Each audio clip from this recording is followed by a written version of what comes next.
There, as always, brought to you in part by America's Best Racing. For the love of the race, visit americasbestracing.net today. Get this YouTube party started. Postcard material this Sunday afternoon in the Adirondacks. Another picture-perfect day for thoroughbred racing. Another terrific crowd at Saratoga Racecourse.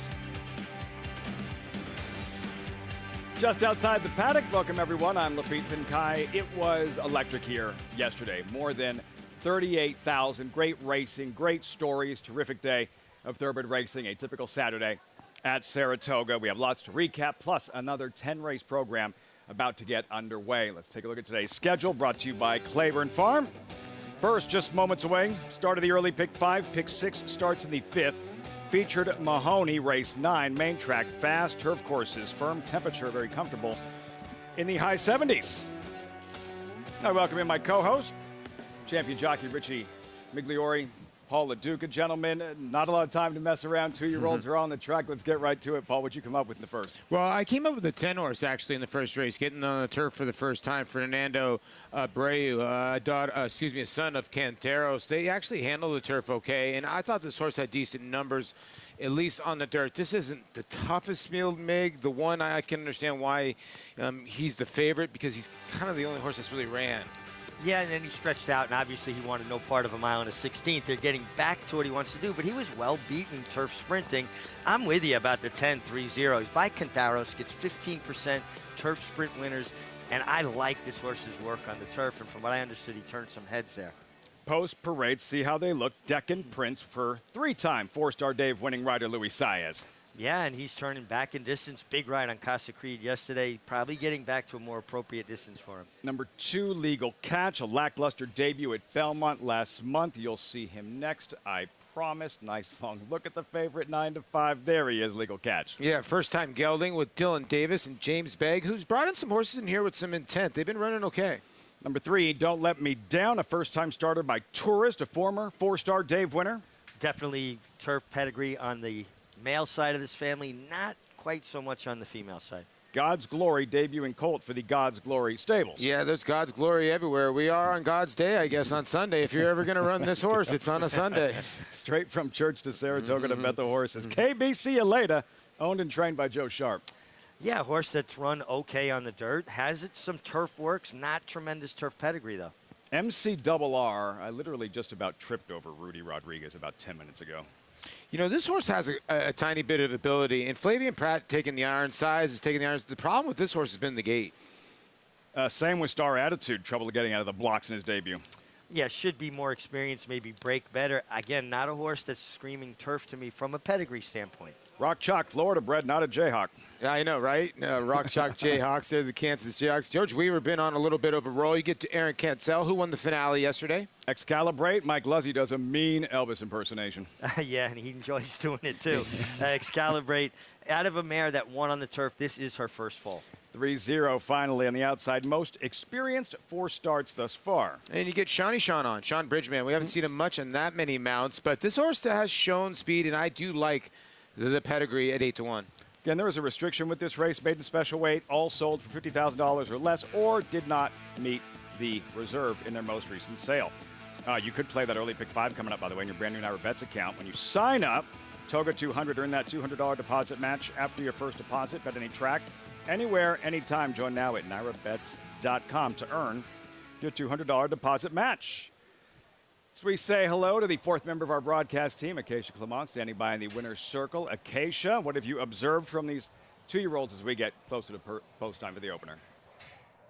This is a tricky race, Lafitte, because there's not a ton of form or a ton of pedigree to really go off of, but just going off of observation, starting with a first-time starter in God's Glory. And I like what Paul said, that on a Sunday, maybe your hunch bet for Jose Camejo, who has come up here with intent. And this call sold at the OBS March 2-year-old sale right at that 50,000 mark. He worked 10-3, not the fastest work, but he was out in the center of the track, a little bit green, and to me, moved like a turf turf horse and that he had a little bit of higher knee action to him. He had a big solo warm-up from Junior Alvarado in there too. Does debut with shortcut blinkers on and is have to one sibling who was a minor winner on the grass. I thought that he looked like he was well prepared for this start. You guys talked about the 10-3-0, and Richie and I were talking about this work on the turf, which you can catch on XBTV. He was going solo, a little bit awkward switching leads, but one thing I noticed in that workout was that the equipment seemed to kind of all be shifted over. The martingale that they wear in the morning training kind of be shifted over, and maybe that was him being just a little bit uncomfortable, but he was going fast over the turf. And this one by Cantaros, who I've seen a lot of his progeny sprinting on the turf down in Florida, love them sprinting on the grass, and Fernando Abreu, brother of Jorge Abreu, decides to send this one up here, and he looks like a turf sprinter. The number 5 KBC later, this one has no turf pedigree. He has been beaten for 50,000 already, but I actually liked that last turf work. He worked with a 5-year-old allowance type horse, I'm Fine, on the grass, and he was always going better than him. He has a turf hoof to him as well. I am very intrigued by this guy, who I really was won over by his warm-up out on the track.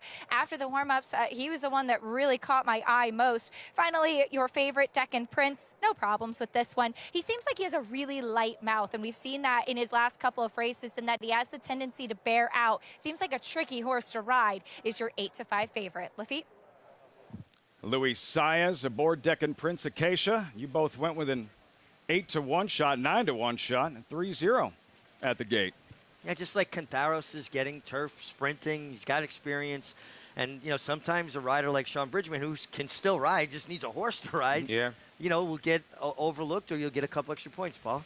Yeah, the 5s and the 10 are sort of the same horse to me, and that's why the 5, good remarks there by Acacia, because the 5 has, you know, the speed to win this type of race. The interesting horse is the 8. The 8, you know, these Cairo Princes can run on the turf. That, to me, that horse is the X factor in this race. First of 10 on a Sunday, the voice of New York racing, John Ambrial, standing by with the call.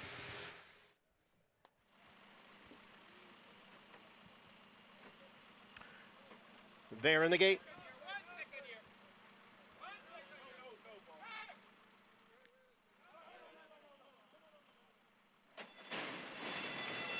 And they're off. K-Bye, see you later. MCRR. And from the outside, it is 3-0. So 3 of them across the track for the lead. Excalibrate and Deccan Prince, they're right together, 4th and 5th as they continue along here. It is K-Bye, see you later, along with MCRR. 3-0 just off of them in 3rd. The favorite, Deccan Prince, runs in 4th. Excalibrate is next in 5th. On the inside, Don't Let Me Down now moves up a spot from 6th. And then it is Star Attitude in 7th. Farther back is Rock Chalk in 8th. And at the back of the pack are Legal Catch and God's Glory. The quarter went in 22-1 as they hit the top of the stretch.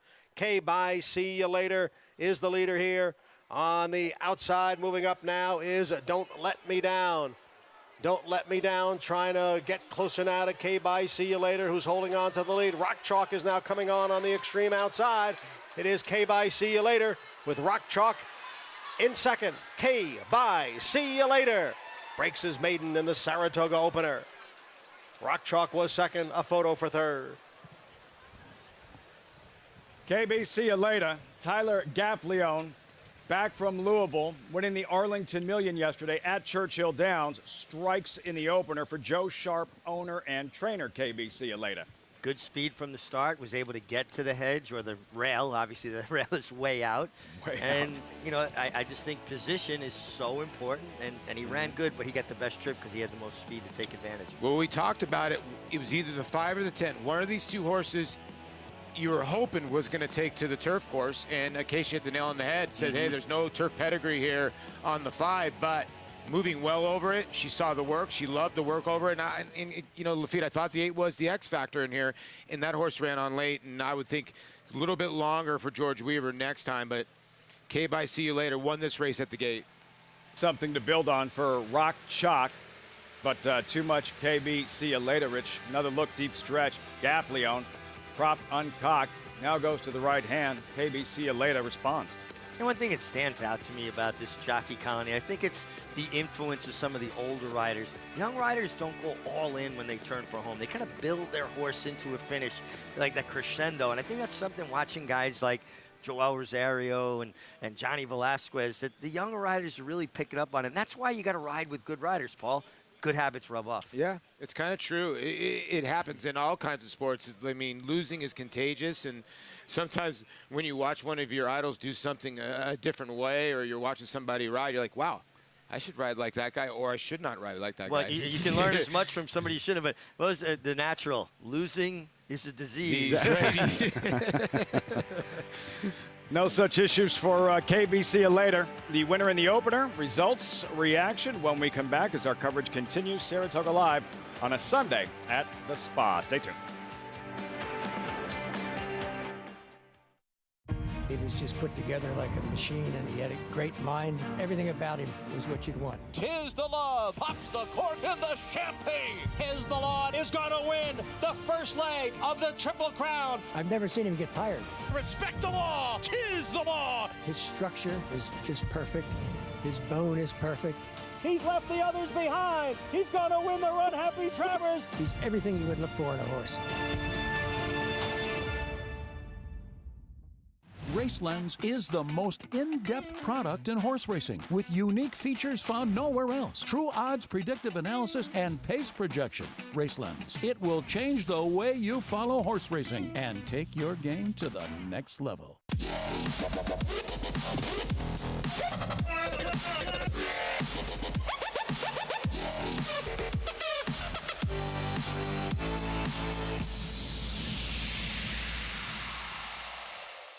Undefeated Grade 1 winner Mastery was a multiple graded stakes winner at 2, including this victory in the Grade 1 Los Alamitos Cash Call Futurity. Now his progeny are bringing top dollar in the sales rate. On the track, his recent top runners include these star performers. Mastery, standing at Claiborne Farm. The Fasig-Tipton New York Bred Yearling Sale, offering a catalog of New York bred yearlings selected on pedigree and conformation. This sale offers New York's finest. Recent top grads include Grade 1 victors Tis the Law, Varda, and American Revolution. This year, over $60 million will be distributed in purse money, incentives, and awards for New York breds. Fasig-Tipton New York Bred Yearlings, August 14th and 15th in Saratoga Springs, New York. Where will you be?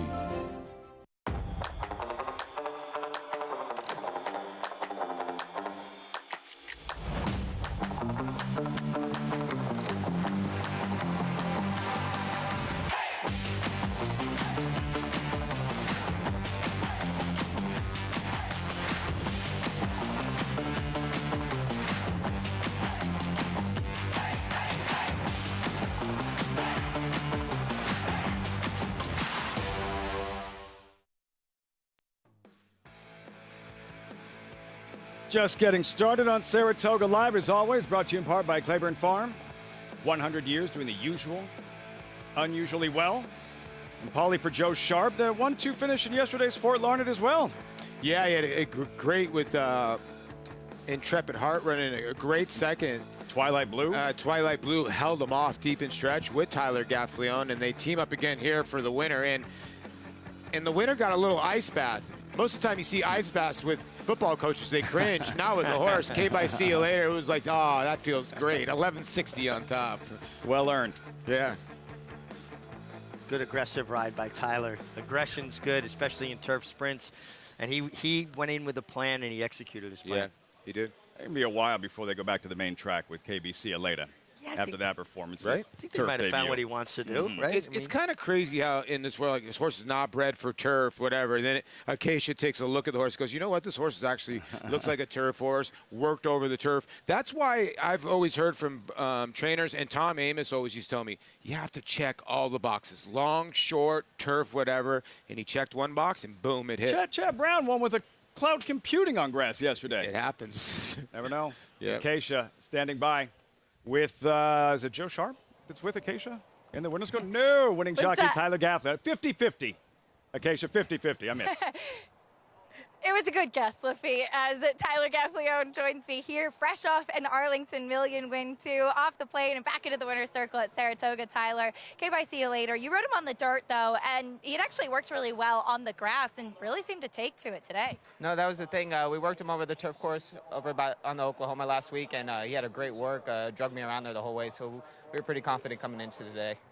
When you're riding a 2-year-old, you can, or any horse really, trying the turf for the first time, you can feel immediately when they take to it. What was the feeling like versus the dirt on this horse? You know, he's always been a real aggressive horse early in the race, but he just wasn't finishing off the other day. When I squeezed on him, he really picked it up nicely.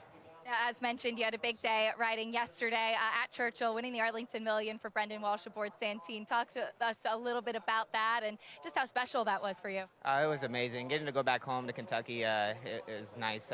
You know, it's different having the Arlington Million at Churchill, but still a great event. They did a great job hosting it, and I grew up watching that race. It was so amazing to get to win it. And you and Brendan Walsh have had a lot of success together, too. It seems you have a really special relationship with him. We do. He's been so great to me all throughout my career. We have a great working relationship as well as a personal relationship. I love the guy. Well, congratulations on that big win yesterday and a nice 2-year-old victory here. Thank you so much. Tyler Gaffalione, fresh off the plane and right back to a place where he's very comfortable, Lafitte, the winner's circle. Here at Saratoga yesterday, Churchill, a very different Arlington Million. That Santana, he loves that turf course, 2 big wins. For Gaffalione, winning that race, and he just told us how much it meant to him, even though it was a very different Arlington Million than we're accustomed to. Yeah, but we've seen different reincarnates of the Arlington Million in the past when they had to deal with the fire and it was run out of tents, and then they rebuilt it. And, you know, Arlington's such a beautiful racetrack. Is that Churchill? The turf course was definitely playing towards horses up on the front end because there's a lot of slide in that track. You saw a lot of kickback, a lot of divots coming up. And at least if you're close, you can hold the horse together. It completely, basically eliminated any closers because they got to come off the bridle to gain ground. And his ride putting Santana into the race early, having him closer to the pace. He commented it because on the Beverly D, the horses ran around the racetrack 1-2, so he knew that smooth like straight was the speed of the race, so he kept his horse Santine right on the hip and made it a 2-horse race because nobody could make up ground. And I don't care if it's $1 million race or not. Being a professional athlete, you'll take that all day long. Yeah. Still the Arlington Million. Exactly. Tyler Gaffalione, big win yesterday, and starts the day with a victory here at Saratoga. We turn the page, race number 2. All right, more 2-year-olds, 2-year-old fillies. Maiden special weight, no restrictions. Mile and a 16th, several first-time starters. The early favorite, wide open. Look at that, Root Cause and Consigliante, 9-2 with 21 minutes to post. When we come back, Cart Talk was designed for dudes like this. Trainer Dale Romans, this week's guest. He may have earned a permanent role. Got to run it by Gainesway, got to run it by JK, sort of. In case you missed it, stick around. Cart Talk with Dale Romans.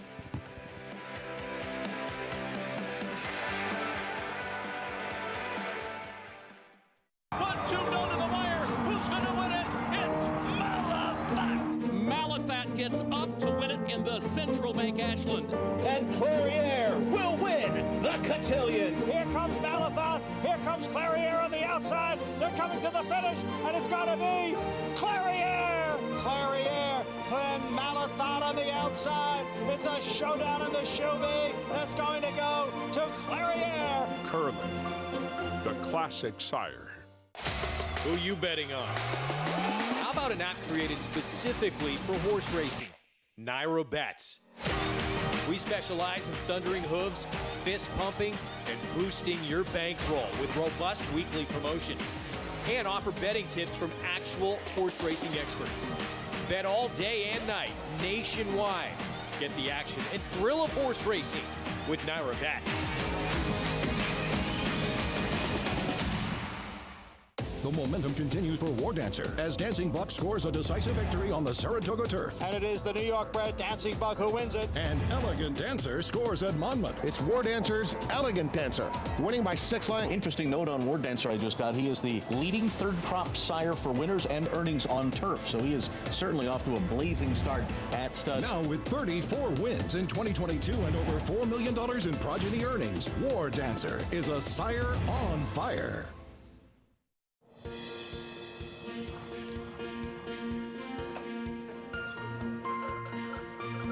We take pride in what we do. I'm an assistant trainer. Carpenter. I'm a peace officer. I'm a jockey. I'm a gardener. I'm a groom. I love what I do. We are New York Racing. New York Racing helps support my small business. It's extremely important to the New York economy. This is like a big family. We are New York Horse Racing.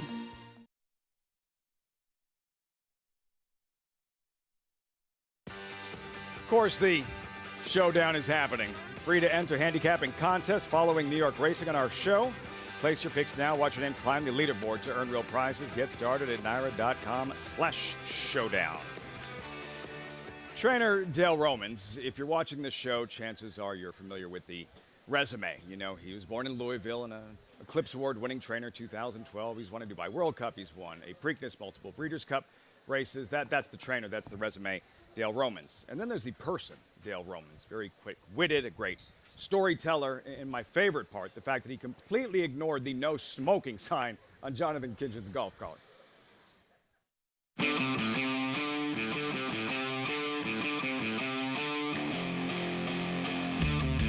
How long have you been coming here? I think this is the 31st year. Actually, we're passing my first barn right here. I had 6 horses, and I think I was 26 years old, but I grew up a racing fan, and my father, we had a bunch of cheap claimant horses, and I hooked up with a couple of young guys that bought me some solid horses and told me they wanted to come to Saratoga, so I packed up 6 horses. The day I left, my father told me, he said, people like us don't win races at Saratoga. And that meet I won 3 races. It set my career on a different path. 2004, I would say, is probably your first big horse, right, with Roses in May? That was my breakthrough year. Yeah, that's Roses in May won my first Grade 1, and that was the Whitney year. That's a good race to start out with as your Grade 1. A week later, Kitten's Joy, on my birthday, again, won the Secretariat, 2 Grade 1s in a week. I said, this might be easy. It seemed like it for a little while. Both of them came into the barn the same day, and they changed my life. Pull up on over here for a second. All right, this is kind of a special spot, I think, at Saratoga. This is the last barn Alan Jerkins trained out of. And Alan was a very good friend and a good mentor of mine through my career. When I first came up here, I met him. And so when we came to running Alan Jerkins, because I had promises fulfilled in, and I was getting nervous that day. So I came over here and I parked right here where we are today. I was looking at Alan's barn and I was thinking, I said, Alan, if you can give me just a little bit of divine intervention today, I'm not going to ask you again. Just help me out a little bit. I actually ran 1-2 in it, and Jimmy, his son, gave me the trophy in the winner's circle. And Jimmy's pretty stoic, but I think he was emotional that day too. So this is a little special spot. If I'm going bad, I need to sit by myself for a little while. I'll drive back here and try to channel a little Alan Jerkins. Did the special moment of 2015 when Keen Ice upset American Pharaoh, did this spot have anything to do with that? You think about it, Alan is the last one to beat a Triple Crown winner at Saratoga when he beat Secretariat. Keen Ice has got him! Keen Ice has won the Travers over American Pharaoh! But one of the coolest things in my entire career is I get back to the barn, and standing there waiting on me was Leroy Jolly. And he walked up and gave me a big hug. He said, welcome to the Travers Club. That was a pretty good day for me. No, that's awesome. You had a great, I want to call it like a 2-year run, 2011 and 2012. You won the Preakness with Shackelford in 2011. What was that day like for you? Animal Kingdom had won the Derby. I thought we were going to win the Derby. We made the lead at the 8th pole.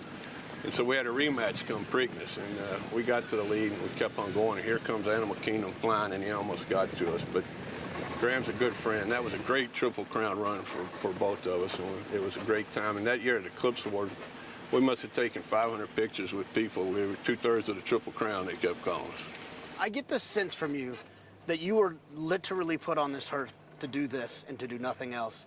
You just always seem so happy when you're talking about racing. I have never thought about doing anything else in my life. Like I said, I wasn't a student in high school. My mother finally made a deal with me when I was in 9th grade. She said, I'll never look at your grades. We know what you're doing. Just graduate high school. I graduated with 1.2 GPA and got that little thing, and she was happy with that piece of paper, and I went to the racetrack. It's the only place in the world that you'll see a billionaire yelling at a TV screen next to a guy that bet $2, doing this, screaming the same way, and they'll both turn around each other and complain about the ride they got if they lost. I've seen you around town quite a bit this summer, and every time I see you, you got a cigar. I had stomach surgery, gastric sleeve surgery. Helped me lose 120 pounds so far. But in doing that, I had to quit drinking too, because you can't hardly drink with half a stomach. And I started smoking 10 cigars a day. I said, my liver's happy, but my lungs are a little mad at me. After I got this stomach surgery and I've lost this weight, I don't know what happened, but my hair got curly. It was never curly in my life. Now, how do I take care of this stuff? If I'm going right to the source, it goes, when I let it grow, it's going to look just like yours, and I'll grab a colorful shirt and try to get a job on TV. Works for us. Card Talk with Jonathan Kitchen, brought to you by Gaines Wayne, home of Tapit, sire of 4 Belmont winners. Dale flippin' Romans. You take a look at the stats, career highlights, etc. Happy birthday, by the way, Dale Romans. Guys, like, if that's what was it, can you imagine what they discussed that, like, we couldn't put on air? He's an absolute gem. And him and Tammy, when I was at Churchill, every day, Paulie, when are you going to come over? When are you going to come over and have a barbecue with us? I mean, he asks everybody to come over. He's literally one of the most generous men you'll ever meet. Him and Tammy have been doing it for a long while. Tammy Fox, his partner in life, and God, he's a national treasure. He really is. He genuinely is. And I love Cart Talk, and I love Jonathan. That might be my favorite Cart Talk. That's been general consensus. Cart Talk, JK, next week's guest, whoever it is, you have some big shoes to fill. Meantime, these 2-year-old fillies in the paddock, and you're looking at Towhead, and she's 4-1, the tepid favorite. It's that kind of race. Really odd scenario with her last start, where this was the race that was declared a no contest. But at this point, there was some confusion. Riders are obviously riding. She digs in and holds on, a very highly regarded Chad Brown chain filly. It was a very dicey situation, and a call had to be made, trying to, if you have to err on the side of caution, err on the side of caution. The starting gate was stuck. They had to get the other tractor hitched up to it to pull it out of the way. And it looked like the outrider tried to get everybody's attention, but the first group of horses, he kind of missed them. And the second half of horses, though, those riders heard him and started pulling up. So they had to declare it a no contest. But take nothing away from Towhead. She did not want to get past. She ran a winning race. Well, a lot of the riders, what ended up happening was the gate was not on the turf, off the turf course yet when they were on the backstretch. So about 3 or 4 riders pulled their horses out of the gate. So you only saw half the field coming home. But those 3 or 4 riders were way back. And Towhead kept on going, and the Chad Brown filly kept on running towards the wire. Filly running towards the wire. And Towhead outfinished her, and you're right, that Chad Brown filly was talked all around the racetrack before the race. Let's check in with Acacia in the paddock. We'll take a look at a couple of first-time starters in here, Lafitte, as that is always the fun part about these races, starting with 1 of 2 for Chad Brown, the number 7, Consolante, who has had the opportunity to work over the turf. Does have a big pedigree for either surface, though. They have sister to multiple graded stakes winner Paradise Woods, who was good going long on the dirt. But there's other turf. There's multiple stakes place Broken Bridle, who was very good on grass, as well as Forest Chatter. You can watch the workout on the grass on XVT TV back on July 15th when she was in company with Root Cause, who's the one in here. And I thought, to my eye, Consolante was going better that day. A lovely mover. She's a bit of a bear, though. I wouldn't want to get in her way. She's a lot of intensity. She's very sharp in here. She's probably mentally still getting some professionalism, but I don't mind her attitude. She's intense, and she has run on her mind. The 6, she's just a nice girl. Working well, filly by Justify, as Cherie DeVoe joked with me when she walked in. I brought the smallest 2-year-old here. This filly is so physically mature. She looks like a 3-year-old. Big fat, big turf hoof on her, though, as the dam is the sister to multiple Grade 1 winner Asina champion older mare. I like this filly, and she suits the conditions quite well. The 2, Beautiful Navigator, sold at the Goff's yearling sale. I always pay attention with Ken McPeak buying overseas, as he was over at Arcana this week as well. Moving well in her workouts. She looks like a turf horse. I just think she could strengthen up a little bit after a start. She's incredibly fit, just maybe needs to gain a little bit more muscle mass. Lafitte? Good stuff as always, Acacia. Riders up. We're going to pause. Welcome in new viewers as Saratoga Live continues.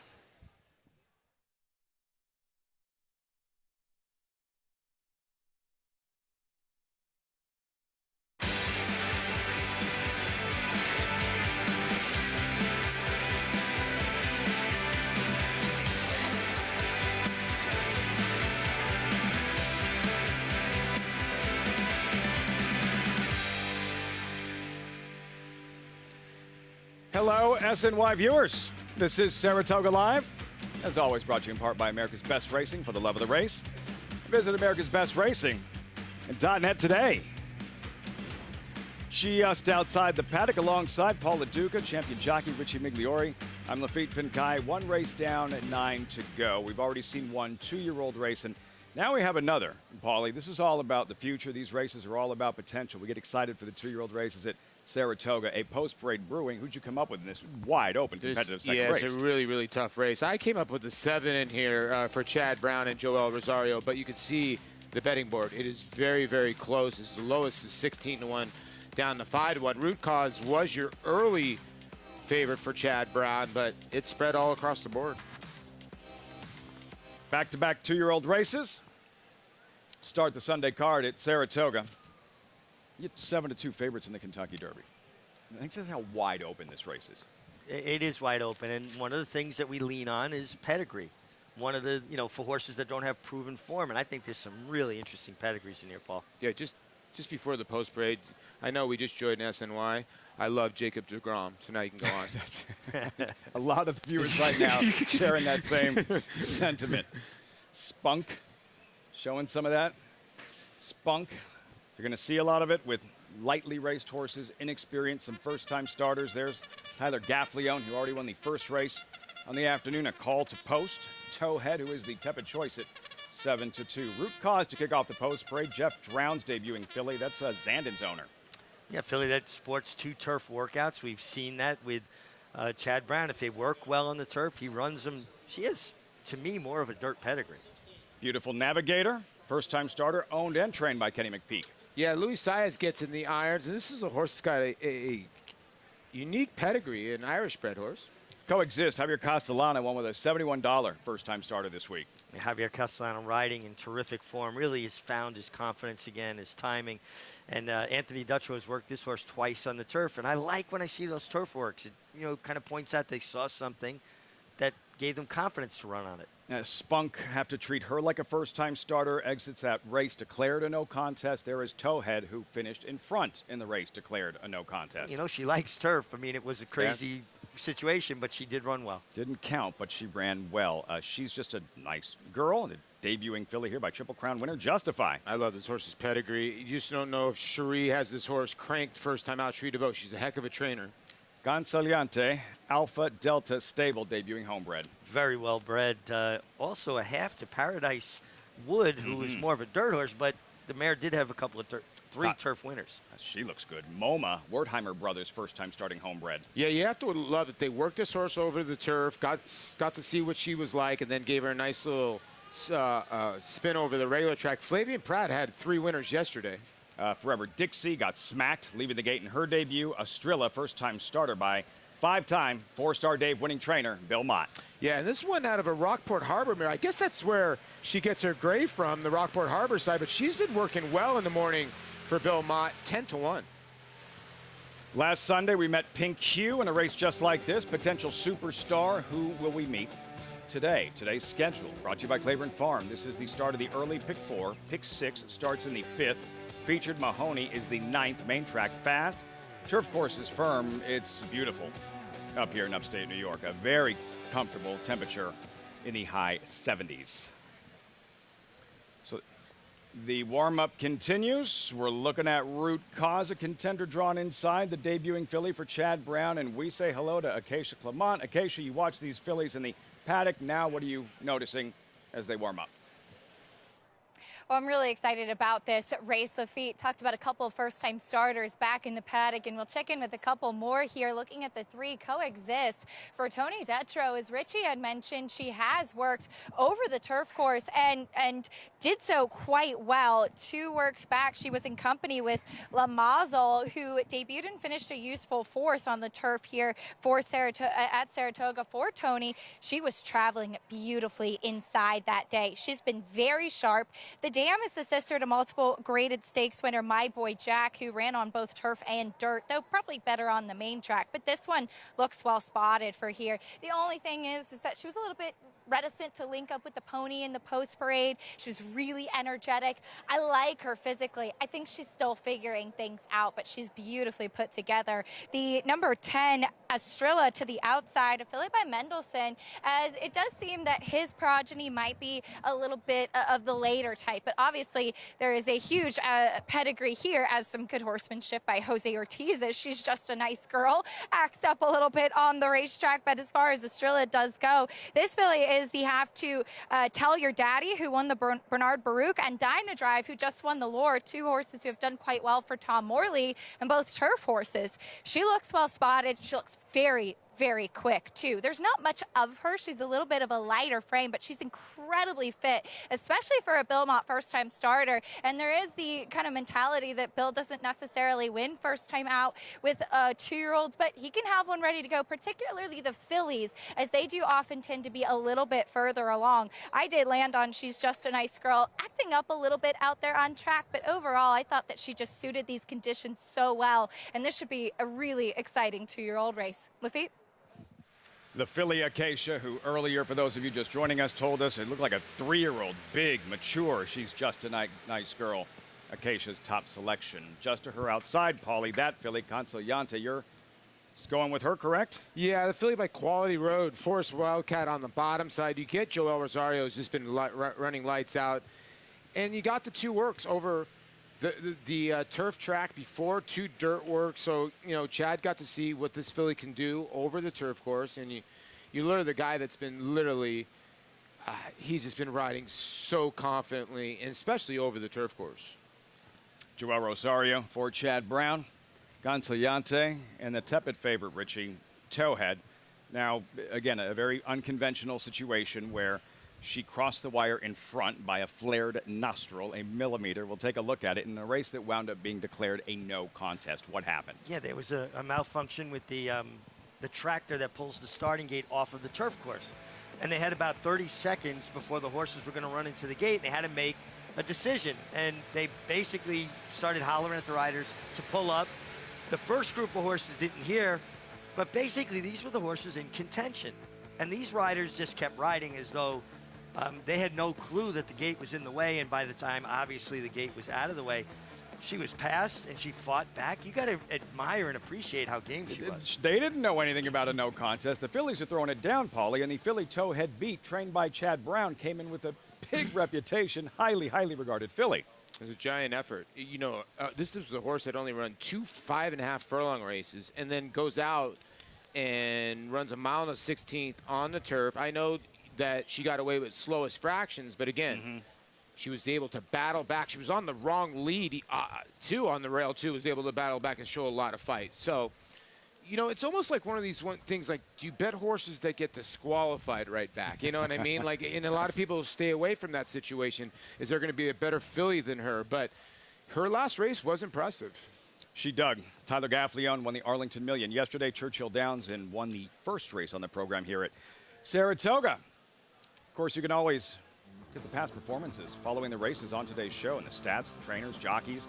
Equibase free past performances. Visit NYRA.com/TV schedule to download your free PPs on all the races on today's show.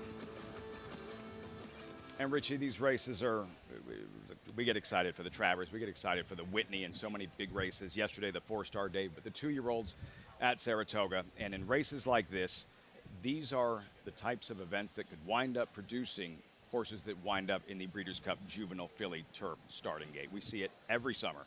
It's all about the future with the 2-year-olds. They, what they're going to do going forward from their maiden races to Breeders' Cup, but then potentially next year. You know, we saw a couple of colts yesterday in the Saratoga Special that could be the kind of horses that are in the Kentucky Derby next year. So this is what Saratoga has produced for as long as I can been coming here, and certainly for 100 years before that. We'll recap the Saratoga Special yesterday. Damon's Mound, great story. Most impressive early yesterday. Yeah. Onward for him. I don't know that we'll see him in the hopeful, it sounds like, Iroquois Churchill or the Breeders' Futurity at Keeneland next for him. Yeah, and a big shot in the arm for the sire Gervin, who's gotten off to an unbelievable start there in Florida. I don't think he's going to be standing for $6,000 much longer. Yeah. You know, people don't remember a horse like Stormcat. The first year, they were giving seasons away to get mares to go to him. I mean, That's if you unreal. go back to look at it, Tappett's first crop, he stood for $7,500. And then it just depends on what they show. And then you go from there. You're 100% right, and some come down, but you know, Tappet and Stormcat, there's a certain size. Unbridled Stong started at about 25,000, ended up at about 150,000. You keep producing, you keep on moving up that ladder. That's what it's all about with these young, inexperienced, some first-time starters. For example, the filly we were just looking at, Root Cause, Jeff Drown owned, again, owns Zandon. Bluegrass winner, third in the Kentucky Derby. We expect to see him in the Run Happy Travers. There she was, Root Cause, Richie, with Arad Ortiz for Chad Brown, and you're getting 9-2, considering the connection's relatively cold on the board.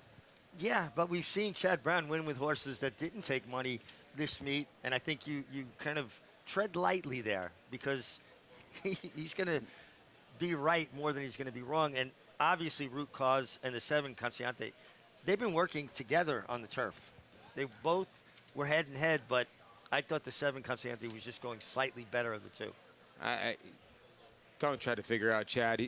That cloud computing horse had no turf pedigree at all, and that thing can run. He can flat out run.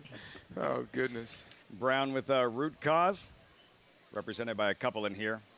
Leading trainer, Gansayante, who Paul and Richie went with. Acacia with She's Just a Nice Girl by Triple Crown winner Justify. Exciting races. 2-year-old fillies going a mile and a 16th. Johnny I standing by post time for the second at Saratoga.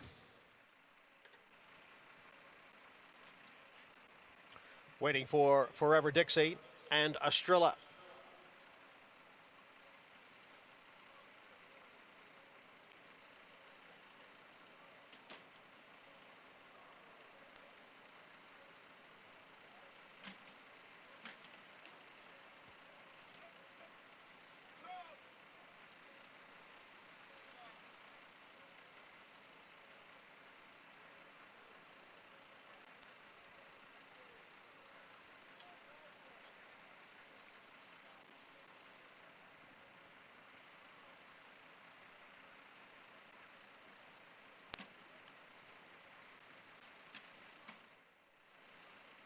Set for the start. And they're off. Number 1, Root Cause, appeared to veer in just a bit at the break, but is up with the front runners. Here is Consciente now to grab the lead with Towhead running in second. And She's Just a Nice Girl advances into third. On the outside, Forever Dixie runs in fourth. Beautiful Navigator is down at the hedge and in fifth. As they go into the turn, going wide there was Estrella. It is a Root Cause who's down on the inside, and farther back in the field is MoMA, and then Spunk, and the trailer is Coexist in 10th. The quarter went in 23 2/5 seconds. Consciente leads the field up the backstretch in front here by a half length. Towhead is in between horses and racing in second. And on the outside is Estrella, who is now advanced into third, followed by Beautiful Navigator next in fourth. And then comes She's Just a Nice Girl, who is running in fifth, about 4 lengths from the lead. Then comes Root Cause, followed on the outside by Forever Dixie, and then MoMA and Spunk, and way back is Coexist. The half mile in 48-1. It is Consciente. Towhead now moves right alongside, and the two of them are together coming for the head of the stretch. Towhead on the outside, Consciente down at the hedge. Consciente with a narrow lead. Towhead on the outside, driving in second. Beautiful Navigator has now moved into third, looking for a way through is a MoMA towards the inside. MoMA splits horses here. MoMA with a daring move there, splitting horses in deep stretch, and opens up on the field. It is a MoMA, a first-time starter, wins by 2.5 lengths. Root Cause comes on for second. Towhead faded to third. Like she was shot out of a cannon. A blur in the stretch. MoMA, first-time starter for the Wertheimer brothers. Trainer Todd Pletcher, Flavien Prat. Hold on for your life. What an explosive turn of foot. When she found the seam, she just blew through there under Flavien Prat. who I think took him about a week or two to really get comfortable and understand the flow of Saratoga and the racing here. But look at this move that she makes. And this is a first-time starter to split horses this decisively. She was like a hot knife through butter here, Paul. I know. Flavian was probably like, okay, everybody, you guys can all go 4 or 5, get your hot dog. I'll stick to the rail here. And my goodness gracious, you're right. It's like, and she took kind of a bad step there towards late, and then Flavian stopped on her. But my goodness, can we take a look at that again? Go around to the start of the back stretch. When you go around, Flavian's got a load of horse on the rail, Lafitte, and everybody just fans out wide. And it was like, okay, he gained about 4 or 5 lengths on the turn. And then this filly exploded. Watch him on the rail. He is second to last in front of the 4. He just stays and sticks to the rail here while everybody just fans out wide. Well, he's actually third to last now. As you see, the 3 was way back there.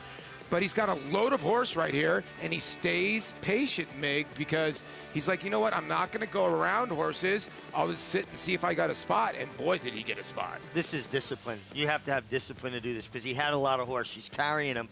And sometimes your tendency is, well, I want to get her clear so I can use that stride. But he was disciplined, and he stayed in there. And this is how you win turf races, saving ground and finding the gaps and having the horses to explode through those gaps. And the other thing, something to keep an eye on. Go ahead, Paul. Well, you could see the 1 swung to the outside, and Flavian took that spot where the 1 was. Now, I don't think there would have been a difference, but it might have been, but the 8 was much the best. I mean, just the turn of foot that the horse shows. This filly had a 5 furlong work on the turf, and that's something I always lean on, and I went away from it today. I like when they work further on the grass because it gives the trainers a better idea. And Flavien Prat, he rode for the Wertheimer family in France. And he came here, and they supported him a great deal, Richard Mandela in California. So it must be particularly satisfying for him to win for the Wertheimers here. Owned Goldakova, 3-time Breeders' Cup Mile winner. Trainer Todd Pletcher had an incredibly impressive debut runner yesterday, a 3-year-old here at Saratoga. And with this filly, MoMA, in her debut, the acceleration that jumps off the screen. Remember her name moving forward. MoMA, sensational on debut at 9-1. 8-1-5-2 results. Reaction when Saratoga Live continues. Spun to Run.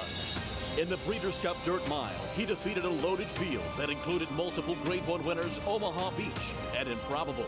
His brilliant speed figures were among the fastest of any 3-year-old at a mile or more. And he hails from the legendary Danzig sire line.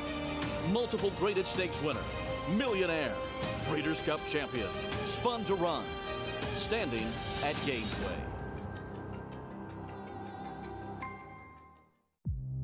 Adelphi Racing Club, offering a truly personal racing experience. I would just say that it's a smaller, tighter-knit group. Everybody has a common interest. We spend a lot more time together than some of the bigger operations, and I very much enjoy that. We're not just a syndicate, and our members aren't just investors. We are partners. Contact us to get a taste of the Adelphi experience and come hang with us this Saratoga meet.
Crowd still stirring after that performance by MoMA in her debut. Welcome back to Saratoga Live, brought to you in part by Run Happy.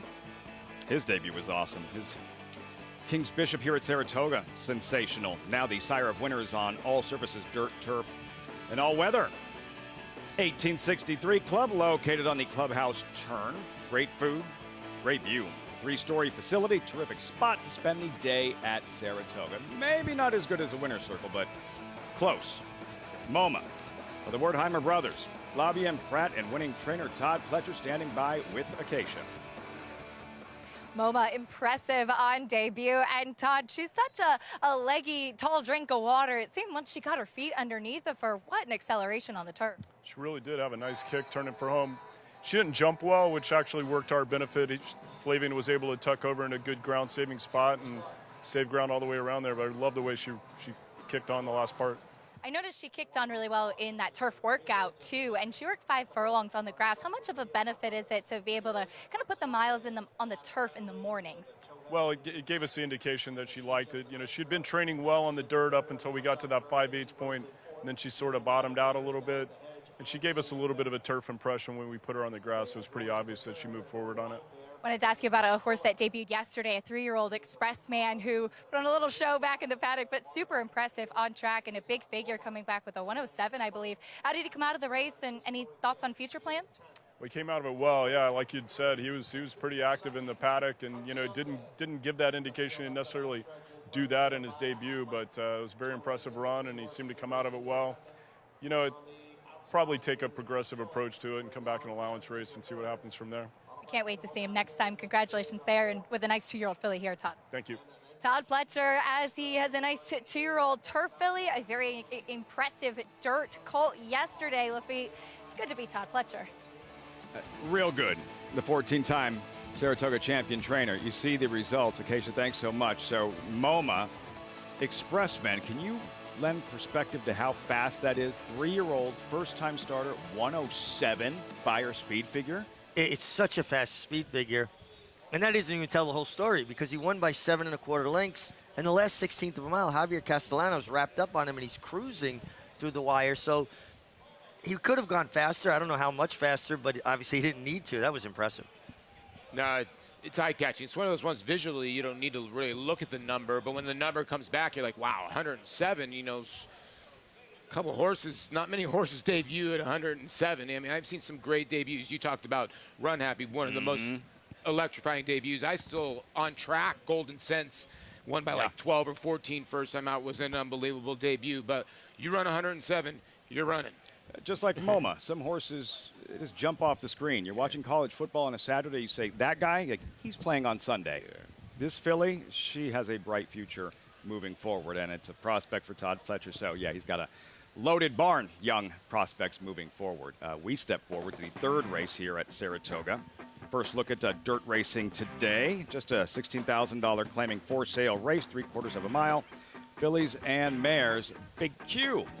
3-2 with about 21 minutes to post. So let's revisit yesterday's Saratoga special, speaking of 2-year-olds. Richie, walk us through what's about to happen with Damon's Mound, the eventual winner, finding his best ride right about here. Damon's Mound's running in the bridle, following Gulfport, the favorite. The horse on the lead, Super Chow, had already shown in his one race that he has a tendency to want to bear out. He bore out very badly at Gulfstream. So once Luis Saez feels pressure, he's going to let his horse run. He drifts to the right, and it basically took the ground of Gulfport. And Gabriel Saez on Damon's Mound, you're not getting out of his way. You're putting the block on him. Let that horse bear out, take his ground. He had a steady. This is where, Paul, guys have to do their homework and know that Super Chow bears out. They have to watch the replay. Yeah. Don't put yourself in a position to be outside of him. You know, I keep on watching this replay, and listen, Damon's Mound got the job done. Gulfport, I give a lot of credit for coming back after that steady and sort of making it a tiny bit of a race. I think that Tyler got completely surprised by the 3 going to the front end and put so much pressure. I thought he thought Gulfport would be just laying out there. It ended up turning into a speed duel, and Damon's Mound has just shown that he can rate in his 2 starts. And Gabriel Saez has done a good job, and you got to give Michel Lavelle so much credit. His ears are still flipping back and forth. Looks like he wants to keep on going. It's a great story. Cliff and Michelle Love's homebred, not to be mistaken with trainer Michelle Lovell, her first starter ever at Saratoga. She wins the Saratoga Special. And look, the Loves could have sold this colt after his first start for God knows how much. Yeah. The offers were pouring in. They didn't. They kept him. And I can't wait to see what kind of ride he takes all of them on moving forward. Well, the way he travels, he's in behind horses, a 2-year-old, taking kickback, and his head's bowed. He looks like he's in a gallop in the morning. And he tips him out, and he just takes him there like that. That's a throwback kind of horse. Listen, Gulfport, I give you, I'm agreeing with you. He came back after, facing severe trouble. Yeah. He's okay. He showed he can overcome adversity, too. Good colt that won it, though. No, very good colt. And like I said, I think that everybody had Gulfport on their radar, and then boom, the closing day of Churchill Downs, Michelle rolled out this horse by Gervin, and everybody was like, oh my goodness, 109 and change, and basically a canter, and then he proved it. He proved it yesterday. He beat a real horse in Gulfport. Gulfport's a real horse. First starter ever, Saratoga Special winner. The hopeful is probably out. Sounds like the Iroquois Churchill Downs or the Breeders' Futurity at Keeneland. Several hours later, Grade 1 4-star Dave took place. Richie, pick up the action, turning for home. Mason and the favored filly, Regal Glory, right there. Casa Creed starting to roll. Yeah, and just loomed up in behind them before tipping out. He kind of followed the wake of the runner-up. I'm sorry, her name's escaped. Regal Glory. Regal Glory. And then just out-kicked her. But I think Regal Glory got involved a little earlier than normal, and it kind of spread her run out, and she was strung along 3-4 wide throughout the second turn, and it really set it up for Casa Creed's turn of foot. He really kicked on. Luis Saez rode this race to perfection. I get Jose Ortiz. You got a mare that's won 6 in a row. You're going to keep her 3-4 wide most of the way around the racetrack because you're thinking to yourself, I do have the best horse. But I thought Jonathan made a great point that Saez rode Casa Creed perfect because it was almost like they were just galloping along, and let's see who has the best kick. Well, who's the best sprinter? Casa Creed's the best sprinter and has the best kick, and I think that's what happened in the end. He just out-kicked him home. Listen, I'm going to go back to it. You want to wait on Dave Waddle? You want to wait on Steve Prefontaine? And you think you're going to out-finish him? Yeah. Inviting trouble. Inviting trouble. Yeah. Casa Creed, that was his third tour of 4-star Dave duty. Third behind Halliday. Third behind Got Stormy. Third 4-star Dave win for Luis Saez. A fifth for Bill Mott. That's a record. Breeders' Cup Challenge event onto the Breeders' Cup Mile in communication with Lee Einstein, their co-owner this morning. It sounds like the Shadwell Turf Mile at Keeneland is next for Casa Creed. Onward and upward for Regal Glory. What as devastating as she has been this year, like untouchable. Trip. What do you think was the biggest difference? I think it's just her spreading her run out for too long. You know, she kind of got involved more down the backstretch, now caught in that 3-4 wide chase mode. I think she'd have been better off staying covered up and following them and then trying to produce her run later instead of stretching it out for so long. I couldn't agree with you more. I thought she ran in spots most of the way, Lafitte, and she tried to kind of follow her stablemate in Mason, and Mason didn't fire. So if you look at deep stretch, she was trying to go by Mason. Meanwhile, her and Mason were bumping into each other, causing her to run in spots, and Casa Creed just went by. But I think she's more of a grinder. In a bigger field, she's tougher. Casa Creed just got a kick home. And when you have a shorter field, those horses are tough. And just more 4-star Dave frustration for Chad Brown. That's now 4 second-place finishes, 4 defeated favorites.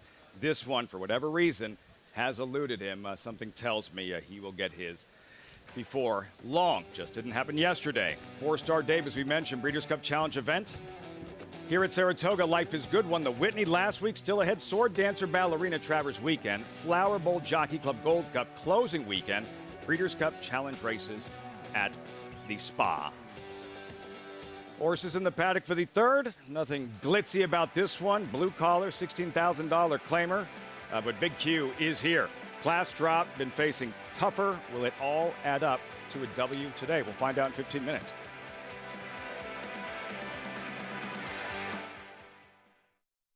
Eclipse champion Run Happy, the #1 second crop dirt sire of last year, is back and showing a new dimension with winners on turf, dirt, and all weather. A record-breaking sprint champion, Run Happy is also showing winners at all distances. from 7 furlongs to 1.25 miles. A sire whose runners can carry his speed over all distances and all surfaces. Run happy, price for value, and standing strong at Claiborne Farm. Who you betting on? How about an app created specifically for horse racing? Naira Bets. We specialize in thundering hooves, fist pumping, and boosting your bankroll with robust weekly promotions. And offer betting tips from actual horse racing experts. Bet all day and night, nationwide. Get the action and thrill of horse racing with Naira Bets.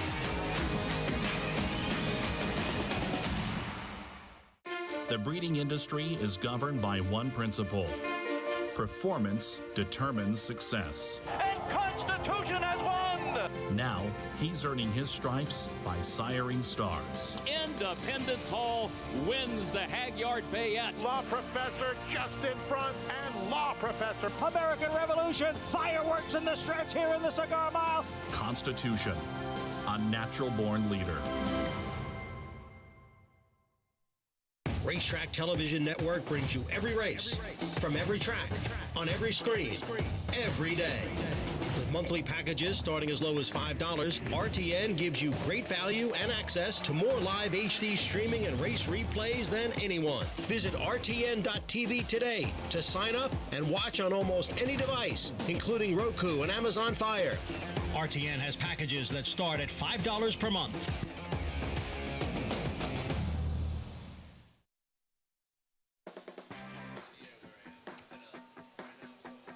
You're watching Saratoga Live on a gorgeous Sunday afternoon.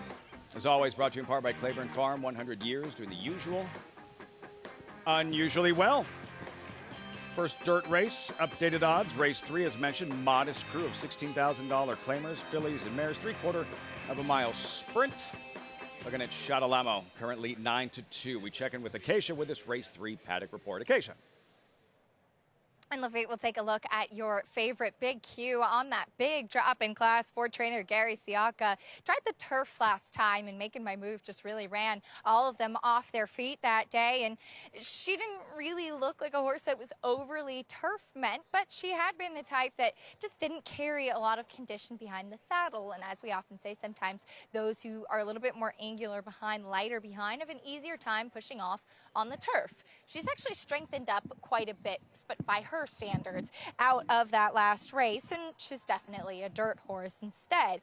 A significant drop in class versus the company that she faced on the main track 2 starts back. Is it a bit of a give up and a drop in class? Not sure, but you do have to be aggressive in spotting your horses up here at Saratoga. But she looks incredibly fit.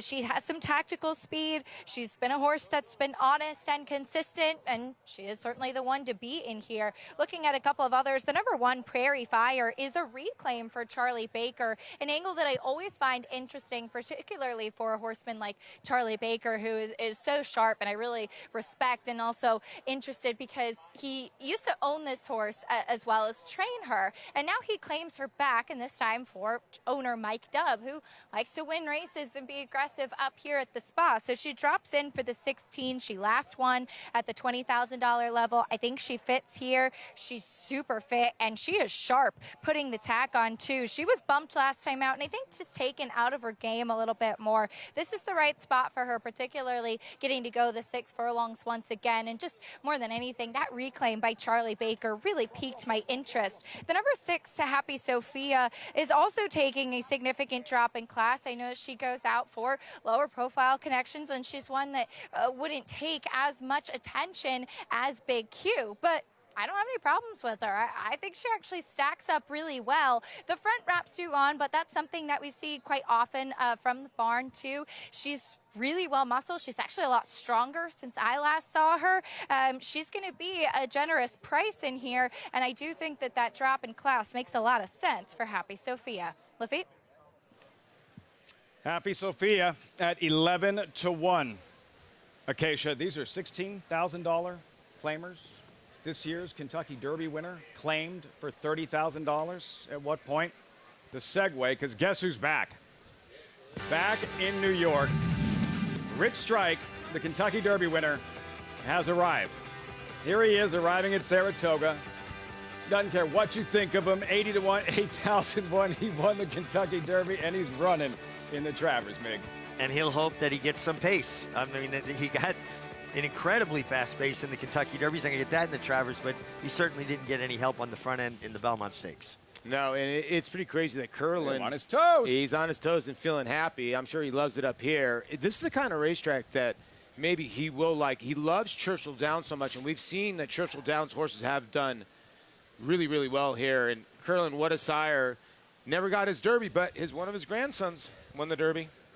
Keen Ice, the sire, pulled off one of the biggest upsets in Saratoga history, defeating Triple Crown winner American Pharaoh. They were calling Saratoga Faratoga. 55,000 here, stunned when Keen Ice ran him down late, and Javier Castellano, one of his 6 Travers wins. That was like maybe his son can do the same. That was like Steph Curry. Frosted was like Klay Thompson, and Steph Curry was Keen Ice with the assist. And look at Rich Strike. He is sharp. He is full of energy. I mean, Richie, when a horse comes like that to a new place, you want to see that energy, right? Especially after a long van ride. Yeah, right. You know, sometimes they get up the van, they're hanging their head a little bit. They need to be watered off. He got up the van like, all right, let me at him. Where's the party? It looked like he did after he won the Kentucky Derby. Who's spinning? Ready to get a piece of that pony. Who's spinning tonight? One-hit wonder, or do we see more Kentucky Derby Rich Strike? I don't know if he's a one-hit wonder. I think, listen, you win the Kentucky Derby, you have to have some substance. And the horse did win by 13. I just think he might have affinity for Churchill. But he might be a one-hit wonder, but I'm going to give him a couple of excuses. Like, Mind That Bird ran in the Derby. Giacomo Race just kind of plodded along. Rich Strike ran well he ran. Yeah, the last quarter mile, he finished. Yeah. Now, again, he did have the pace run into. I'm a leaning with Paul, though. I just wonder if he's not more of a Churchill Downs specialist. But we know he's good at a mile and a quarter. Yeah. Travers getting closer and closer. We have a post parade. Back to the live racing. Prairie Fire, Manny Franco, then Guns Blazing, Jose Gomez, the apprentice. Yeah, this one for Edmund Davis, who off to claim, and Patty Reynolds here. 4 for 23 lifetime filly. Shadalamo back on fast ground, and that's key. And turning back in distance, I think that's another key, and I think her form's a little dirtied up with the last couple of efforts. Big Q, mother was Baby Q, father Big Brown. Yeah, this horse had tried the turf for the first time in her career last time. It didn't work out. Back to dirt. Cadeau de Pay lures Irad Ortiz. Yeah, and taking a meaningful drop in class, I think this is a very fitting spot for her. Herdication discussing Happy Sophia. There she is. It's been tough sledding in 4 starts this year. This is the lowest she's been in for her, so you get Amin Castillo. The problem is she's run 20 times over the last 2 years. Not a lot of breaks. Very busy. Missing link there with Louis Cardenas at 11 to 1. Yeah, and another one that's been running on turf. Her last time on the dirt, she showed good speed. Will she be part of the pace today? I'm looking elsewhere, but she probably will be involved early. That's the field for the third $16,000 claimers. 6 furlong sprint in 6 minutes. There's another look at Shadalamo, a New York bred, yet she's never raced on the main track at Saratoga. This was her last race on fast ground mid-May, Belmont, with Jackie Davis, Richie. Shadalamo from far, far back, and grinds on by. Yeah, and she ran, too. She came down the middle of the track, and we saw Jackie Davis win a nice race yesterday for her father on Vallelujah. Now gets her brother, Dylan Davis, and I'm sure he doesn't want to be shown up by his sister. Right? But I think the key, Paul, is she's a one-run sprinter. They tried her longer. They tried her on turf. Her last 2 races are going to dirty up her form, where this is appropriate for her. No, it is appropriate for her. You know, they claimed her for $25,000 out of that race. Then there was a voided claim out of the mud. She came back on the turf, and now they dropped down. And for Olivia Newton-John in heaven, maybe this is Shadalamo Ding Dong from Greece. One of my favorite moments of the meet. Jackie Davis, Vallelujah for her father, Robbie Davis. Here's the 4 Big Q, who spun her wheels against tougher on grass. Gary Siaka back to dirt with her. This was her last on dirt, mid-May Belmont, Paul. Big Q, who finds herself from this point to the wire in the middle of a swarm and wins. She likes to win her races. She's 4 for 17 lifetime, but when she wins a race, she likes a little bit of a dogfight. She won by a half a length, and on this day, she's going to grind out a head win here, and I thought it was a very good win. Her last 2 dirt efforts over fast racetracks, she's won. Not by much, but she's won. She was game. She was surrounded by challengers and just kept sticking her head out and wanting it. And now you're getting a drop in class as well. I mean, they did claim her for 25. They won a race with her, got a good second, too. So they win today. They've done very well with her, even if she gets claimed. And Javier Castellano rode that day, and that's Castellano in the saddle riding so well. Well documented here at Saratoga. Here is Cadeau de Pay. As Paul mentioned, the lengthy, busy schedule, 20 races over the last 2 years. Second after the claim, Maya Engelhart. And Arad Ortiz, Richie, WinStar jockey standings. Ortiz blanked on a Saturday. That's news in itself, but he has built himself a cushion. Oh, absolutely. And listen, he rides with so much enthusiasm, sometimes a little too enthusiastically, and he gets himself in some trouble.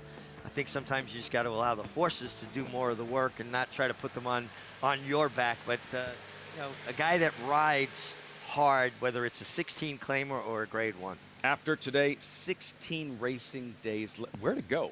How'd that happen, right? Winding down week 5 on this Sunday afternoon. We check back in with Acacia. It's just been crazy how quickly the summer has been going by. But taking a look at the 3 Shadalamo, a little bit of a soft spot for this mare. She's pretty cool. She has the tendency to outrun her odds too, and finally is getting some respect as she goes turf to dirt. And once again, much like Big Q, she's not a turf horse for sure. One thing I do question though is if sprinting is really better for her. She's such a big, burly mare. There's just so much of her. She always carries her weight from race to race. She did win going the 6.5 back at Belmont. We'll see how she handles it here at Saratoga. She looks great, as she always does, just again carrying herself from race to race, and clearly it seemed that was a failed experiment last time. It might have also been a way to just protect her a little bit, perhaps when bringing her back off of the voided claim, as we don't know exactly what transpired due to that claim being canceled. It could have been something physical. It also could have been administrative as well, so wouldn't want to assume that. But sometimes, again, a turf race is just a little bit of a softer surface. So Shadalamo with Dylan Davis, she's cool. She often shows up. The number 5, Cadeau de Pay, drops in class, second off the claim for Jeremiah Engelhart, another one that carries her weight exceptionally well. One thing I liked about her, though, on track, and yes, she hasn't won in quite a while, but Arad Ortiz gave her a strong solo warm-up. He took her away from the pony, gave her a big gallop out there, and to be fair and honest, these are lower level horses. Sometimes it just takes them a little bit longer to warm up, especially as they have really kind of put the miles on, so to speak, and run quite a few races. I liked that she had a good gallop out there on the track. I didn't see that from your favorite Big Q, who was taking a little while to warm up and stayed quiet out there on the track. But again, a drop in class often can be the turning point for a horse. Lafitte? Older athlete, a little more stretching, at first like unfolding a lawn chair, but they'll get him there. And Cadeau de Pay, the 7-year-old mare, 32nd lifetime start. And Paula, you and Acacia both with Prairie Fire, and as she touched on, the intrigue of the reclaim from Charlie Baker. Yeah, always a reclaim for me is something you want to look at. Charlie Baker took this horse from Linda Rice, won race, then laid the horse up, got this mare into his program, you know, put the horse in for 20. She won, got claimed out of the race, and then he went back in for 25. Very rarely will a horseman go back in for more than the horse got claimed for. And he's able to drop for 16 here because of the purse structure here at Saratoga. Absolutely. And I like the fact, like you're saying, the confidence he shows reaching back in for her. Yeah.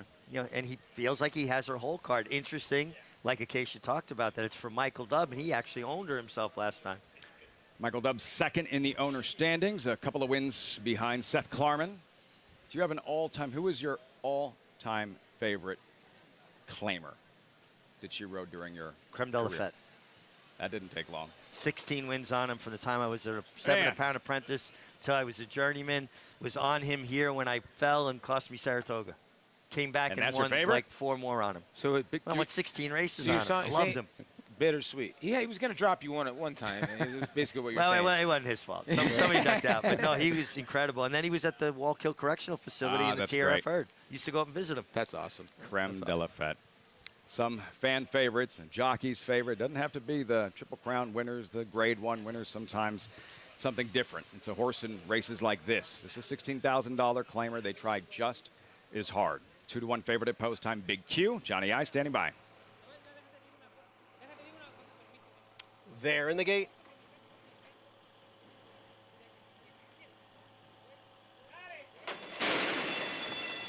And they're off. Happy Sophia away well. Cadeau de Pay is right there. From the far outside, it is Missing Link. And down at the rail, it is Prairie Fire. And now moving on through is Guns Blazing. Missing Link has the lead. Guns Blazing and Prairie Fire. They are right together, second and third, and joined on the outside there by Big Q. Cadeau de Pay is now back running in fifth, followed by Happy Sophia. And at the back of the pack and trailing the field is Shadow Lamo in seventh. The quarter went in 22 and 4/5 seconds as they race around the far turn. And it is Missing Link, the long shot leader here as they come for the head of the stretch. Guns Blazing on the outside, runs in second as they head for home now. Missing Link and Guns Blazing, they are right together with Prairie Fire next in third. They pass the 3/16 pole, and it is Guns Blazing challenged here now by Prairie Fire on the outside. Prairie Fire now takes the lead. Guns Blazing is back running in second. On the far outside, it is Shadow Lamo, who's putting in a late run here. Prairie Fire trying to hold off Shadow Lamo as they come for the finish. Prairie Fire by a head. Shadow Lamo is second. And then Guns Blazing and Happy Sophia. With a Michael Jordan tongue wag, Prairie Fire holding off Shadow Lamo. Desperate finish. And for our analysts, the exact in the third at Saratoga. Yeah, well done. You guys were all over Prairie Fire. I like Shadow Lamo, who was so far back. Yeah. And she wasn't running through the kickback paw. And finally, when she sifted to the clear under insistent urging by Dylan Davis, she leveled off and ran, made it close to the end. But I'm happy with the exacta because I listen to my colleagues. I've definitely I'm appreciate it. I'm thanking you guys. Well, you know, Manny did a great job because he had the horse on the rail, and he for a split second you thought, is he going to try to go through the rail? And he had no spot. And you could see, I turned to you, I'm like, oh, she's getting high-headed. She started to look around, and that's when Shadow Lamo started launching her rally. And you're right. If Shadow Lamo picks up the bit a little bit earlier, she might have went by because she just got rolling just a little too late. You know, some closers will almost lose contact with the field. Almost. That's what I thought was going on with Shadow Lamo early on. Absolutely. Well, halfway through the race, Richie goes, Shadow Lamo just like basically just not running today. Not And then all of a sudden, I go, wait a second, this horse is flying, Richie. It's always interesting to keep an eye on horses that do lose a little contact with the field. When they catch the first horse with the pack, it almost makes them come alive. Like, oh, wait, I've got company. I'm in a race. And now I'll start running again. Like I said, I would have preferred Shadow Lamo got there because she was 9-2. But because of you guys, I hit the exacta. But a good job by John Toscano. Here's a horse that was voided claim with Shadow Lamo, and then he brings this horse back. But you got to give all the credit to Charlie Baker. He went back in and claimed this horse for 25 after losing for 20. He's probably going to lose her again today at 6, but he got $42,000, 30 or 60% of that purse. Yep. How good of a horseman, how good of a trainer are we talking about, Charlie Baker? Charlie Baker's a tremendous horseman, and we've seen this over my career in racing, over 40 years. Horsemen that come out of Finger Lakes really know how to get horses right because they're dealing with lower-level horses there, horses that have issues, horses that might not be as willing as the good horses, and they figure out ways to get them good. Great horseman. I'm with you 100%. You know how you gauge a good horseman? Charlie Baker's never had a bad meet here at Saratoga. He's again, Acacia, first thing, the reclaim. Your handicapping strategy as well. On target with Prairie Fire. Shadow Lamo came running late, 1-3-2-6. Dub, 1 win shy of Seth Klarman. Of course, Klarman has cost basis 7-5 favorite in the fourth. Results when we come back.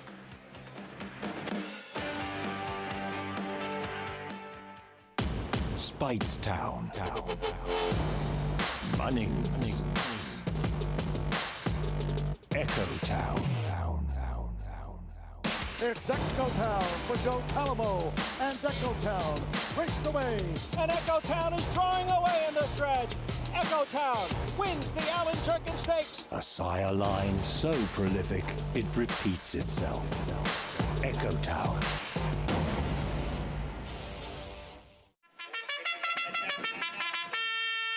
This August, Monmouth Park has the perfect cure for a case of the Mondays. With live racing every Monday starting at 2 p.m., extend your summer weekends and wager on action-packed racing from the Jersey Shore. Plus, play the new 50-cent Monday Mid-Atlantic Pick 4, pairing 2 races from Monmouth and Colonial into Monday's featured bet. It's Monday racing all August long at Monmouth Park Racetrack.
Saratoga Live on a Sunday, as always, brought to you in part by America's Best Racing. For the love of the race, visit americasbestracing.net today. Make sure and visit that brand new post-bar paddock suite. Treehouse overlooking the paddock. Amazing view. And here's another. If you had Prairie Fire, about a neck over a late charging Shadalamo. Acacia and Polly with this one. Manny Franco, terrific summer here thus far, Richie, at Saratoga. He's just been riding so well for an extended period of time, and the biggest gift that Manny has is his physicality. He's just such an athlete. He's strong. Trainer Charlie Baker, very, very good, and standing by with Acacia in the winner's circle.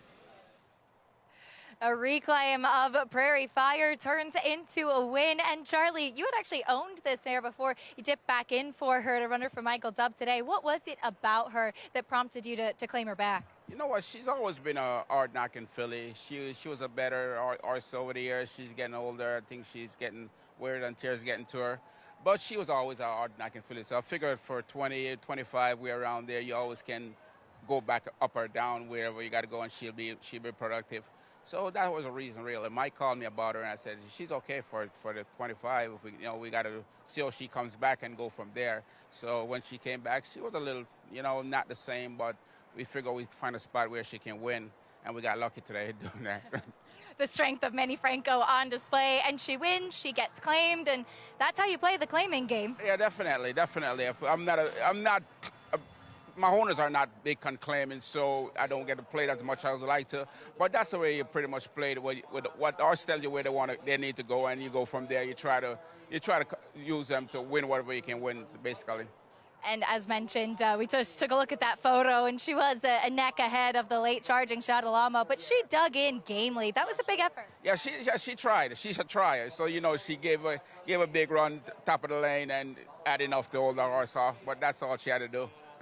A nice win, Charlie. Congratulations. All right, thank you, Acacia. Charlie Baker with the win, playing the claiming game and doing it well. Terrific horseman, Lafitte. Charlie Baker. Yeah, claim her back. Get another one. She's won 9 races now, 2 at Saratoga. Prairie Fire, 750. Shadalamo, big late run. Guns blazing, 1-3-2. Third race at Saratoga.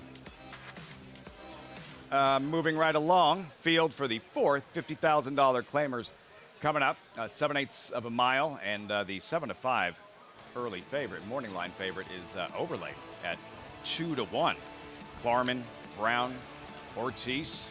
That's coming up next at Saratoga. And in case you're just joining us, the Derby winner has arrived, and that was moments after the second biggest upset in Kentucky Derby history. 80-1, Rich Strike back in New York, getting ready for the Travers.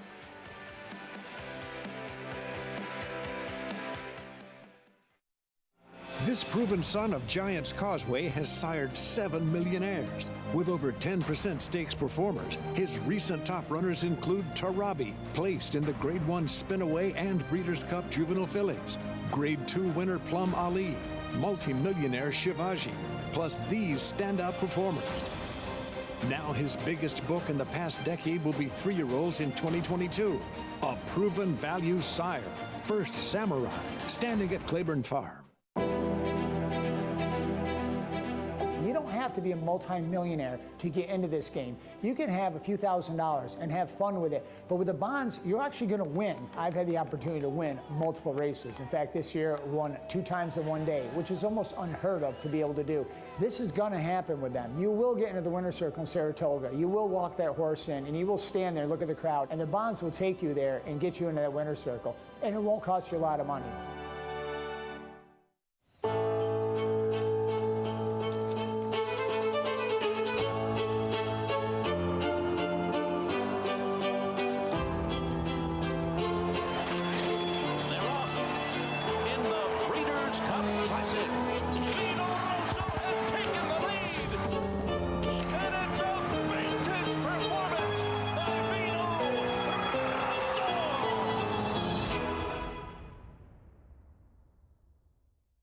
It's America's original sport, and no one covers it better than America'sBestRacing.net.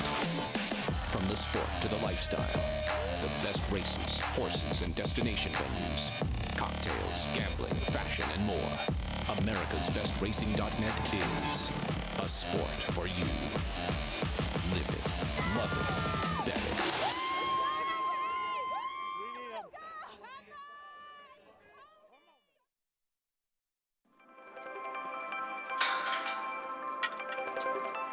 Covering almost 300 acres near the borders of Vermont and Massachusetts, New Hill Farm was established in 1984 by the parents of current owner Lily Kobielski. She says she's guided by one principle. It's got to be all about the horse. You know, everything we do is to make sure that we're raising healthy, happy racehorses. That's me. Lily's husband, Maciek Kobielski, is a famous fashion and portrait photographer. Lily is both a photographer and freelance writer whose work has appeared in Vogue and the New York Times. It's not surprising that they love living surrounded by beauty at the farm that Lily took over from her mother a few years ago. And they believe it's a good place to raise both children and horses. You know, we'll have as much as 45 horses at the farm at a time, which gets a little crazy. Lily grew up riding and showing hunters and says her children appear to have inherited her love for horses. Whatever path they follow, New Hill Farm will always be a farm. Very committed to conservation, so all of the farm is protected as farmland. And about 70 of the acres are fenced off for the horses. Really great stuff. The strength of New York breeding. For more information, go to nybreds.com. And tonight, across the street at Fasig-Tipton, Session 1 of the New York Bred Yearling Sale, Richie. Like the next Tis the Law could be awaiting your bid. Absolutely. The other night, we had the New York Breeders' Championship dinner at Fasig-Tipton. 26 of the horses nominated had run through this ring, were sold by Fasig-Tipton. Pretty awesome. Pretty awesome stuff. And New York Bred overall has just gone up over the years, and we just saw New York Bred win the last race in an open company, and they've just gotten better and better. Session 1 of the New York Bred Yearling Sale tonight starts at 7 o'clock again tonight and tomorrow as we wind down week number 5 here at Saratoga. And looking ahead to Alabama week and the stakes rundown. Alabama on Saturday. New York Stallion Series continues Wednesday, Thursday. Skidmore Summer Colony Friday. 142nd running of the Alabama on Saturday, and the Lake Placid Smart and Fancy is always on the undercard. But this is the filly to beat, Paulie Nest, following this tour de force in the Coaching Club American Oaks. Yeah, she really did stamp herself. I think she stamped herself in the Belmont. Obviously, it's a real horse. And then after the Belmont, after stumbling at the start, running 1.5 miles around against her stablemate, who unfortunately Mo Donegal's out for the year, Todd Pletcher comes out and says she's put on weight. And then she comes on the Coaching Club American Oaks and destroys her foes. And now she's becoming a threat to some of the colts. Gains weight out of a 1.5 mile race where she ran tremendous and would have been closer to Mo Donegal if she had a little bit of a smoother journey. I'm not saying she was going to beat him. What stands out watching her in these videos, how intelligent she is. You could see the way she looks at things. There's a clarity to her eye and almost a docileness. Those are the ones that make the best broodmares, too. She's been, the way she's developed, and for a trainer, Todd Pletcher looking for a fourth Alabama, won last year with Malathot, and that's the Alabama next Saturday. And then the following week, the Run Happy Travers. And as we showed you, the Kentucky Derby winner has arrived, Rich Strike, and that will be the question that follows him wherever he goes. That first Saturday in May, what we saw, was it a fluke, or will we see more of the same moving forward, namely in the Run Happy Travers? Well, we'll tell you this. You get off the van, pretty perky for, Van in here from Kentucky. He's got a high energy level to him. And listen, they can never take the Kentucky Derby away from him. But look, he's saying, hey, I'm here. I heard this is a party town. Where are we going tonight? Listen, after he won the Kentucky Derby, it was actually pretty crazy because 2 days later, I think about 1,000 people showed up at Churchill Downs because he wasn't on the Churchill Downs starting gate shirt. He wasn't even on the shirt that was there. Ethereal Road was on the shirt. He wasn't even on it. People wanted their money back. But there is the Run Happy Travers. And you look at this race, obviously Epicenter is your probably leader going in, but Charge It is another horse that brings a lot of intrigue to a lot of people because he won his last race by 20-some-odd lengths for Todd Pletcher, and usually they stretch out for Todd, so maybe he's figured out. Cyberknife coming from the Haskell. It's going to be a very, very interesting race. Yeah, don't sleep on Cyberknife. And drilling 5 furlongs yesterday, Richie, Arkansas Derby winner, Haskell winner, Cyberknife, 5 furlongs, 101 flat. Believe he's on the outside, yes? Yes. Yeah, that's him on the outside. I mean, he looks great. He's in the bridle. He's cruising. He's a horse that tends to want to wait on horses. When he hits the front, he shuts down. He didn't do that in the work, and I think this was by design. Kind of teaching him, hey, it's okay to leave your workmate. It's all right to run by horses and continue. Big gallop out. I think Florent Giroux's really learned how to ride him. He purposely tries to get through on the inside, much like Ferdinand, a horse that would want to pull up when he hit the front. When he got through inside, he kind of squirt forward. Yeah, you told me about that because I remember when he won at Churchill, he was on the outside of Mass Parade, and he won just barely hung on. And I asked Flo after, he goes, gosh, he likes to pull himself up, but if I go up the rail, it's better. And you told me for a high-headed horse, it is better to go up the rail. Much better. And it seems like it keeps them engaged. They're inside, so they have a tendency to go forward. They're outside, they kind of get to wander and looking around and hanging, which he did and still won the Pat Day Mile. Yeah. But the way he rode him in the Haskell, if he can get that kind of trip in the Run Happy Travers, which is always a critically important race for 3-0 championship honors, this year, it could be the deciding factor. It's still well up in the air. Loved the agility he showed at the top of the stretch in that decisive moment in the Haskell, improving. Cyberknife, thanks to our friends at XB TV. And yeah, so we're getting close. Have to build that Travers bankroll. Qualify, you can bet $50 to win on one horse in today's Mahoney. Score $20 bonus, win or lose. Play the bankroll builder each Saturday and Sunday through August 21st to earn up to $160. Visit NaraBets.com to opt in and get the full bankroll builder schedule. They've reached the paddock for the 4th. Cost basis at 9-5. The favorite for Chad Brown. Chalk players, can you trust him? The layoff, the class drop, we'll find out in about 14 minutes. You're watching Saratoga Live. Honor Code, a multiple Grade 1 winner from the final crop of the legendary AP Indy. Never off the board in 11 starts, he was crowned champion older horse before retiring. Now he is living up to the promise of his pedigree. With progeny like Grade 1 winners Honor AP, Max Player, and Maracuja, and multiple 6-figure yearling sales. Honor Code stands to continue his sire's legacy at Lane's End. Now more than ever, it's time to get with the program. When shopping for your next race prospect, consider that New York breds start with an advantage. Our New York breds run for serious green. At Saratoga Race Meet, New York bred maidens run for up to $88,000. New York bred allowance horses run for up to $100,000. And New York bred owners can collect awards of up to $20,000 per horse per race. So get back with the program. Seriously.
Great day for thoroughbred racing at Saratoga. Watching Saratoga Live. It's always brought to you in part by Claiborne Farm. 100 years doing the usual, unusually well. Current odds race 4. All for sale, $50,000 claiming sprint, 7/8 of a mile. And cost basis, number 2 at 9 to 5. Acacia, what are you seeing? Can we trust him? What do you think, cost basis? Physically? Yes, Lafitte. He looks terrific in here. Cost basis is the type of horse that at times doesn't really carry his weight very well, particularly can look a little bit light behind. I'm not seeing any of that today. He came in here, he was marching around the paddock. He has a level of intensity to him. Physically, he's very imposing. He's incredibly fit. He is taking that drop in class, and the blinkers do come off as he was stuck chasing both Mr. Phil and Jackson Traveler, 2 horses who at the time back in April were in very good form and came back to both win with high buyer speed figures. But cost basis, he just kind of makes sense on the drop. It's almost a little too easy looking at him in the face of his competition here, and in person, in the flesh, he stacks up to what it seems he should on paper. But take a look at a couple of his main foes. The number 8, Swiftsure, won last time out here at Saratoga when getting a little bit more ground to deal with the 7 furlongs. And I remember trainer Rudy Brissett actually being very surprised that he wasn't claimed that day, given the drop in class, because he had faced some good company prior to that and had shown some precocity at the start of his career. He's a very big horse. There's a lot of length to his frame. He looks really good coming out of that win where he was just dominant, and he has quite a bit of speed too.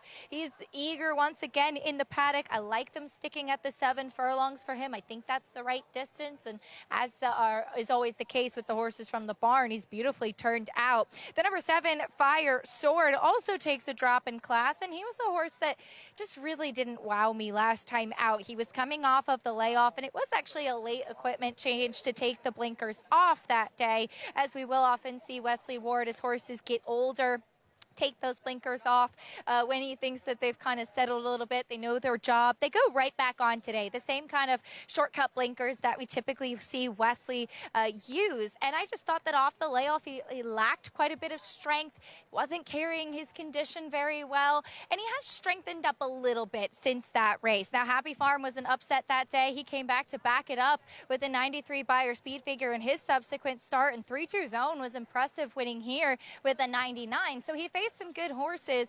We'll see if now second off the layoff could be the key for Fire Sword and having the opportunity to get that race back under his belt. Lafitte? Fire Sword to be ridden by Joel Rosario. Johnny Velasquez involved in a spill yesterday, Churchill Downs. He did ride later on in the program, but off his mounts today. Rosario on Fire Sword for Wesley Ward, circling back to cost basis. Those guys never win any races together. Brad Ortiz, Chad Brown, leading trainer, leading jockey, combined 7 Saratoga titles here. So that's the good news, the powerhouse connections. Bad news, the layoff and the class drop, tricky formula to gauge. This was his latest win, Richie. Like last fall, Aqueduct, 3 starts back. Cosby looked good that day. He looked terrific. They added blinkers for his last start back in April, and he just didn't respond well to it. Now the blinkers are back off, and I like that because you saw turning for home there. He was relaxed. He was running well, but he was settled doing it. Sometimes blinkers make a horse get a little too keen, don't use their stride as efficiently, Paul. Yeah, and he's a horse that, you know, he ran into Mr. Phil. He ran into some horses that were just faster than him, and he just could not get to the front end. So now they kind of regrouped. They put him in for 50. He is 5 now, and the blinkers come back off after that one, just the race experiment. And you see Chad with an 8-win lead right now on Todd and Mike Maker and Bill Mott having a very nice meet. And look, Tom Morley and Jorge Abreu with the not sending out that many runners, they're having a monster meet, both of them too. Lafitte, years ago when it was a 24-day meet, your leading trainer would have somewhere between 8 and 10 wins in a 24-day meet. Your leading rider would have somewhere between 20 and 25 wins in a 24-day meet. Game's changed a bit. A little different now. Chad Brown, who has the record for most wins in a single season. There he is in the blue polo at Saratoga. Coming off a record-setting season at Belmont as well, most wins. Ricardo Santana, who had the 5 Grade 1 wins last summer at Saratoga. Trying to go back-to-back, looking for a 5th overall title. And this is, you know, expectation was very, very high coming into this meet for Chad Brown. Yeah, but just what he's doing coming off a big Belmont meet, it's hard to maintain that torrid of a pace because horses get tired. They lose conditions. Yeah. They have to step up in company. I think it speaks to his bench strength. Well, I think that a lot of people, we were focusing on Jack, Christopher, early voting, and Zandon coming into this meet. And those were the 3 horses that sort of disappointed for him. All the rest of his horses have not. I think Artorias is really coming into his zone at just the right time. We lost Arrogate way too soon. We really did. And I think he's going to want every bit of that mile and a quarter. Fastest mile and a quarter in the history of Saratoga, Arrogate, in his Travers win. I was watching the replay of a Windstar Colt who won at Keeneland. It wasn't We the People, one of those things. Anyways, point is, as I'm watching him here under oath. Okay. And they see the Juddmonte colors, Artorias, flying to finish 2nd. When's he running again? The next time was the Curlin. The way he drops his head and levels off, and he'll accelerate late like a good grass horse on grass, but he does it on dirt. To have a turn of foot on dirt is really, that's what makes a horse stand out as a really good horse. And with all that Juddmonte pedigree backing him up. Well, and another thing, too, his mom was a win machine, so it runs in the family. Absolutely. He's a sleeper. I think he could get overlooked. I'm afraid that that's going to catch on, and then our sleeper's not going to be so sleepy at the wagering. Travers getting closer and closer. Meantime, post-parade for the 4th. There's Magnificent Chrome pictured. 25th start. First time in his career he's getting Lasix. Is that going to help him find a race faster than he's ever found before? Let's see. Keisha liked what she saw. I think that's important today for cost basis. Listen, he's going to be probably the horse to catch. See, I'd see how aggressive he gets because the 3 on the outside does have speed. American Power, then an outsider, Scoto and Mike Luzzy. Yeah, this horse 50-1 on the morning line. I don't know about 21 to 1. Tough to look.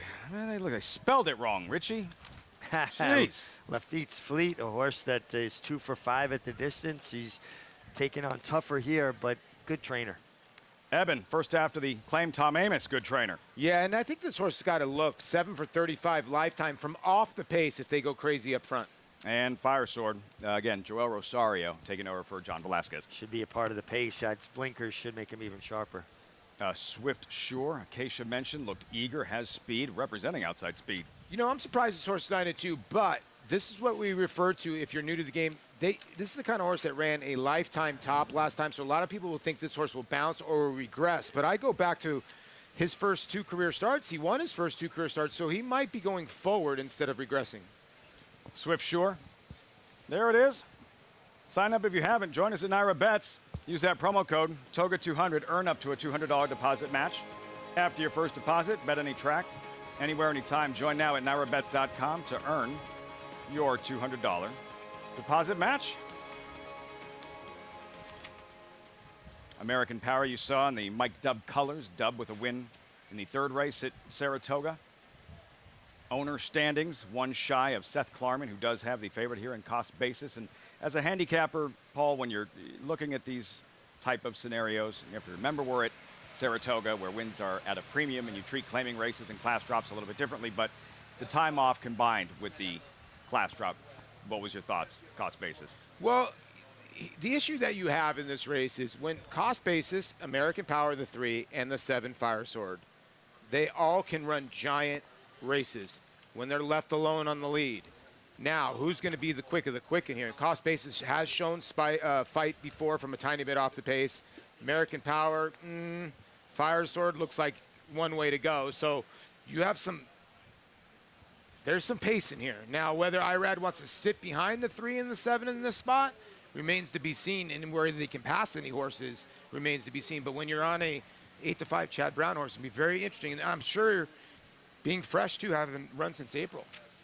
Cost basis, Acacia, you like what you saw in the paddock, and then Lafitte's Fleet. Spelled it wrong, not the first time, don't be the last. I'm right there with you with having your name spelled wrong, Lafitte. But Lafitte's Fleet, which is, I'm sure, a name that track announcers love as a tongue twister. This one goes out for the Cantamasi barn, which has been doing really well here at the meet and comes off of a win last time out with a big buyer speed figure. Took a good step forward off the claim. He does have to show that he can repeat that and has been freshened up since May at a big price.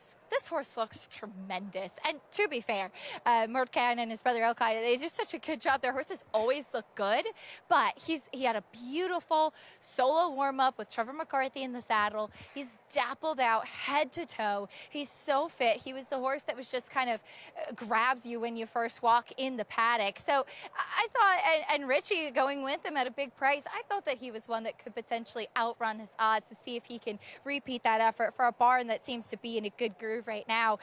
We saw that horse get a big warm-up. That wasn't the case with the 2 cost basis. And as Paul was talking about the pace, when you can kind of gauge with warm-ups and try to guess some jockey's intent, Rad Ortiz is a guy that will take a horse away from the pony and give them a big warm-up. And he didn't do that with cost basis. He kept him with the pony. He kept him very, very quiet out on the track, giving me the inclination that he wants him to settle. I wasn't proud of going with the 8-5 favorite in this race, but he did win me over with how he framed himself up on the track. I would have liked a little bit more warm-up, but he does look like he's doing well coming into this, Lafitte. Cost basis, Acacia with the Rad Ortiz, Chad Brown looking to pad their stats to get closer to post time, and another good crowd here at Saratoga. Yes, it's been, first of all, the weather's been amazing every day this week. And yesterday, 38,000 here, an electric Saturday at Saratoga. It really was. Walking through the grandstand, you could feel the energy. Just so nice that the humidity broke, and everybody just seems so much more comfortable. No, you forget we lost so many days of racing last year. Did you hear me knocking on wood because of rain? And it's just been beautiful this whole week. Tremendous crowds, and it started on Wednesday. It really did. I mean, it carried over from the sale. People stayed. You pointed out, Richie, how the horses get accustomed to the wet because they've been here, and I thought about that. Did you see the Godolphin filly that won the Saratoga Oaks, Half the Moonlight. Was that how? And first thing I thought of was when you mentioned as a shipper coming in, how much it impacted her when the others that have been stabled up here have adjusted so much better. Once horses have had an opportunity to acclimate, you don't really have that much problems with the heat. It's when they're coming into the heat from cooler climes when they'll tend to have issues. Yeah, it didn't bother her on her track, but you could tell. That was last week. Today's feature of the Mahoney a little bit later on. We're all set for the fourth race, filing into the gate. Cost basis 8-5 at post time. Here's Johnny I. Final horse, number 8, Swift Sure, and they're all in the gate.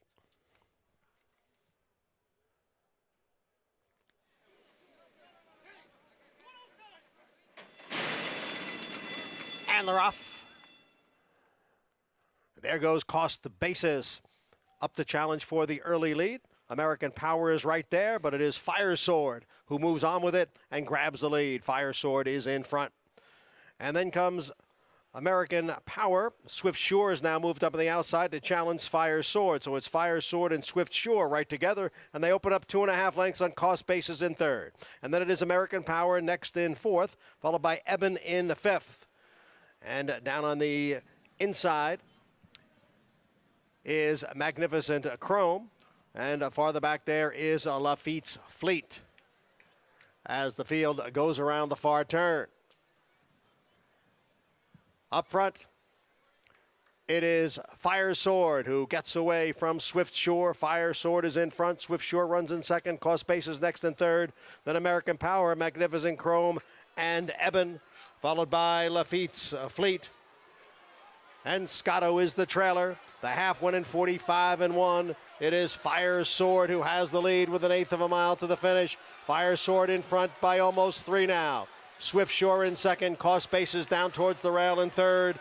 It is Fire Sword with the lead as they come on for the finish. Fire Sword and Joe L. Rosario almost eased up there at the end. Swift Sure was second, then Cost basis and Lafitte's Fleet finished fourth. Pick up Mount Joel Rosario or Wesley Ward. Fire Sword in this fourth race at Saratoga. Always traveling. You showed good speed with the addition of blinkers. He's a fast horse to begin with, but was doing it the right way, Paul. Cruising into Joel Rosario's hands. When you see Joel Rosario on one and the horse is basically melting into his hands, you know they're going to be tough. It's a fast time. Yep. Very fast time. We've been seeing 113s and 112s. This horse just ran 110 for 6 furlongs and 123. So this was not by default. This was a well-earned win. And we talked about at Lafitte, who was going to get to the front end and who could close. Nobody really made up any ground, and Fire Sword just took him to him early. Any excuse, cost basis, having to settle for third at 8-5? Cost basis eased back off of the speed. They took the blinkers off. You had to think that was by design. But he's really never been a horse that shows that he passes horses. He usually runs his best when he's involved. No, and the 8 in Ricardo Santana, he tried to push the pace. And Joel Rosario and the Wesley Ward runner was having none of it. Son of First Samurai, like you said, put the blinkers back on, and 5 for 10 lifetime. And look the way he's lowering his head down. He ran to the wire. Like I said, this is a fast time. Yeah, he finishes with authority. Rosario, right hand. We touched on it earlier. Johnny Velasquez yesterday at Churchill Downs was involved in a spill.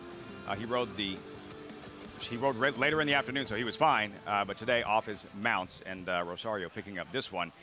Fire Sword, Silverton Hill LLC, with the blinkers on and a sharp win at Saratoga. 7-8-2-5 results, reaction. When we come back, as our coverage continues, winding down week 5 at Saratoga. You're watching Saratoga Live. Every breeder hopes to leave a lasting genetic legacy. It's one of the few true paths to immortality.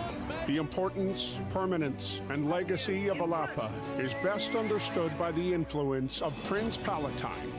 To put Prince Palatine's significance and that of the farm into a proper perspective, every stallion at Alapa traces their parentage back to Prince Palatine.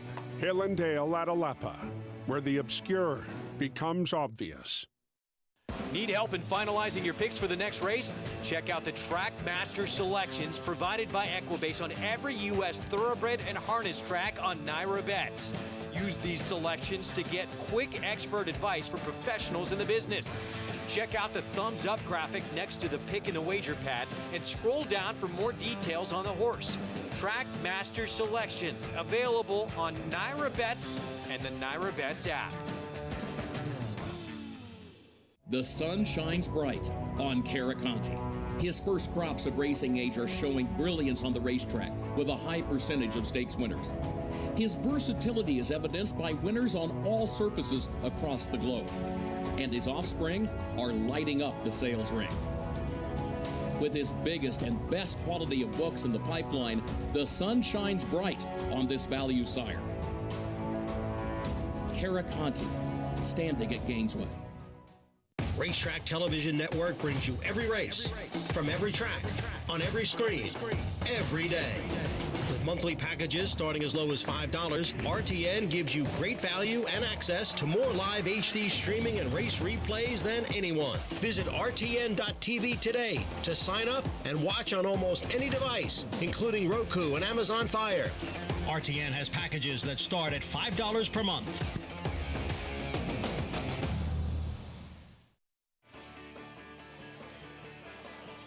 Great to have you with us on Saratoga Live, as always. Brought to you in part by Naira Bets. Any track, anywhere, anytime. Get started at nairabets.com today. Silverton Hill LLC's Fire Sword. Salute from Joel Rosario.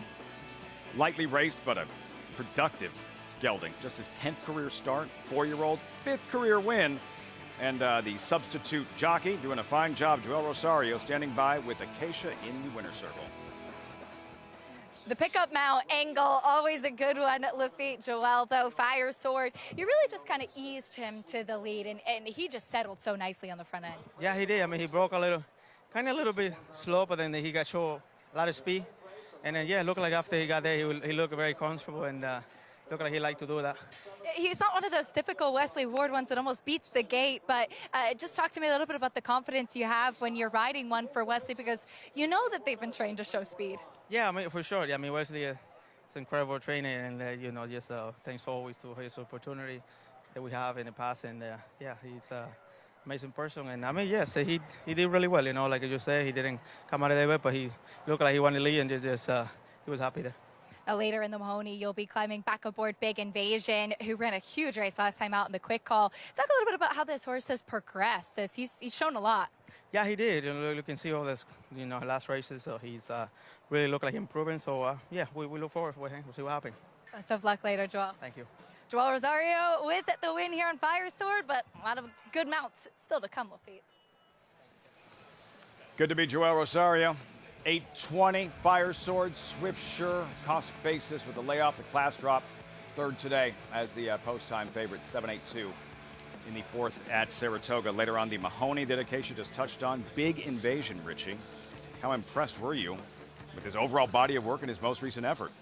I think it's been incredible. And to me, watching his progression, being a little bit rank, if you will, wanting to show so much speed. And that's why it's so important to have a rider like Joel Rosario that works with a horse, works with the trainer. Them getting him to switch off and finish his races the way he does, he's very impressive. No, he's very impressive. You got 23 minutes to pick six starts here. I think he's going to be the most single horse in the pick six by far. You were in communication with Ron Anderson, who's the agent for Joel Rosario. Of course, John Velasquez not riding today. What did he tell you? Johnny was just sore from the fall he took at Churchill Downs yesterday. Should be fine, should be back on Wednesday. It was a very awkward fall. A lot of times when riders fall, they'll fall forward and you get a chance to ball up and roll. Johnny kind of fell a little bit spread out and backwards, and he hit the ground, doesn't kind of disperse that energy as effectively. It just shows you how tough they are. He rode the rest of the day yesterday. I'm sure he felt like an open wound today. A lot of people don't realize, too, when you're an athlete, the other part about it is when you do get an injury and you fly, it worsens, because when you go fly up in the air, it swells up even more, and then you have an issue usually the second day. That's usually when it starts hurting. I was going to say, when you wore one from Randy Johnson, I'm guessing it hurt a lot more the following day. It does. And when you get on a plane, for some reason, your body swells up. It's just the air pressure, whatever, and you don't feel great the next day. But as you pointed out, it was an awkward fall, and the best news, he's okay. He's fine. And expect to see him back Wednesday. Good stuff there for Ron Anderson. He still has the win with Rosario. In the fourth at Saratoga, we're going to be Welcoming in new viewers very shortly. Resetting the show as Saratoga Live continues on this Sunday. We still have the Mahoney coming up a little bit later on. Paulie, did you like anybody in this 5th race? Quick. Yeah, I like the 8 a little bit. 6th Street. 8-1. 8-1, that'll work. 21 minutes out. Pick 6 time for this Sunday at Saratoga on a gorgeous day in upstate New York. Saratoga Live continues in like 10 seconds.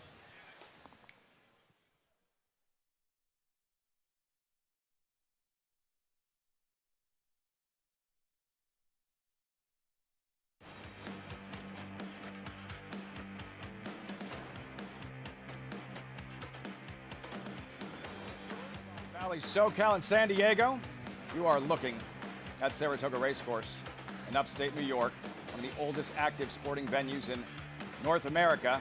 Terrific Sunday program just outside the paddock. He's Paul LaDuca, champion jockey Richie Migliori.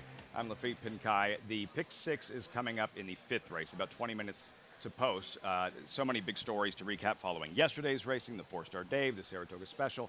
Looking ahead, though, the Travers is in just a couple of weeks, and a Kentucky Derby winner arrived just within the last hour or so. Rich Strike, who pulled off the 2nd biggest upset in the history of the Derby at 80-1, is on the grounds. Richie, ready for the Travers and feeling good. He's carrying great weight. His coat looks tremendous. Look at the energy level. This horse is just vanned here from Kentucky. He spent over 12, 13 hours on a van getting here, and now he's looking to do a little dance and say, where's the club? I'm ready to go out. Right? I mean, like, he's like a lot of the fans here. He's been hearing all the whispers. Hey, I want to check out Saratoga, too. This is a cool little place, and I think he's going to like it here. He's the kind of horse that I think that he obviously loved Churchill Downs. He might like the tranquility here of Saratoga. You guys are both athletes. You didn't appreciate being called a fluke. Maybe he doesn't either. 100%. You know? No, I had to learn to live with it.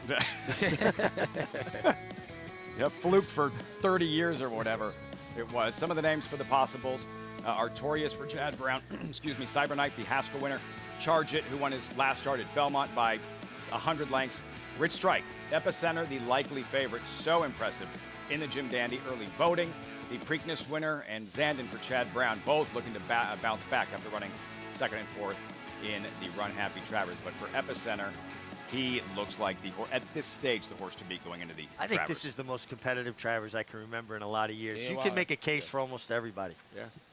In a couple of weeks, and we're going to take another quick break, reset one more time, and welcome in even more viewers as our coverage continues on this beautiful Sunday at Saratoga.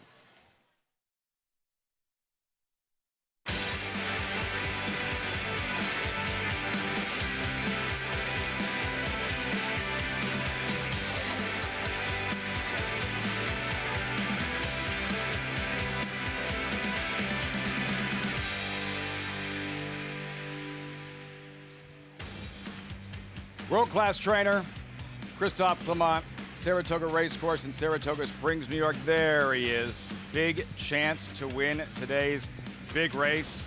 Big invasion. Stuff like writes itself sometimes.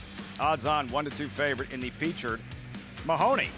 First summer at Saratoga for Joseph O'Brien, son of a training legend, Aidan O'Brien. He's a tremendous trainer and seeking a first win at Saratoga this season. He'll try with Catamosto, highly regarded Irish colt, all set for his stateside debut. And yesterday, what a show he put on. 3rd Grade 1 victory. Casa Creta, 5th for Hall of Famer Bill Mott, Lee Einseidler, Mike Francesa, and a 3rd for Luis Saez in the Grade 1 4-Star Dave. Great atmosphere. So glad you could join us on Saratoga Live, as always, brought to you in part by America's Best Racing. For the love of the race, visit americasbestracing.net today. Just outside the paddock, welcome everyone. I'm Lafitte Pinkai. It was absolutely electric here yesterday. More than 38,000 on hand. You saw great races and great stories. Saratoga Special and the 4-Star Dave will recap. As for today, the Pick 6 is just around the corner, and that featured event, the Mahoney, still coming up in race number 9. There is the field. Morning line odds, 3-year-olds, 5.5 furlongs on the grass, $150,000 per 7 of them. Big invasion, 1-2. Odds on morning line favorite as I welcome in my friends and colleagues, Paul LaDuca, Richie Migliori. Let's start with the Mahoney. We'll get to the race in a moment. but the name, the Mahoney family and Pat Mahoney, and why this race is named after them, what they meant to New York racing. Well, basically, they're the first family of the pari-mutuels, going back to Mortimer Mahoney, who was working Jamaica and Brighton Beach and Sheepshead Bay back in the day, as well as Saratoga, going on to Riggs Mahoney, and then most recently Pat Mahoney retired in 2016. So a grandfather, a father, a couple uncles, and then Pat, who by his estimation saw over 130,000 races and saw over $20 billion in mutuals go through where he was working. Wow. Billion with a B. Yeah. Decades. He's seen it all. Pat Mahoney. He's probably seen every bad beat ever, right? Wow. Great pictures. Mortimer, there's Riggs, and then Pat Mahoney, and there's a plaque on the second floor in the clubhouse at Belmont commemorating the first family of the mutuals. Just incredible, the history. You can read about it. Racetracks that haven't been open in years. Morris Park, Sheepshead Bay, where I grew up, who Sonny Jim Fitzsimmons actually was a jockey in Sheepshead Bay. People don't know it. One of the greatest trainers of all time. Grew up in Brooklyn. You saw that picture there with some of the best people of all time grow up in Brooklyn. I'm with you. I'm with you. So for that reason, the family name, the legacy continues with the Mahoney. Paulie, as for the horses running, Big Invasion, there's a reason he is an odds-on 1-2 morning line favorite. How impressed have you been with what you've seen from Big Invasion? Well, he's a special type of horse. Obviously, you don't see turf sprinters. Sometimes you're thinking to yourself, okay, you know, are they that exciting? He's that exciting. He's won in 5 furlongs at Gulfstream Park. He won the Texas Glitter. Basically got left in the gate at Gulfstream Park. He won at Churchill. He won at Belmont, and then he won the quick call like this. And he can do it in so many different fashions. He can go to the front end. He can come from off the pace. And he's not named Big Invasion for you know what, and giggles, because this horse is a big horse, and he's got a lot of big strides to him. He's 5 for 6 lifetime, and he's 1-2 for a reason. That versatility really is key, Richie, and he'll give you that second move, that acceleration in the stretch that, you know, sometimes separates the great sprinters from the very. I'm not saying he's a great horse. I'm saying he possesses that particular weapon that he can sort of re-break in the stretch. That's electrifying. One thing all good horses have in common, they possess speed. It's how they learn to use that speed, where they use it in a race. He has learned to wait for Joel Rosario's cues, to turn it on when Joel wants it. He's fast enough to go to the lead in any race he wants. But the fact that he can switch off, switch back on, make multiple moves, that's what's made him so effective and doubly tough because he can use it effectively. Joel Rosario, regarded as the best turf sprint rider in North America. He has the call on Big Invasion. And Paul, if this guy could just figure out how to win a big race once in a while, the sky's the limit. It's insane. He's just been on some kind of roll. I mean, the stakes, every stakes, it seems like he's right there at the wire. And the other part about it is he's run second and third in a ton of them. He's got 10 stakes wins. And what I love about it, he's gone to the front end. He's come from way off the pace with a Wesley Ward runner. He's gone, you name it, turf, dirt. He's done in every different style. He's shown off all his abilities. You talk about a 5-tool person. Joel Rosario has all 5 tools. He can do it all. He can do it all. And the greatest compliment I could pay a rider, he's a chameleon. He fits. What's that mean? He can change colors. Whatever style the horse he's riding, he'll fit the horse, not the other way around. We have great riders, really good riders, that horses will have to kind of conform to their style. Joel conforms to the horse's style. 10 graded stakes victory. This is not a graded stakes victory, but he's on the favorite in a stakes race, the Mahoney. A stranger danger, a European invader, Irish colt by the name of Catamusto arrives, and he's faced some of the best overseas. Let's go back at Royal Ascot in the Group 1 Commonwealth Cup here, Richie, with 400 horses out there. Catamusto mixing it up with some of the very best. Yeah, I mean, and he's beaten 2 1/4 lengths here, and he's facing older horses as well. Now he's back with 3-year-olds. And I don't know that this is meaningful or not.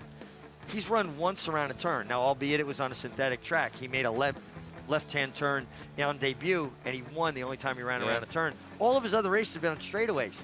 Now he comes here, gets a turn, and gets to run against 3-year-olds. Yeah, and here's the the great part about it is the sire's No Nay Never, who Wesley Ward trained. And my issue with these horses, Joseph O'Brien's had another horse that's tried to debut. They're not used to this type of speed that early. And when it ends up happening, you draw the one hole, he might get put behind the 8-ball a little bit. He's got to break out of there because different speed here. Joel Rosario, you mentioned No Nay Never, one of the toughest beats in Breeders' Cup history. And he engineered the beat, did Joel Rosario. Bobby's Kitten down the hill at Santa Anita in the Breeders' Cup Turf Sprint. No Nay Never, sire of Catamosto, trained by Joseph O'Brien, ridden by Tyler Gaffleone. Yesterday won the Arlington Million at Churchill. Won the first race on today's program. Lots going on in the Mahoney. Lots going on the rest of the afternoon. Today's races brought to you by Claiborne Farm. Pick 6 starts in 10 minutes. Then the late pick 5. And, of course, that aforementioned Mahoney.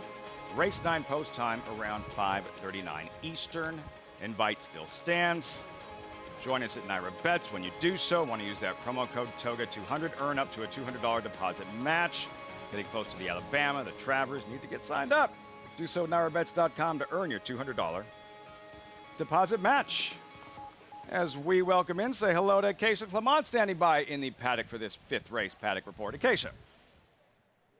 And Lafitte, Mrs. Green, currently your favorite, off the nose defeat last time out. She makes sense in here, but we'll take a look at a few new faces, starting with a horse that's cutting back in distance in the number 8, 6th Street. My notes from this French bred last time out were that she was very fit for her U.S. debut for trainer Brendan Walsh. I just really questioned if the mile was really what she wanted, and certainly didn't want her going any further than that. She's not very big, so I do like the cutback in distance for her. She's also a little sharper in here today in that she's more focused, more intensity. It's not nervous energy. So I like what I'm seeing from her. She also looks stronger, making her second start off the bench and her second start here in the States. And she does add shortcut blinkers. I think she is very interesting for yesterday's Arlington Million winner, Brendan Walsh, as Tyler Gaffleone will climb aboard and the team will come together again and hope for another win. The number 3, She's Stormy, makes her first start since her 2-year-old debut at Saratoga last year, when with the now retired Tom Bush. She showed a lot of speed that day and then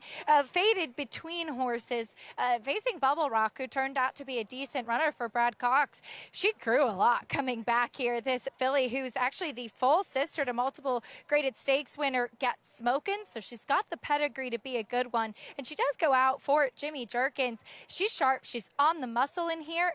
I like her. I think she is very intriguing. We'll see how she does off the bench, but the utmost respect for Jimmy as a horseman and bringing her along, and she too has had the opportunity to work on the turf course here at Saratoga on the Oklahoma training track. There's a couple first-time starters in this race. We'll take a look at the 9, Parents Pride, to the outside by McLean's Music, out of a Kitten's Joy mare who was a 4-time turf winner herself. So there's plenty of pedigree for her to like the grass, and she does look well suited to this surface, but she is a big filly. There's a lot of substance, and typically Saffie Joseph Jr.'s horses do carry really good weight and conditioning. I'm wondering though if she wants a little bit more ground. She's also been pretty intense, pretty sharp in here. She was a little bit tough to get the tack on. They ended up having to take her out of the saddling stall and saddle her on the walk, and she's settled a little bit now that they've gotten the saddle on her. She's maybe just one that I'm going to watch with interest and see how she fares moving forward. Lafitte?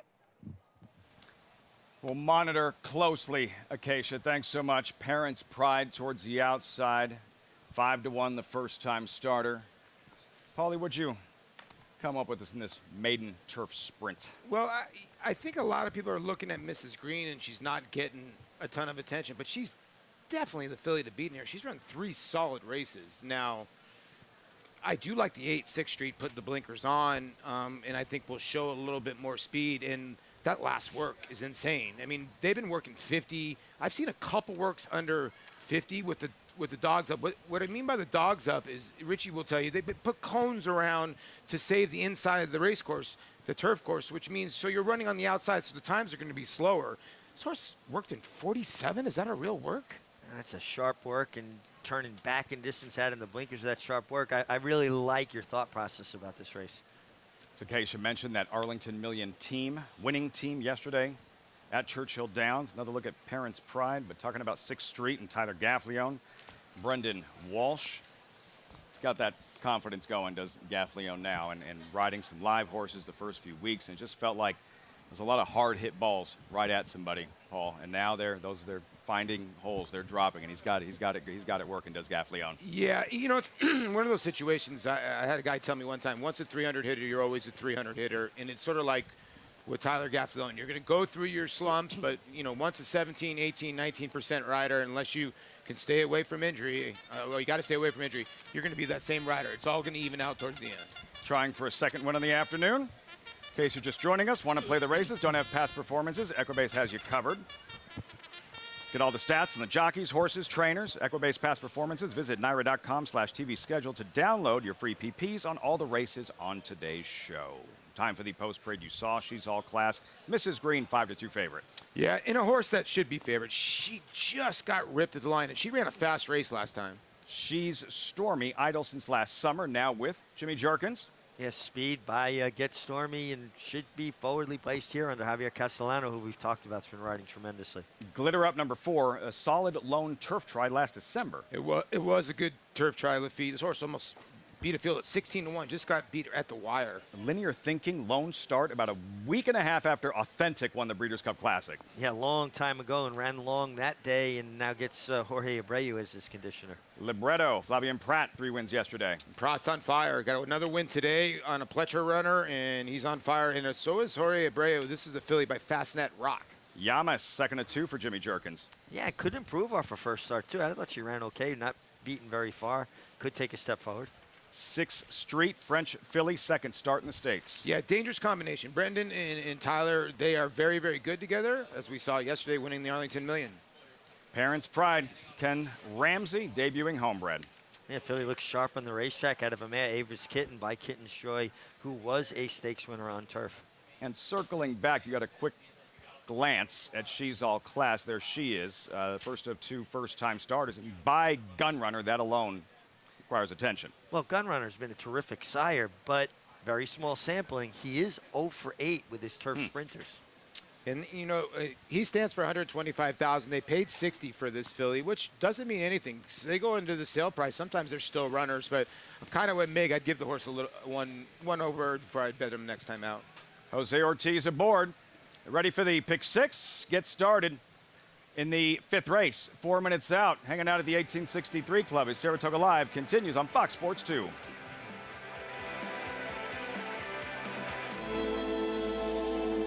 Level of racing that he's achieved is extremely rare. Anybody who's witnessed Matoli running sees a level of ability that doesn't come along that often. Matoli's a monster! Matoli wins the sprint! Oh, what a horse he is! Matoli, he did it again! Wins the mid-mile! The only thing to be better than one Matoli's a few Matolis. The mighty Matoli, who won the Fargo by 3.5 lengths, the new stakes record. Who you betting on? How about an app created specifically for horse racing? Naira Bets. We specialize in thundering hooves, fist pumping, and boosting your bankroll with robust weekly promotions. And offer betting tips from actual horse racing experts. Bet all day and night, nationwide. Get the action and thrill of horse racing with Naira Bets.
Another big crowd all season. The energy, big part of Saratoga with the fans.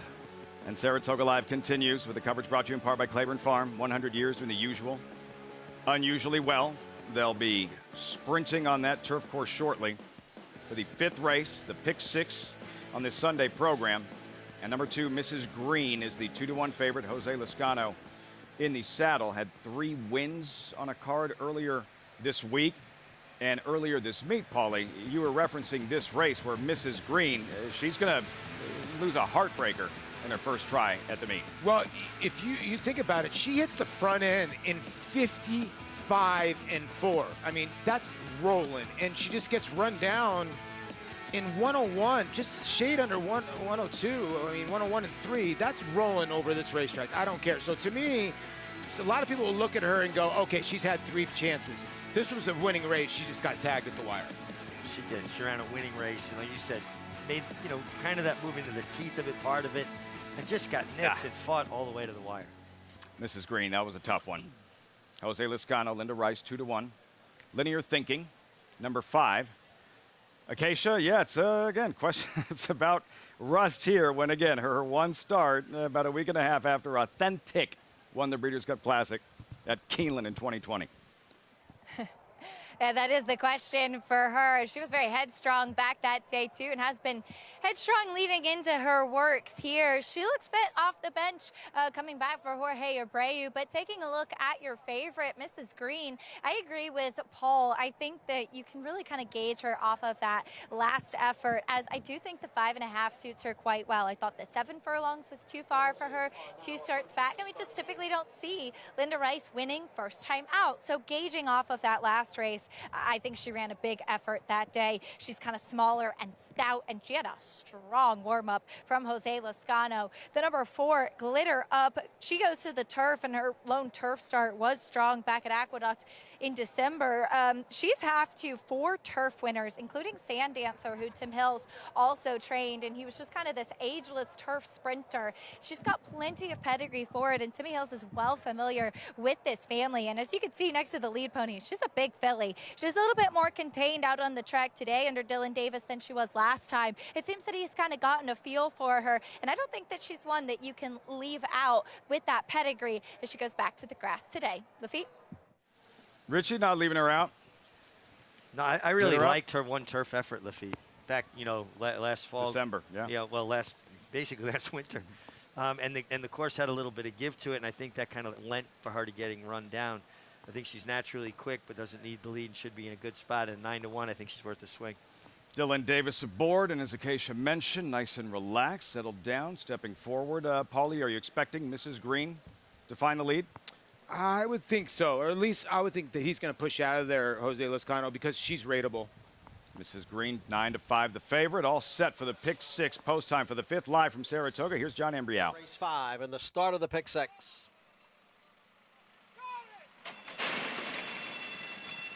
And they're off. Away well, Mrs. Green. Glitter Up is right there. Glitter Up has the lead. Mrs. Green and 6th Street, they are right together, joined on the outside there by Parents' Pride, who is a close-up 4th. And then it is She's Stormy, who's racing in 5th, followed by Hamas next in 6th. And then it is Libretto in 7th. At the back of the pack are She's All Class, along with Linear Thinking.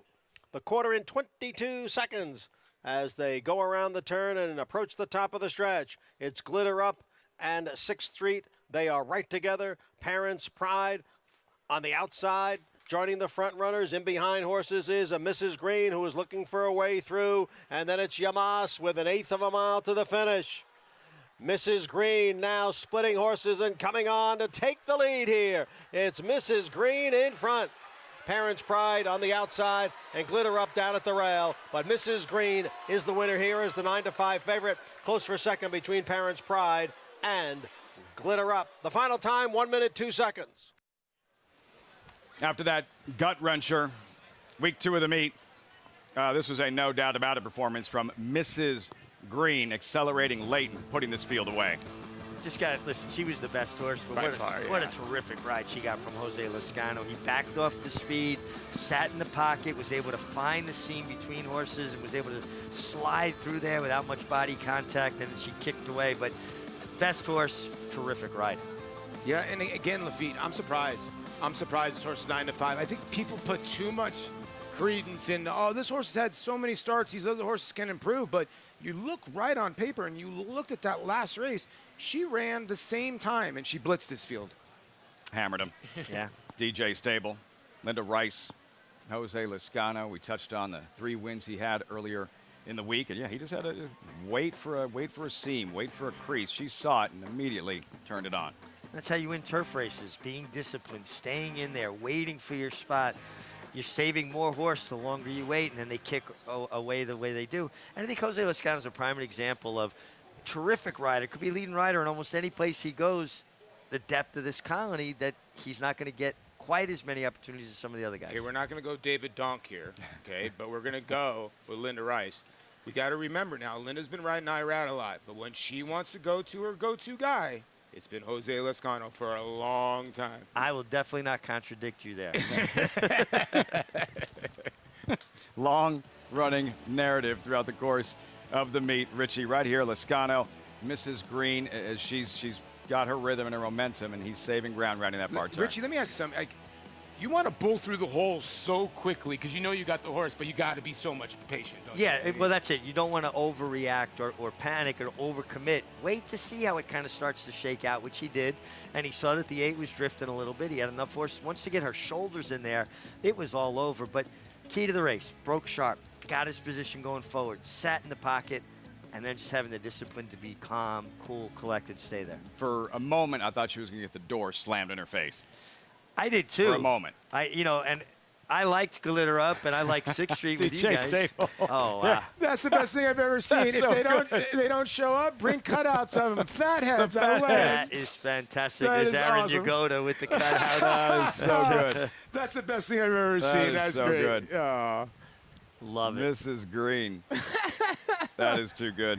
Jaywalk. Jaywalk was a good filly. I know, Jaywalk was. Really. Same owners have the horse trained by Joseph O'Brien in the feature, too, so they might need those cutouts. There you go. Don't get rid of them. It's a good filly. Good colt later on in the featured Mahoney. Mrs. Green, 2948. Coverage continues. Results, reaction when Saratoga Live continues.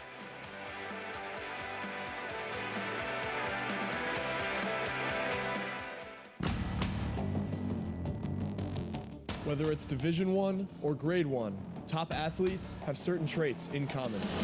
Speed, strength, class, versatility, and most of all, willpower.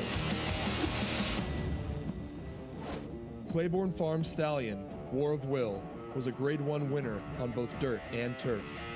Now, his first foals are taking the field. Lady Aurelia down the centre in the white and green colours is going away at the end. Rachel's Valentina Ratner and takes the lead.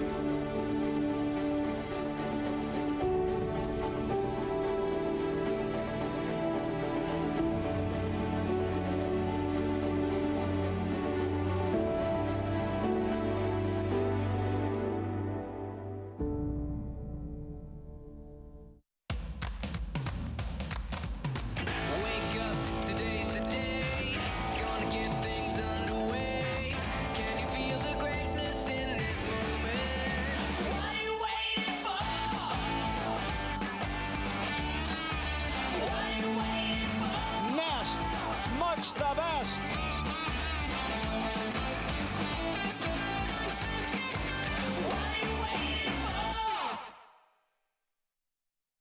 There are lots of ways to support our brave first responders. Drinking a rich and smooth proper Irish whiskey is one of them. For every bottle of proper number 12 we sell, a donation is made to first responders. Here's to the proper heroes. Shlonda. RaceLens is the most in-depth product in horse racing, with unique features found nowhere else. True odds, predictive analysis, and pace projection. RaceLens. It will change the way you follow horse racing and take your game to the next level. Welcome back to Saratoga Live. It's always brought to you in part by Run Happy, #1 second crop sire of last year by Dirt Earnings. Sunday program continues, off and running in the pick 6. Mrs. Green, much the best. And saving ground with the rail all the way out where it is, Mig, even more emphasis in these turf races. Just such an advantage to get that position going forward and find that coveted pocket spot and save all the ground. Midnight Storm, the sire here, was trained by Phil Diamato, great turf horse. And I'll tell you what, Holy Bull on the bottom side, he's turned out to be a good turf influence. There he is, Jose Lezcano, standing by with the case in the winner's circle. We thought about bringing along the cardboard cutouts of Mr. and Mrs. Green, but they have since left the winner's circle. But congratulations to the team. And Jose, you've ridden this filly all along. Talk to me a little bit about how she's progressed in finding her best stride. You know, last time she kind of like surprised me. You know, she broke so sharp. She's right there, you know what I mean? And turned to home, I said, oh, let him go and maybe get there and win the race. She hang a little bit in the end, you know what I mean? I got beat. But I think today, you know, I covered up, I wait to the 316, and I'm asking, she really explode and go on and win the race. I don't even have to hit it or nothing, you know. She finished really nicely today. We saw you give her a big warm-up, too. Was that the intent to try to get her into the bridle a little bit more? Yes, you know, when you go find the half fall on here, you have to be in the bridle. That way you can ask it when you need to ask it to go on, you know. We saw you with a 3-win day the other day, picking up another win here. It seems Saratoga really heating up for you. And talk a little bit about finding the mounts, finding the opportunities up here at the spa. No, I'm be very fortunate. You know, Linda always helped me and a lot of trainers, you know. And, you know, here it's tough. You got the right horses, you can fight, you know. Making the best of it and continuing on in good stride. Congratulations on another win, Jose. All right, thank you. Jose Lezcano with another win with Mrs. Green, who found her best stride late, Lafitte. Acacia, it's heard it several times. Jose Lezcano, one of the most underrated riders in the country. The biggest thing, Lafitte, Paul, he doesn't brag. He doesn't pound his chest. He doesn't make it about him. He doesn't stand up at the wire and, you know, jump up and down and wave his crop. He's very understated, and he just goes about his business. He's workmanlike, but he's as good as anybody. Good rider, another win. We move forward with the Spendthrift 2-year-old race of the day. Home of North America's 3-time reigning champion, General Sire, into Mischief. Field looks like this. And these 2-year-olds, scratch numbers 1, 11, and 12. Chocolate Gelato, who is the 2-to-1 favorite, despite the fact she did disappoint in her debut. Big things were expected that day, didn't work out. She's back, and she's favored early on. I'm telling you right now, this morning, I felt like I was on the New York Stock Exchange. I had 17 people call me about 4 different horses in this race. The 10 can run, the 8 can run, the 6 can run, the 4 can run. I'm telling you right now, this might be a loaded race coming up. 2-year-old fillies maiden special weight, $105,000 purse. Also here at Saratoga later on today, U.S. debut for Catamosto for trainer Joseph O'Brien. 9-2 in the Mahoney, the feature. That's the 9th at the spa later today. Eclipse champion Run Happy, the #1 second crop dirt sire of last year, is back and showing a new dimension with winners on turf, dirt, and all weather. A record-breaking sprint champion, Run Happy is also siring winners at all distances, from 7 furlongs to 1.25 miles. A sire whose runners can carry his speed over all distances and all surfaces. Run Happy, price for value, and standing strong at Claiborne Farm. Now more than ever, it's time to get with the program. When shopping for your next race prospect, consider that New York breds start with an advantage. Our New York breds run for serious green. At Saratoga Race Meet, New York bred maidens run for up to $88,000. New York bred allowance horses run for up to $100,000. And New York bred owners can collect awards of up to $20,000 per horse per race. So get back with the program. Seriously.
2020, Run Happy Travers.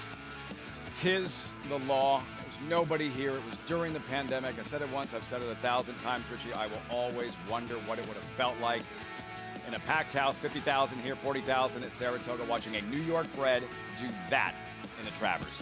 New York bred winning the most important race of the summer, the Travers Stakes. A New York bred that was sold about 100 yards from here down the street at the Fasig-Tipton Pavilion with New York connections. I think it would have been pandemonium. Yeah, it would have been. It would have been the same pandemonium that you would have seen, I think, when Birdstone. That was pandemonium to see Mary Lou Whitney and Nick Zito when they won the Travers here. But, yeah, this was special. 'Tis the law. The Belmont winner, the Travers winner. And as Richie mentioned, tonight, across the street at Fasig-Tipton, Session 1 of the New York bred yearling sale. Again, the next 'Tis the law. Could be waiting for your bid. The other day we were set up, Paul, in the pavilion right there in the ring to give out the New York Breeders' Championship Awards. And I said 26 of the horses nominated for these awards were sold right here where we're standing. Now, I do have one gripe. I won New York Thoroughbred Breeders' Jockey of the Year twice. I was the only guy to win it that was ever eligible. I was the only New York bred to ever win it. And with that, we send it over to Acacia with a very special guest. Acacia. Indeed, it's such excitement this time of year, as I'm pleased to be joined by Evan Ferraro, recruiting and marketing manager from Fasig-Tipton. And Evan, we just saw the Saratoga Select Sale shatter every record. What is the atmosphere like leading up to this New York bred sale? Well, there's so much electricity generated by that sale, which, you know, having it for 100 years, and we shattered every metric that we had, that it's really carried over to this New York bred sale. The inspection started on Friday. A lot of people on the grounds. A lot of people stuck around from the main sale for this sale, and we've had a lot of trainers coming over after they're done in the mornings looking through horses, so there's a good energy for this sale as well. We've seen a lot of people pointing to this New York bred sale. Will you talk a little bit about why it's so important for New York racing and having this New York bred sale here at Saratoga? Well, as we all know, the New York breds are a huge part of the racing program at all three tracks up here, and these are yearlings that have been selected by our team. I think we're offering kind of the best physicals and confirmation pedigree that's available. So we're really showcasing the cream of the New York breeding program. And, you know, Fasig-Tipton, our roots are in New York going back 100 years. So these sales have always been very important to us as well. We see some new stallions represented, but also some big sire power that's recognizable nationwide. Yeah, we've got many of the top sires, both nationally and regionally. I think the sire power for this sale is the best it's ever been. And so whether you're looking for something that's by leading national sires, New York bred, or you want to take advantage of a lot of these great new incentives for horses by New York sires, there's something for everybody here at all price points and a lot of opportunities. Just heard the guys talking about 'Tis the Law and the incredible show he put on here in the Travers. It's always fun to follow those New York bred graduates. Absolutely. We've had some strong graduates. Not only are they knocking it out at all levels in the New York bred program, but they're winning Grade 1 races coast to coast. American Revolution won the Cigar Mile last year, and 'Tis the Law was the second classic winner out of the sale for Saratoga and Barclay Tag. So we can't wait to see who's next. Best of luck with the sale tonight and tomorrow, Evan. thank you, Keisha. Appreciate it. Evan Ferraro and the Fasig-Tipton team working so hard to put on these world-class sales, and you can imagine tonight and tomorrow, Lafitte, that's where we'll see the fireworks this week. Absolutely. Session 1 tonight begins at 7. Great part of that 'Tis the Law story. Jack Knowlton said they would go to 100,000. What the heck, we'll go to 110,000. Worked out nicely.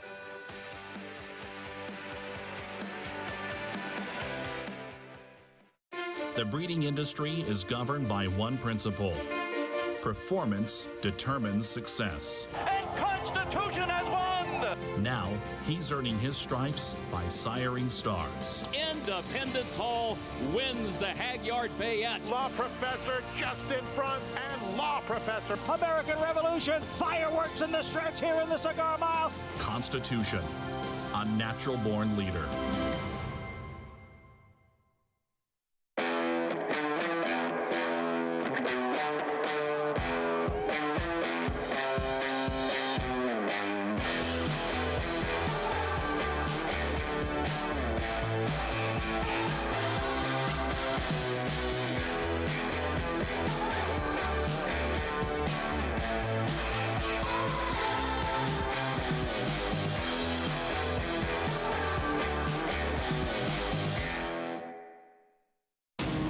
Every hair, every muscle, every contour, every pulse.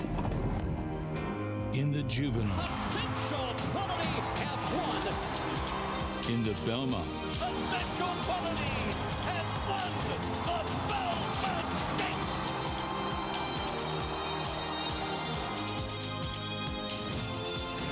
well named. Racetrack Television Network brings you every race, from every track, on every screen, every day. With monthly packages starting as low as $5, RTN gives you great value and access to more live HD streaming and race replays than anyone. Visit RTN.tv today to sign up and watch on almost any device, including Roku and Amazon Fire. RTN has packages that start at $5 per month.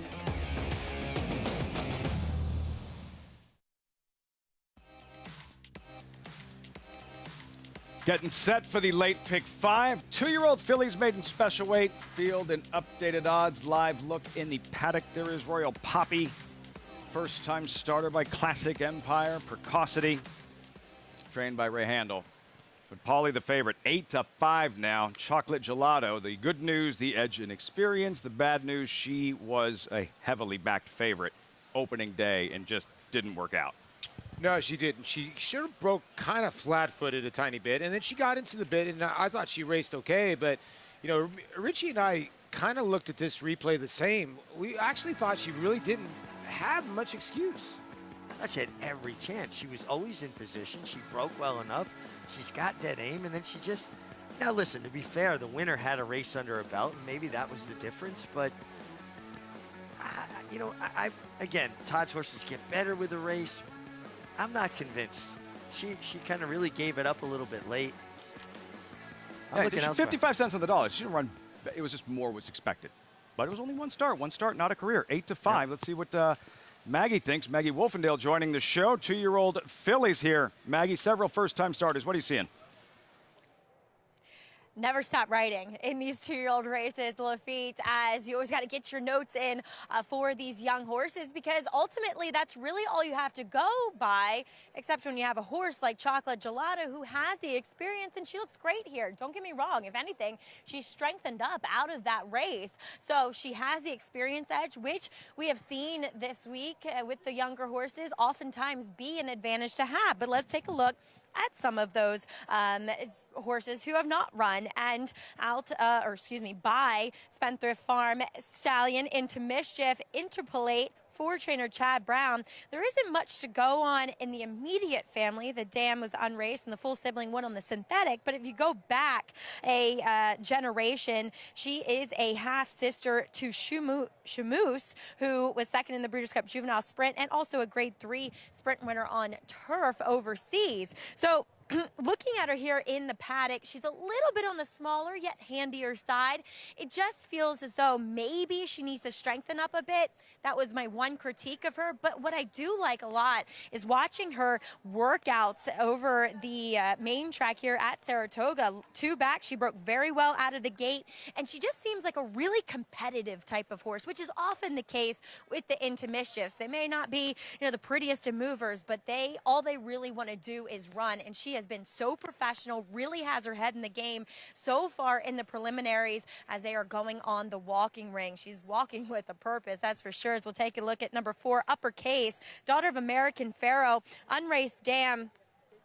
The half was better on the turf, but you go back a generation, the dam is a full to Battle of Midway, Breeders' Cup Dirt Mile winner, as well as Marathon Dirt runner Moretti. Now, maybe she wants to go a bit further based upon that pedigree, and looking at her physically, she's a tall drink of water, long-legged, long, even frame to her, but watching her workouts, I don't know. You can see for yourself, 46-4, 47-2. Those aren't typical Bill Mott works, and she was headstrong in some of those workouts and just determined to get by her workmate in every single one of them. She is forward as far as her disposition is concerned. I'm okay with her debuting at the 6 furlongs and really thinks she could be effective here, but maybe further down the road, she is one that gets better with added ground. Moving on to the outside with number 10, Firing Bullets. Well, I think they named this one with a purpose, as pretty much every work that she has recorded has been a bullet. Granted, most of them down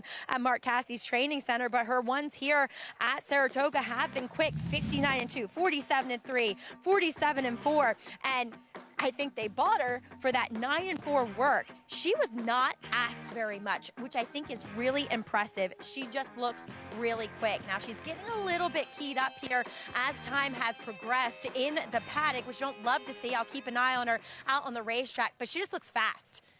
Exactly what her form is telling you in black and white. She shows up here with her gray color, being a daughter of Firing Line. And though the half all turf, we'll see. She looks as though she can handle the dirt. And obviously she's shown she can in the mornings, but look for her to be firing from the outside. Lafitte.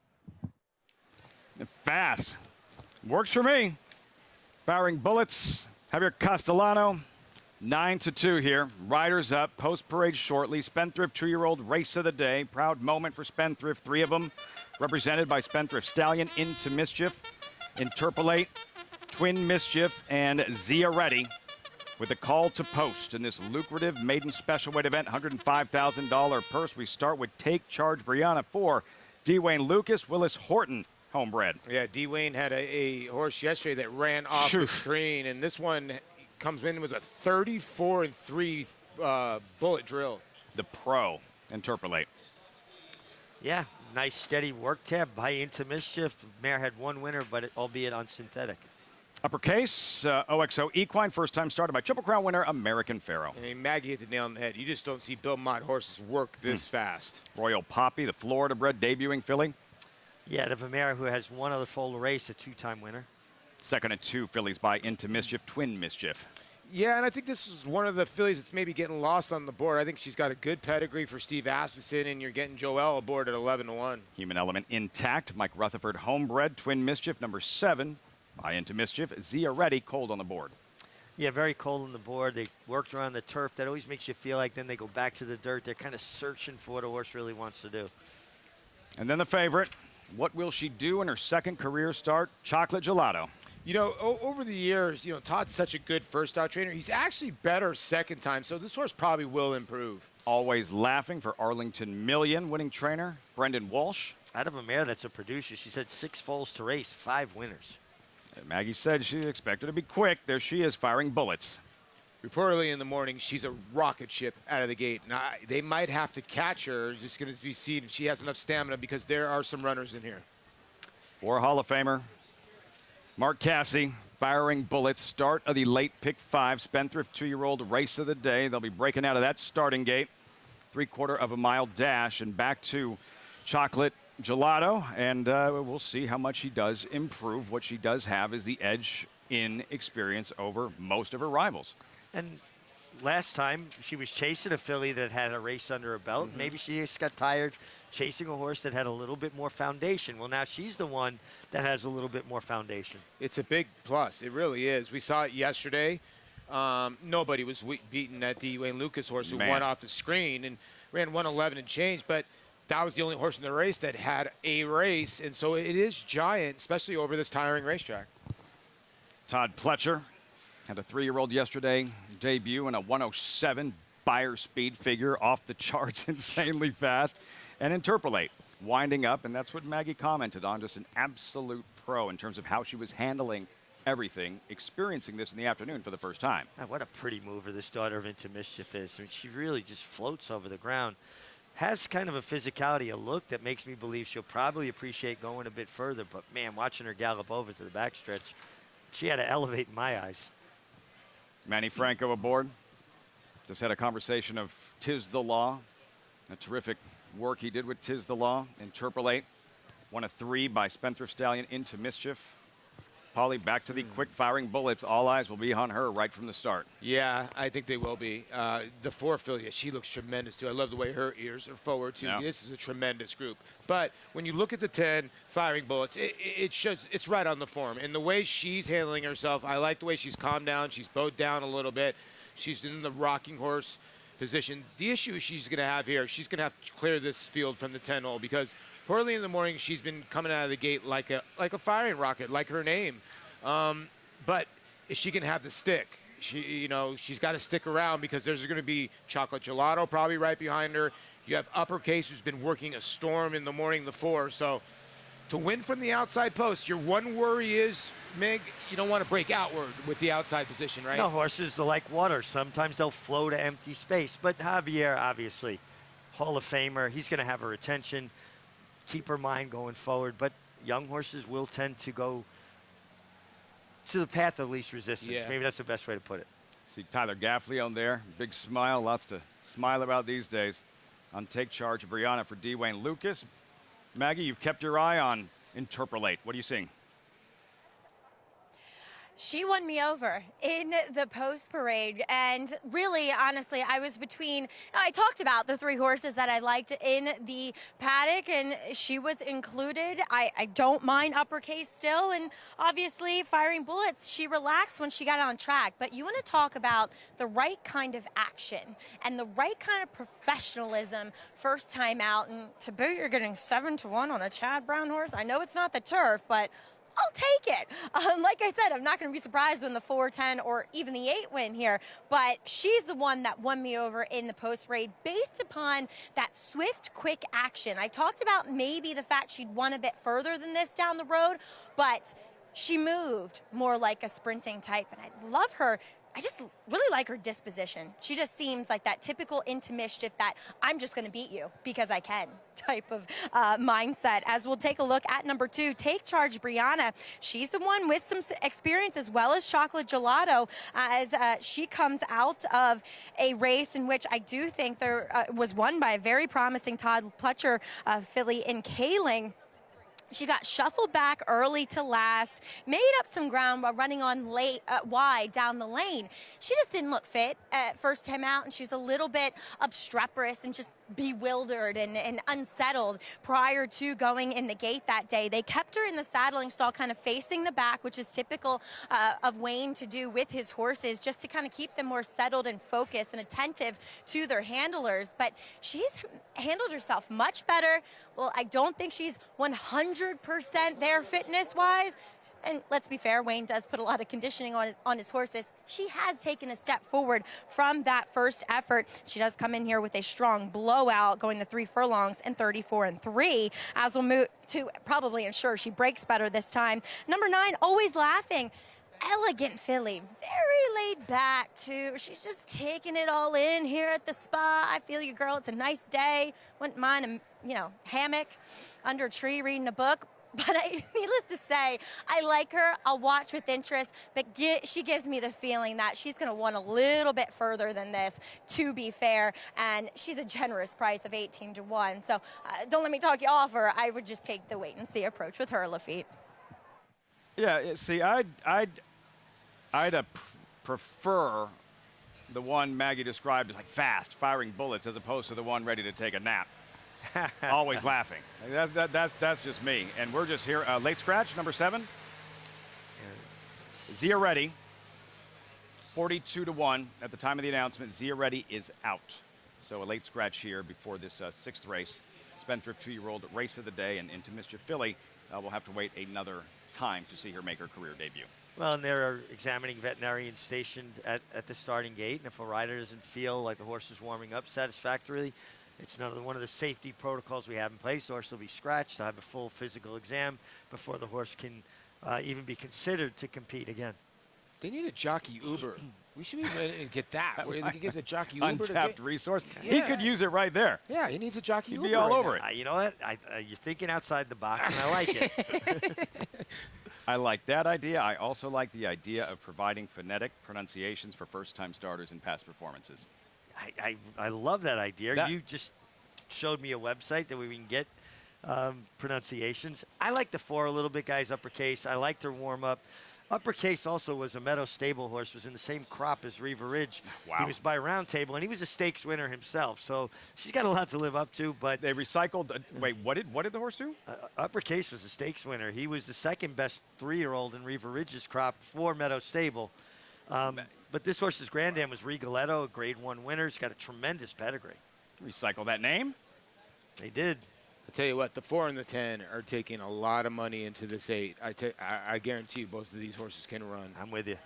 Mark Cassidy, trainer of Firing Bullets. I was listening to him on a radio interview last week. You're a Wonder Wheel fan, yes? Paul, you had a chance to see her at Churchill Downs? I mean, the horse can really run, and you know, Mark had hinted that was maybe one of his best 2-year-olds, and now this one shows up here at the 10 and is taking a lot of money. If you look at the wheel pace, this horse is the second lowest in the wheel pace, along with the 4. The 4, 8, and 10 are not that far apart when it comes to the wheel pace in the pick 3s. What Cassie was saying about Wonder Wheel is excited as he's been about a prospect, a 2-year-old, since Classic Empire. Crazy. And that included Wonder Gudda and a couple of other good ones. So high, high praise for Wonder Wheel, who I believe we'll see in the spin-away. I think so, yeah. Yeah. Something to keep in mind. For now, Cassie, his attention on Firing Bullets. We'll see how fast she is leaving the starting gate in the Spendthrift 2-year-old race of the day. Moving these fillies into line. Chocolate Gelato for Todd Pletcher, 2-1 at post time. We are ready for the late pick 5 Spendthrift 2-year-old race of the day. Post time, John Imbrial standing by.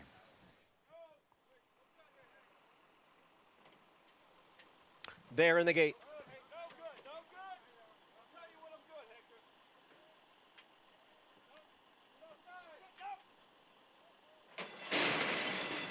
And they're off. Chocolate Gelato sent right out for the early lead. Take Charge Biana is down on the inside and running in second.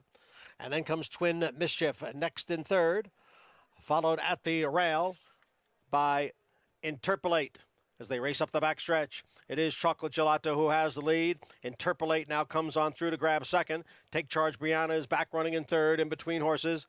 There is Royal Poppy, and moving up on the outside is the gray Firing Bullets.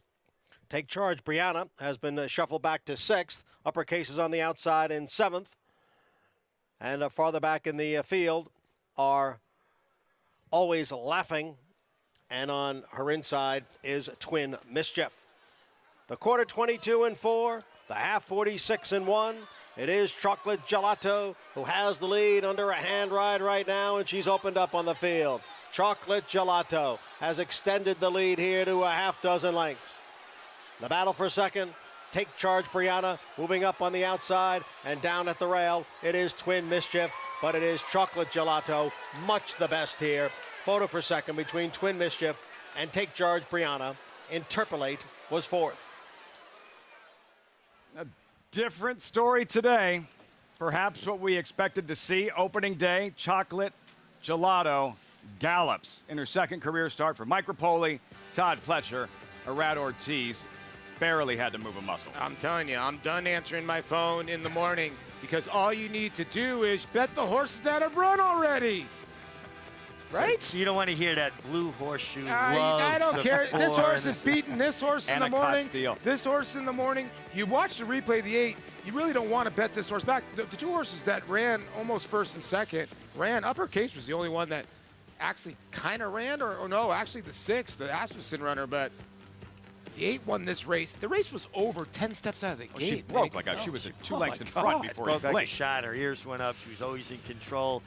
You know, she obviously had shown she could run before she ever started. She went off at 55 cents to the dollar. I think she disappointed that day. Well, Chocolate Gelato, she was ice cream today. I was waiting for it. I was waiting to get one in. I was waiting. By the way, we watch the 4 next time out, Uppercase. She had a wide trip. She was traveling, and she just got hung out so wide. And again, another fast time here. 110, and this horse ran today. She ran fast. This is a good race. She won easy, and you got 2-1 because there was a ton of buzz on like 7 other horses. Yeah. We'll be hearing from Todd Pletcher in a moment. Maybe Nest, her stablemate, talked her up. Co-owned by Mike Rapoli, Nest, next weekend in the Alabama. But first, this one to celebrate. Chocolate Gelato, trained by Todd Pletcher, standing by with Maggie. And I'm sure, Todd, it's what you were hoping/expecting first time out, but she made the 1-5 first time out look like a gift this time around. Yeah, she didn't run quite as well as we thought she would in her debut. I think, in retrospect, you know, the track's been pretty demanding. Maybe we didn't have her as ready as we thought we did. Today's a different story. She broke early and kind of took it to him and had a lot of horse the whole way. We see that as a theme. At least this week, a lot of horses that have experience are winning. And Todd, does that even, amplify the horses that have won first time out? I know Kaling, for you, won impressively in her debut. Yeah, I think you have to give extra credit to anyone who's winning first time over this surface. And Todd, we'll see Nesta in the Alabama for you next week. How much are you looking forward to her? We're excited. She's doing great. It's just a pleasure to train. She's so professional. She came out of the coaching club in good order, and it's just fingers crossed at all times. Well, Todd, enjoy this one. Get your picture taken with chocolate gelato. Thank you. Question is, will they be celebrating with some chocolate gelato, Lafitte? Both of you had to get it in. You had Maggie. End of a long week. I had to get one involved. Hey, listen, Mike nothing Rapoli is not nothing wrong with celebrating with ice cream after that win. Let me just tell you that much. No, he's having cannolis. Yeah.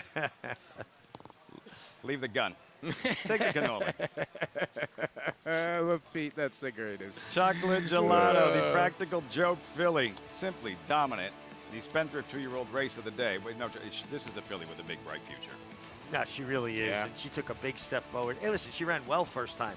This was a big step forward, and pay attention to the horses that beat her first time out, and I would pay attention definitely to the 4 filly that comes out of this race.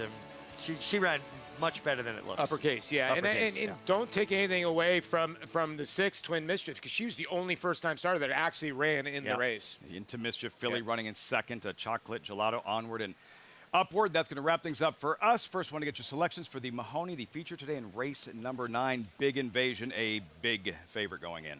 You want to go first? Well, I'm going to go with Big Invasion. I think he's got too many weapons. He's fast, but he's rateable. I like him. I was going to just say I'll pick the Mahoney family because they meant so much to racing and the mutuals, but Big Invasion. Yeah, I like Big Invasion. I'm going to take a shot and play an exacta with Determined Kingdom. The horse is coming in from Colonial. Big, long shot, and try to get some value with Big Invasion that way. 20-1 on the morning line. Catamosto. He's pretty good, the European invader for Joseph O'Brien. Why? What's that? My plane's here to take me home. That's right. You're going back, so that's right. You get home. Get that in my contract. For Paulie, Richie, and myself, we'll see you next time. Greg Wolf and the crew coming up next with the remainder of the program. Big Invasion odds on in the Mahoney as Saratoga Live continues. A Grade 1 winner of nearly $2 million, Silver State hails from the sire line of legendary Claiborne stallion Danzig. And his second dam is full sister to Kentucky Derby winner Monarchos. After winning the Oaklawn Handicap, Silver State defeated Knicks Go in the Grade 1 Metropolitan Handicap. On the board in 12 of 14 starts from ages 2 to 4, his career included a 6-race winning streak. Grade 1 winner Silver State, standing at Claiborne Farm.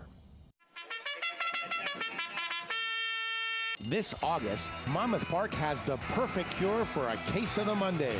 With live racing every Monday starting at 2 p.m., extend your summer weekends and wager on action-packed racing from the Jersey Shore. Plus, play the new 50-cent Monday Mid-Atlantic Pick 4, pairing 2 races from Monmouth and Colonial into Monday's featured bet. It's Monday racing all August long at Monmouth Park Racetrack.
Welcome to historic Saratoga Racecourse as we ready for the latter half of the Sunday card. Trainer Christophe Clement has liked what he's seen from his star turf sprinter Big Invasion. Today, the quick call winner puts an impressive streak on the line as he tries to make it 6 straight wins sprinting on the lawn in today's feature, the Mahoney.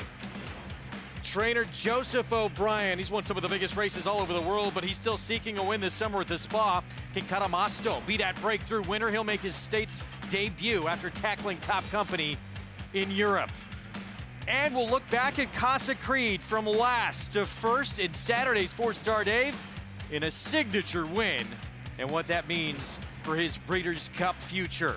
All that and more coming up on this Sunday edition of Saratoga Live. Brought to you in part by America's Best Racing. For the love of the race, visit americasbestracing.net today. Great to have you with us at this iconic racetrack here in Saratoga Springs in upstate New York. A beautiful Sunday afternoon. Thank you for joining us. I'm Greg Wolf, and best yet to come on this Sunday card. That Mahoney is going to be fun to watch and see if Big Invasion can continue to put that streak together. It is not easy to win races in a row like that, but especially in turf sprints where you can run into traffic, all kinds of things can happen. He just keeps on reeling off win after win after win. He's the 1-2 favorite for trainer Christophe Clement. He was dominant in that grade 3 quick call. Christophe Clement called that race almost perfect. With me, Hall of Fame rider Gary Stevens, and the man who will pilot Big Invasion.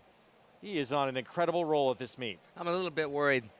He's won 10 stake races at this meet, all at the highest level. Well, 3 grade 1s, 5 grade 2s, and 2 grade 3s. So this is not a graded stake race. Can he win one that's not great? I think he's safe if the horse is like he has been over his 6-race career, winning 5 of those 6, only got beaten his first out. But Joel Rosario making all the right moves. It doesn't matter if it's turf, dirt, sprint, long.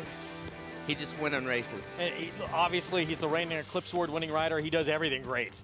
But do you think at 5.5 furlongs on the grass, he's the best there is? Yes, I do. He's patient. He's got a knack for knowing what the pace is. I say he's the best reaction rider that I've ever seen, I ever rode with. And he hasn't stopped improving. He keeps fine-tuning his talents. And he's excelled in these sprint races, especially here at Saratoga. They're tricky races to ride, and you've got to be uncanny. You've got to save ground, and you've got to pick your spots. You've got to follow the right horses. He's been doing most of his damage from off the pace in these 5.5 furlong races. See if that streak remains alive for Big Invasion. Joel Rosario will be back aboard. You can play all the action today. We have the late pick 4 coming up with Naira Bets. Get signed up started. Go to nairabets.com or download that app. That's the offer, that $200 deposit match sign up bonus, and the promo code to use for new members, TOGA200, to get that offer. Again, at that website right there, nairabets.com. Bet any track, anywhere, anytime. Let's head to the paddock set right now. Check it with Andy Serling, Jonathan Kinchin. Big Invasion. He's been fun to watch so far. Yeah, he's got some interesting new challengers to run against, but I mean, at this point, he has to be considered a legitimate Breeders' Cup turf sprint contender. With the speed figures he's earning as a 3-year-old, earlier in this year, you got to expect he's going to continue to get better. And if he continues to get better, he's going to be tough in that spot. I agree, and I know obviously there's Golden Pal has a deserved big fan base, but this horse has been extremely impressive. In his last race was his best yet. It just seems like he's getting better. He's just a horse that seems like he has these fields at his mercy. Number 5, that's right. It's an interesting new player coming in from Monmouth. The 1, Catamosto, private purchase from Coolmore, looks pretty good. Beating Big Invasion. I don't know, Jonathan. I'm not trying to do it. Well, here's the thing I'll say is that in, 1, 2, 3, 4, 5, last 5 races he's run, none of these horses have run those races. None of them. No, he's in a league. I mean, he's destroying these. Literally, he's just laying to waste horses. He's running against these horses that loves a firm turf. We haven't gotten much rain. I mean, you hate to say a horse is unbeatable, and he's a huge, huge favorite, but I don't know, Jonathan. If he loses, I'm going to be very surprised. And one thing I will say I like about him as well is he's won at 5.5, he's won at 7, he's won at 5, he's won at Churchill, he's won at Gulfstream, he's won at Saratoga, he's won at Belmont. It just doesn't seem like anything really throws him off. No, I mean, frankly, he can be forward, he can rate, he can do, I mean, I hate to sit here and be singing the praises and he loses and we look foolish, but based on the races he's run, it's going to be a massive upset if he loses today, unless he gets into some kind of serious traffic trouble. And he doesn't seem like a horse that gets in any kind of trouble with Joel Rosario. Why would you expect him to? We look forward to it, guys. He's been sensational. We'll see if he can keep it going. And that featured Mahoney later on in the card, part of this late pick 4 that is coming up on the program. Here's someone who's going to try and beat him, and in the process, potentially get his first winner of this meet. Young Joseph O'Brien won some of the biggest races all across the world. We'll have more on him. Go behind the scenes with his barn when we return.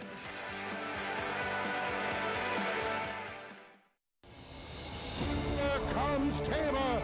Tama in the center of the track with good-looking strides. Squares off with Cyberknife. Cyberknife takes the lead. Tama going with him. These two in a thriller. Cyberknife just in front. And Cyberknife has won the TVG.com Haskell over Tama. Jack Christopher finished third. The running time 1 minute 46.24 seconds. Good runners on top of the world. Come dream with us at Three Chimneys. Who you betting on? How about an app created specifically for horse racing? Naira Bets. We specialize in thundering hooves, fist pumping, and boosting your bankroll with robust weekly promotions. And offer betting tips from actual horse racing experts. Bet all day and night, nationwide. Get the action and thrill of horse racing with Naira Bets. 1-2 down to the wire. Who's going to win it? It's Malafat. Malafat gets up to win it in the Central Bank Ashland. And Clariere will win the cotillion. Here comes Malafat. Here comes Clariere on the outside. They're coming to the finish, and it's going to be Clariere. Clariere and Malafat on the outside. It's a showdown in the Chauvet. That's going to go to Clariere. Curlin, the classic sire.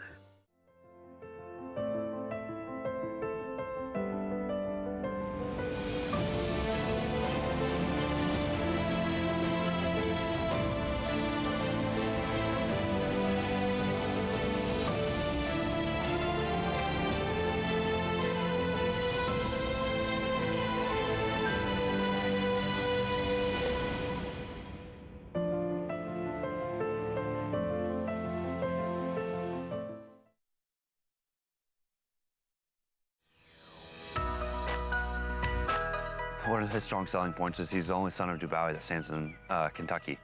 Dubois' sons have had a great year in last year in Europe, and there's no reason that Demarchelier cannot be one of those successful sons as well.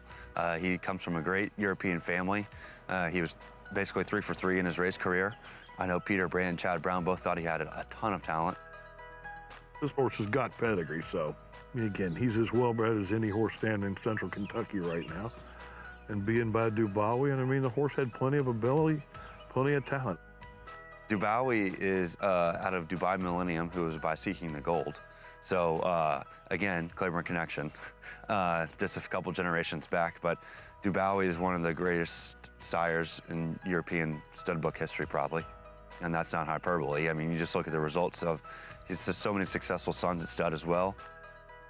The line goes back to Seeking the Gold. And I mean, Seeking the Gold stood here at one point, obviously, and was very successful in his own right.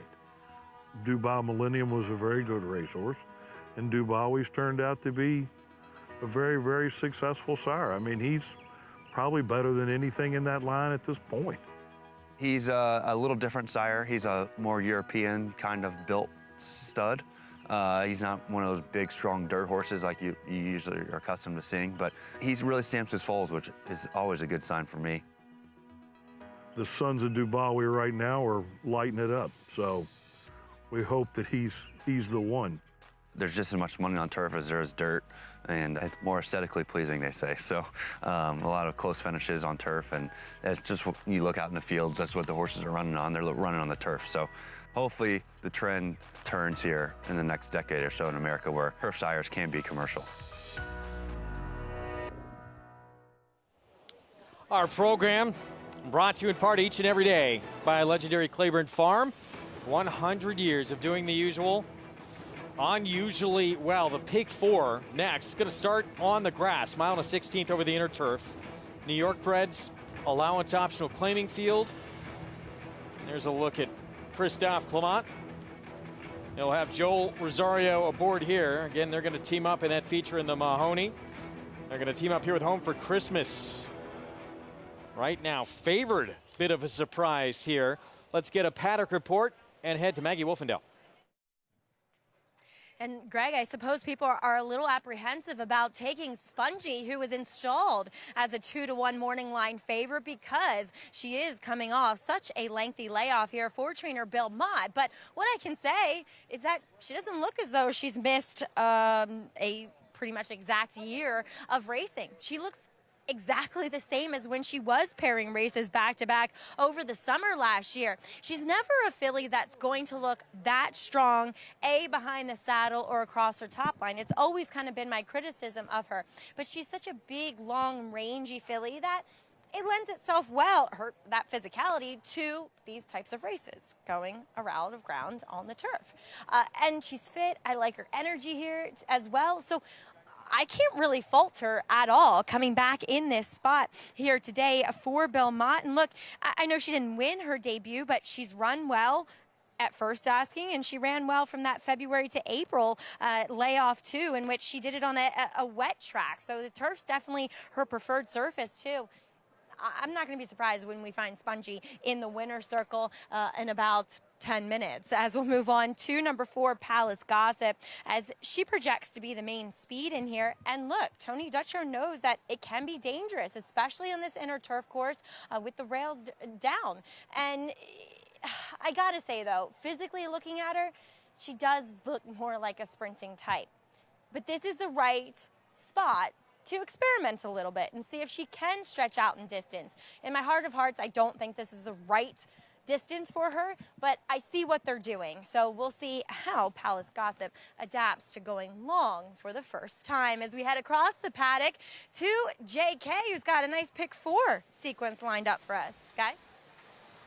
I do, Maggie. I do have a little pick 4. And I got a single in there as well. I'm going to get started. I'm spreading in here. I thought this race was really hard. Whoever gets the best trip's going to win. So I'm going to spread here. I didn't necessarily trust the favorite, but I want to have the favorite if I hit my other skinny races. I want to make sure I have that. So I went ahead and used 1, 2, 3, 4, 6, 7, and 8. In the second leg, just the 4 and the 5. The 4, Betsy Blue, and the 5, Brattle House. And then in the third leg, I'm going to single the 2, Big Invasion. And then to wrap it up, 3, 8, 9, the 3, Reckless Spirit, the 8, Relate, and the 9, Seaver. I think there's an interesting race coming up here. I really like the horse on the rail, Jonathan, Instinctive, and I'm scared of Spongy, obviously. If Spongy's able to run as well as she did since the layoff, she's probably going to win this race. She was compromised badly in this race with a 3-wide trip on a gold rail, the same week as we are now on the inner turf, where if you weren't saving ground for at least part of the race, your chances were dramatically compromised. But is she going to come back well with the layoff? Favored in doubles, Jonathan, but Chile on the board right now. Yeah, you know, she seems like she can run well fresh. She ran well on her debut. You can't get any more fresh than that. Then she had a break from February 2021 until April, which is, not a huge break, really but she ran well there. But, it's not coming back in the normal cycle. Right, but this is an unusual long stretch. Very long. You don't know, obviously there's a major issue. Is she still competitive? We'll find out. If she's not, I'm going to bet a 3-1 exacta pretty strong, but I like the 1 Instinctive. I think that race they come out of, they're badly, in my opinion, misevaluating how that race was run. Home for Christmas got second because she had a perfect sort of suck-up trip on the rail. Maybe she'll get another one. But that was a race that was sort of screwed up because for some reason Jose Ortiz wasn't aggressive at all without a sight. The pace got super slow, and I think the one who took the worst of it was the 1 Instinctive. Yeah, the pace wasn't very quick in there, and when that happens, we talk about it often. I like horses that are trying to close into that. It's one thing that I think still hidden in this game with replays and trips. Those things don't really get by people anymore. Everyone kind of knows, but I do think those middle moves in turf races are still a little bit hidden. Yeah, I think people get confused, and dynamics of these races on the turf course especially play such a major role in how they're run and who's successful. And many look at it and say, well, Home for Christmas beat Instinctive, beat out of sight. But I think it was because of the trip and the ride she got. Now, Joel Rosario usually gives good rides, but to me, she's a terrible 2-to-1 shot. I wouldn't use her at any price in here, but I guess if she was 6-1, I could understand somebody liking her. I don't particularly like her here. I think the 6 will run better, Greg, as well. Post parade coming up, call to post as we approach the 6-minute mark. Coming up, we start off our post parade with Instinctive, who finished just behind Home for Christmas. Yeah, I just hope Manny Franco stays in the rail as long as he can, and when he gets out, he has some horse. And if I think he does, I think she'll win. Here's Joel Rosario, Christophe Clement teaming up with the 2. Yeah, you know, ran fine last time. The pace wasn't particularly quick. This horse was close to that pace. A little bit of a downgrade for me. According to doubles and pick 3s, this is going to be your favorite at post time. Yeah, I have to imagine she probably will be. And listen, if she's the horse she was before the layoff, she is an hour the horse to beat. Palace Gossip has the numbers. Can she do it going longer? You stole it. It's exactly what I think. She's got the numbers. She gets Flavian Pratt. She's drawn inside. This is the best chance for her to go this distance. Rudy Rodriguez would choose Happiness. Yeah, she appears overmatched. And Rudy, I know he had a win the other day, not good off the claim with turf routers. Pair of David Dunk fillies right next door to each other. Here's Out of Sight. Yeah, we talked about in the paddock was trying to close into a slow pace last time. And Lady Thornhill, she's won 2 of her last 3 for Dunk. Yeah, but this competition gets much tougher. You go for the non-winners of 1, the non-winners of 2. 7-1, Dylan Davis on Lady Thornhill. My Lips Are Sealed, Ricardo Santana Jr. Yeah, this horse has some tactical speed and has had some big races in the past. Switches to the Rob Atras barn, who is normally hot, but is a little bit chilly right now. And the other Clement runner in the race, trying the turf for the first time, Pay Grade. Getting a little desperate after she has run poorly in a couple of starts recently, and then back in October, she does not have a pedigree. Suggests she's going to move forward on turf. 6 minutes to post. Race it kicks off our pick 4. And Joel Rosario, we talked about him at the top of the show. I don't know how much I like him in here. It's not a stakes race, as you said, Gary. We'll see what he has lined up for the rest of the afternoon. It's just been incredible. Last year, what he did, he was chasing several records. And, you know, potentially, if not injured late in the year, he would have shattered them all. Yeah, and the thing about Joel, he's managed right. Ron Anderson, his agent, their goal is to be leading rider in the country in the money standings. And he keeps him fresh as he can. The prize money here in New York and all across the country really now is so big. Not just the stake races, but your overnight races are big as well. But he keeps him healthy, keeps him happy.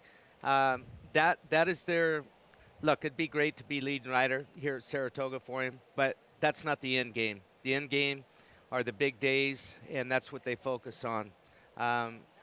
You know, he travels constantly, but he hasn't had to travel that much up here in Saratoga this summer, which has been nice for him. Keeps him relaxed. He's in a great frame of mind. I saw him out in the parking lot last night as I was leaving. Always a smile on his face. I've never seen a frown on Joel's face. Yeah, I think most who have encountered him would probably say the same. You never see him discouraged. Such a cool customer. And right now, still on the one to beat at 5-2 here, Home for Christmas.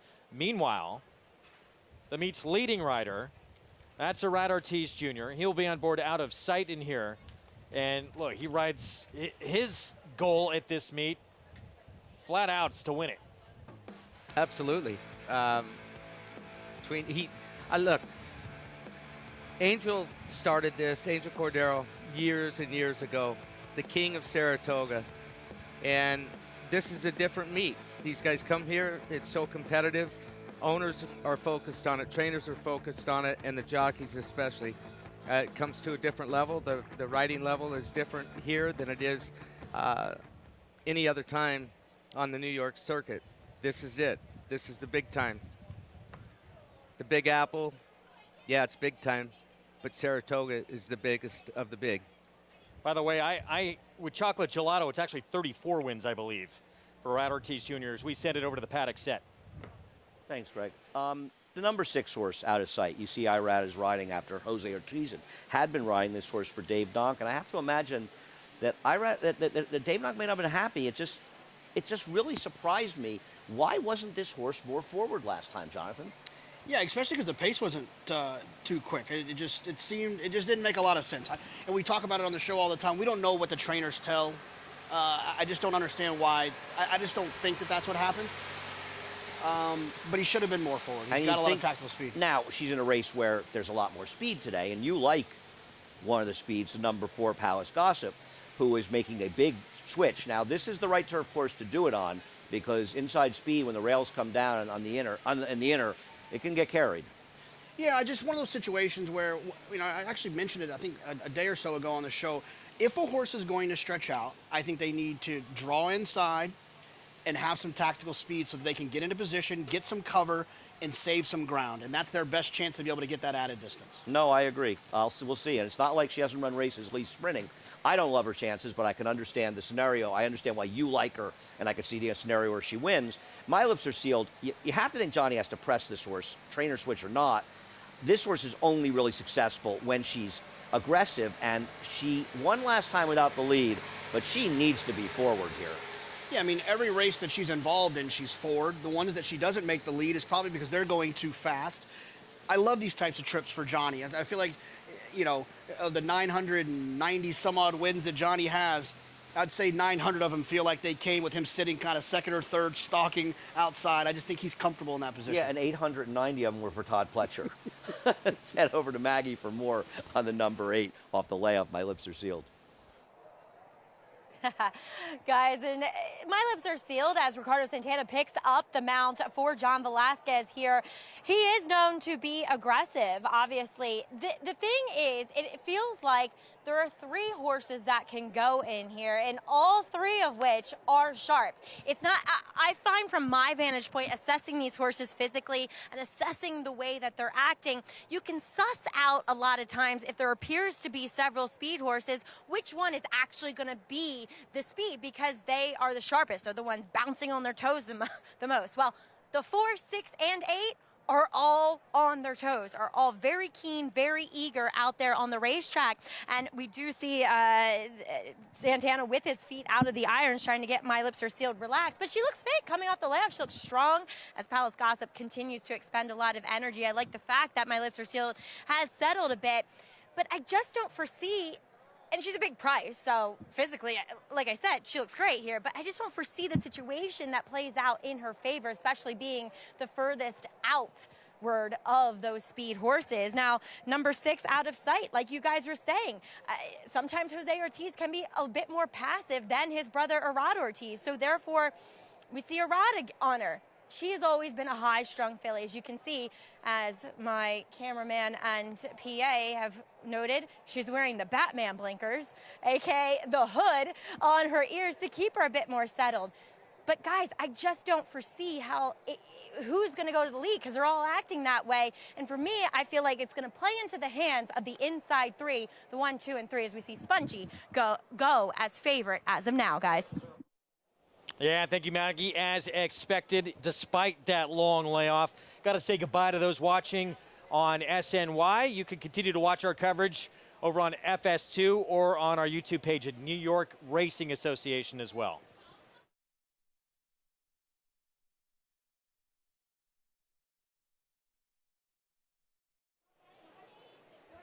So about to load up for this pick 4, 461,000 in the pool as we get a look here at out of sight. And, you know, let's go back to the 4 for a moment, Gary. Palace Gossip, this one stretching out, has shown at least tactical sprint speed and sometimes been on the front in sprints. Is this the one who's going to be in front? I think so. I think she's the fastest of the fast in here. Is it too fast? Look, Flavian's got great hands. If he chooses not to be on the lead, he's capable of getting her back if that's what is called for. He's got a great post down inside. 1, 2, 3, 4. I'm going with the 3 Spongy. Off a long layoff, August 12th, almost to the day last summer. The last time we saw her here at Saratoga. Back off the bench in the 5-2 favorite for Bill Mott, having a terrific meet. Pick 4 starts here. Let's go to John Imbrial to get us started.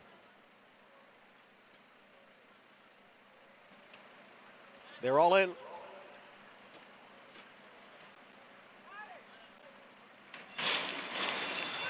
And they're off.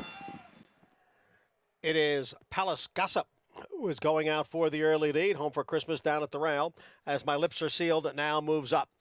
Palace Gossip is the leader. My Lips Are Sealed on the outside runs in second. And down at the rail is Home for Christmas. And right alongside is Spongy as the field goes into the clubhouse turn. The leader here is Palace Gossip in front by a length and a half. My Lips Are Sealed runs in second. Home for Christmas next in third. Spongy is in fourth. 3 lengths the pay grade in fifth. Out of Sight down at the hedge races in sixth. Farther back it is Instinctive in seventh. Followed on the outside by Lady Thornhill. And trailing the field is Choose Happiness. They're midway up the backstretch after a quarter in 23 and 3/5 seconds. And it is Palace Gossip who ran the half in 47 and 3. Palace Gossip setting the pace here, leading by a half length. My Lips Are Sealed is on the outside in second. Then it's a little more than a length to Home for Christmas. Runs in third. Alongside is Spongy in fourth as they head into the far turn. Palace Gossip, My Lips Are Sealed. They're still 1-2. Just in behind is Home for Christmas. Spongy on her outside. Then comes Out of Sight, who's racing in fifth. Lady Thornhill is on the move now and up into sixth, but will be forced widest of all as they come into the stretch. It is Palace Gossip trying to hold off the oncomers here. My Lips Are Sealed on the outside. Home for Christmas looking for a way through. Nowhere to go right now. Here comes Out of Sight, who's got momentum on the outside. Out of Sight is coming on. Now room for Home for Christmas, but it is Out of Sight who wins it. Out of Sight the winner. Home for Christmas was second. My Lips Are Sealed finished third. Out of Sight, 35th winner of the meet for Arad Ortiz Jr. for trainer David Donk here. Great ride. Came flying. He was reserved. There was an honest pace up in front of him.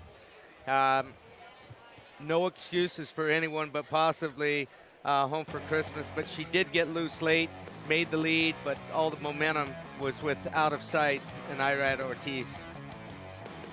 Comes from well off the pace. Green and gold cap, widest of those three here at 5-1, guys, to start off this pick four.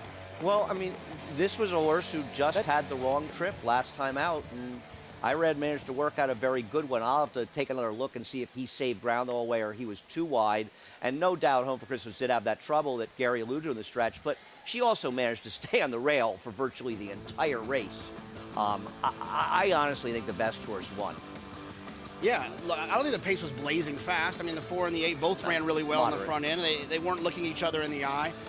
It's one of those trips with the 2 Home for Christmas that we talk about where it kind of cancels out. Like, yes, probably did get stopped a little bit, but did save some ground. So they just cancel each other out. I would say that she had a better trip than the trouble. The trouble was very brief. You know what I mean? And considering how much she benefited from the saving ground. Now, I want to watch the 6 and see if she was on the rail or too wide. Actually, Home for Christmas, My Lips Are Sealed actually ran well in here, considering she at least stalked on the outside. And you thought she was going to win midway through the race, and I thought you were crazy, and she ran very well. She didn't win, but she ran better than I thought. But Dave Donk, too. His year just continues to be very, very strong. What a terrific trainer, having a great year.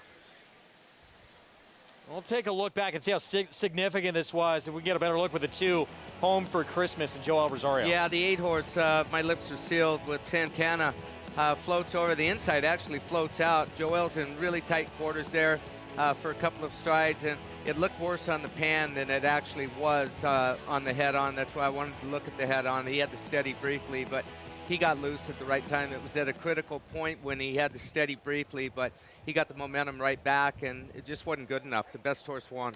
D-O-N-K, Donk, Donk, Donk. He's always got that Jets cap on. Good for him. 5-1 here, Out of Sight. Starts this late pick 4. Arad Ortiz Jr. again aboard for the winning ride. One of the prices when we come back. 6, 2, 8, 7. Here in the 7th from Saratoga. When we return, we'll take a look back to Saturday. Big moment for Casa Creed, and now some decisions to make. Where they point for the Breeders' Cup, 5.5 or a mile? We'll talk about it next. Eclipse champion Run Happy, the #1 second crop dirt sire of last year, is back and showing a new dimension with winners on turf, dirt, and all weather. A record-breaking sprint champion, Run Happy is also siring winners at all distances, from 7 furlongs to 1.25 miles. A sire whose runners can carry his speed over all distances and all surfaces. Run happy, price for value, and standing strong at Claiborne Farm. The Fasig-Tipton New York Bred Yearling Sale, offering a catalog of New York bred yearlings selected on pedigree and conformation. This sale offers New York's finest. Recent top grads include Grade 1 victors Tis the Law, Varda, and American Revolution. This year, over $60 million will be distributed in purse money, incentives, and awards for New York breds. Fasig-Tipton New York Bred Yearlings, August 14th and 15th in Saratoga Springs, New York. Where will you be?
Back on Saratoga Live. Good to have you with us on FS2 program, brought to you in part by that one-of-a-kind sprinter.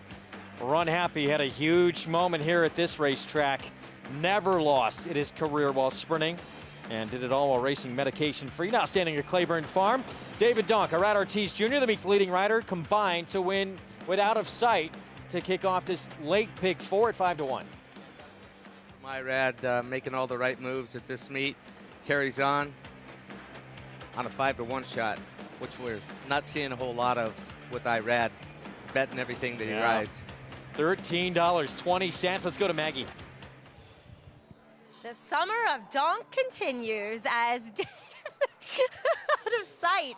We saw her out of sight early. Usually she's a forwardly placed filly, and today Irad gave her a great ride, saved ground, which is absolutely pertinent on this inner turf course, and she was able to deliver off the pace today. Yeah, well, there's more speed today. So, I mean, we're all aware of that. So, but she settled nicely. Yeah, he saved ground, gave her a great trip. She doesn't have the biggest turn of foot, so I was pretty pleased with the turn of foot she had today.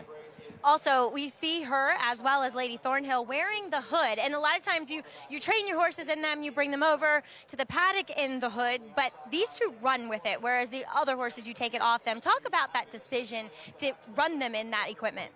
Yeah, I've got a half a dozen probably that run in them. You know, it settles them. I believe it's a lot what they hear, not what they see. It's a different animal coming here to Saratoga versus Belmont or Aqueduct. So, you know, horse has a tendency to get a little on his toes in the paddock, a little hot. And if they do, I love to see them all settled. And, you know, it works. It works in the morning. So, yeah, you know, sometimes it's a trial basis, but for the most part, it's pretty effective. How do you feel about your summer? I mean, Belmont was exceptional. You're delivering here. This is just a great, 4 or 5 months for you. Well, listen, if I get up every day, I feel good. So it's not, I mean, I love what I do. So I'm really fortunate. I've got a great staff. It starts with my assistant, Arturo Ramirez. He runs the division at Belmont. Listen, I've had great clients my whole career, all of these clients, and a great staff, great horses. I don't have the best ones, but I love it. And if you can get some that are maybe not as well met and perform well, it's satisfying for everybody. And you do your own books, too. I take my hat off to you for that. Dave, You're also really good at training horses. Congratulations. Thanks, appreciate it. Out of sight, she was sighted in the winner's circle today. Greg? One of the better trainers that, you know, not nationally known unless you follow this sport and this circuit pretty closely, but he does a tremendous job as we take a look at the late Big Five follow along. Great horseman, great guy. I don't think he's got an enemy on the backside. Everybody loves David Donk, including myself. Just a genuine guy. His parents weren't real happy with him when he was young and made the announcement that he just wanted to be a horse trainer. And what a horse trainer he's turned out to be. Absolutely. He's done a tremendous job. A lot of great runners on the grass, especially over the years. As we move on to race 8, 7/8 of a mile coming up on the main track. Allowance optional claiming race. Seemingly, this race goes through Brattle House, who's won back-to-back races for 2 different barns. Going to be in a 3rd barn now for Bill Mott. Looks like she can control this race, potentially on the front end also. Yeah, it does. The speed of the speed and going 7/8 of a mile. Tough distance, but ready-made for Brattle House. It's been another great week of stakes action here at Saratoga. Time for our Dunkin' Dash of the week. Dunkin' Dash brought to you by Dunkin'. As summer heats up, stay cool with Dunkin's full lineup of refreshing and delicious iced beverages. Saratoga Racecourse runs on Dunkin'. How about Damon's Mound? First ever starter at Saratoga for trainer Michelle Lovell.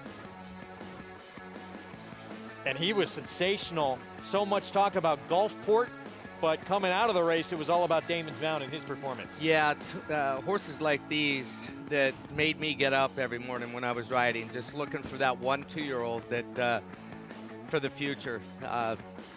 Looking towards Breeders' Cup, looking towards the Triple Crown, the classic type races, and the performance he put on yesterday. I'm not going to put him in the winner's circle yet, but he's got the talent, and he put on a show. Michelle has done a great job with him. The backstory on this horse, the way he broke his maiden by 12.5 lengths, the big money offers were coming in. The breeders are the owners. They said, no, we're keeping him. We're going to enjoy this ride. And so far, flawless. Beat a good horse in Gulfport, a little bit unlucky Gulfport yesterday. There's no doubt in my mind who the best horse was yesterday with the bad luck that Gulfport had. I still think the outcome was going to be the same, just the distance was going to be a little bit different. But Gulfport, even after encountering that trouble around the turn, entering the stretch, he recovered, and he was coming again at the finish. So look forward for their next matchup. Evidently, it's not going to be at the end of the meet here, pointing for one of the 2 races, the Breeders' Futurity or the... Well, it sounds like, yeah, they want to run at Keeneland since the Breeders' Cup is going to be at Keeneland this year. She didn't want to bring the horse back that quick because they train out of town anyway in Virginia. So get a run over that surface where the Breeders' Cup will be. I like that plan. Yeah, she's making all the right moves so far and continues to. She's being patient, that they're allowing her to manage this horse, and so far so good how she's managing him. Looked like a winner, too, just about every step of the way. That was an impressive second time out effort from Damon's Mound. He's going to be fun to watch going forward. Take a look at the recap from this past week here at Saratoga. A lot of great stakes winners.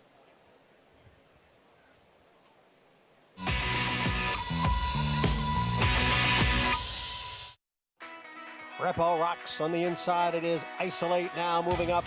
It is Isolate, Mr. Phil, Repo rocks. It is Isolate who leads with a 16th to the finish. And this is going to be a milestone victory for trainer Tom Amos. Career win number 4,000. It's an honor to accept it, but it's not just about me. It's about so many people, and I'm proud of the milestone. Very proud of it. Followed by Poppy Flower down on the inside in 8th. And on the far outside, Poppy Flower is kicking in. Poppy Flower with the momentum to win the Galway Stakes. Selby going out for the lead. What do you think now? Came away running in 2nd. What do you think now? Trying to get back in it again here. Here's what do you think now? Now to take the lead in the stretch. What do you think now? Wins the John Morrissey Handicap. And it is Mashney Girl and Bank on Anna. They are 1-2 here in the early going. Bank on Anna is next in 2nd. Here is Bank on Anna now to take over. It is Bank on Anna, and she's going to win it here. There is a storm brewing. Bankett down on the inside. Bankett is fifth, about 4.5 lengths from the lead. Bankett's on the outside now, coming up the challenge. It is Bankett and Seafoam, and it's gonna be tight, and it looked like Bankett got it. Three of them are battling for the lead here, as Damon's Mound sits just behind them in fourth. It is Super Chow and Damon's Mound on the outside, and it will be Damon's Mound to win the 117th Saratoga Special. And then comes Sweet Maeve, who's racing in fifth, followed by Vallelujah. Room on the inside for Vallelujah. She's coming on through up the challenge. Toscanova Beauty for the lead. And it is Vallelujah trying to pull off a big upset here, and she has done it.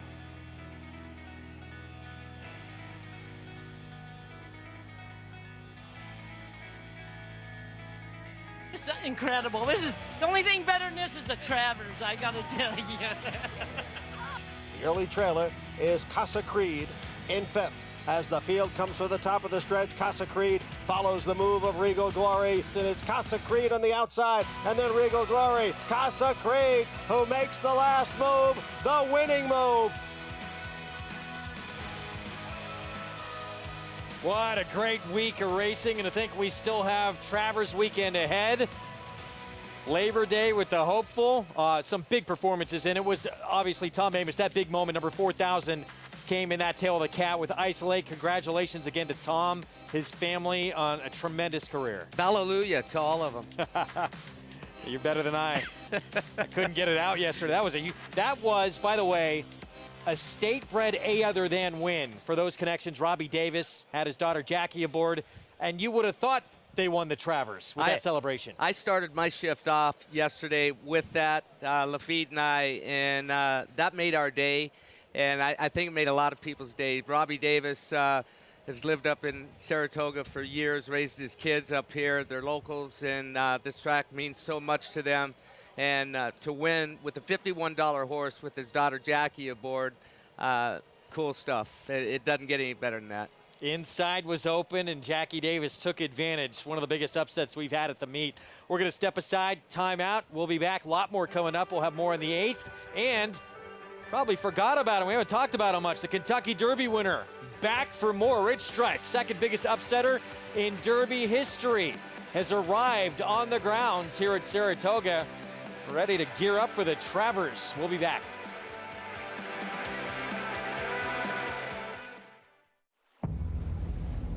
History remembers moments of extraordinary strength, skill, and determination. True greatness is forged by those who fulfill their destiny.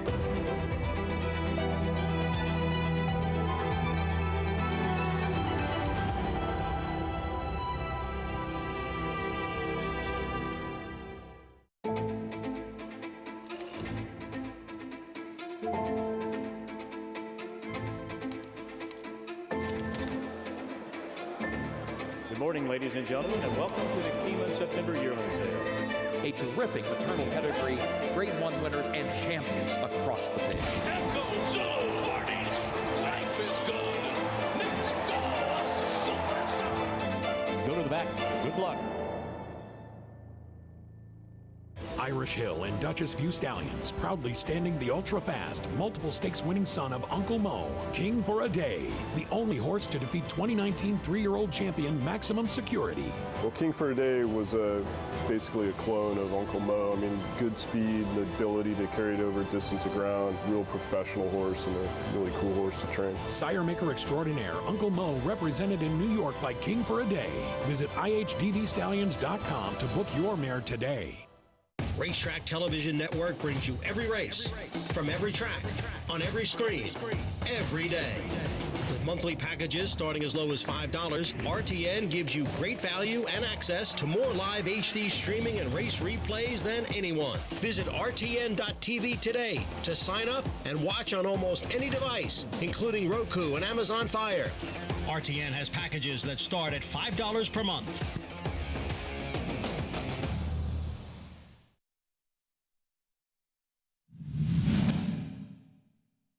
Here comes comes Varda down the outside with a belated bid. It's Calypso trying to hold out Varda, who is finishing powerfully. Varda moving up to Calypso, clear of Nasruddin. It's Varda taking the lead. Van Dyke and the Balmer Corporation back-to-back in the Starlet.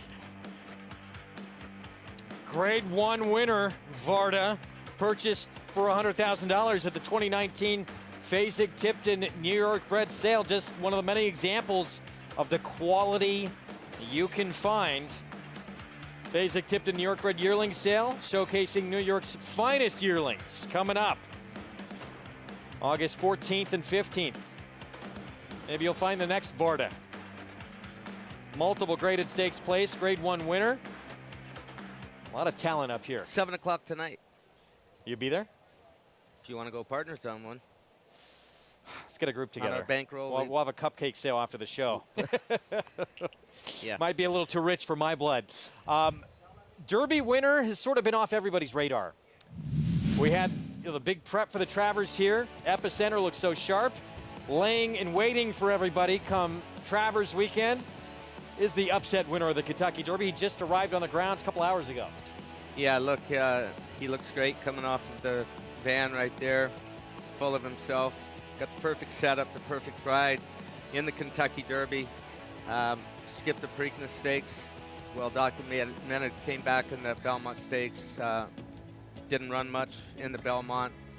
Eric Reed's been pointing for the Travers, and the Derby winner's going to take another swat at the big time. What do you? Is this a horse who is a one-hit wonder, or can he make an impact at the Travers? Look, I'm not writing him off. I never write a horse off until they've been in the breeding shed for about 10 years. So, no, I look. Especially at this racetrack. He jumped up, ran a huge race on Derby Day, beat some very, very good horses in Epicenter and Zandon. Second, third place finishers. So if it's in him once, I believe it can be in him again. So I'm not going to set myself a trap and put on the dunce cap. It's the group that is looking to line up against the Derby winner on August 27th, including that really impressive runner for Chad Brown, Artorias, who is so lightly raced. Son of Arrogate, but looks sensational last time we saw him. He did, and Arrogate, he was capable of winning the Travers off of what he had one race prior to the Travers, I believe, and pulled it off. Is he his daddy? I don't know. He sure looked good when he won. That stretch was still just unbelievable. I was here, that was my first summer, I believe, here at Saratoga. And that margin of victory, just incredible what Arrogate was able to put together. You're going to see this year's edition live on Big Fox, August 27th, Midsummer Derby.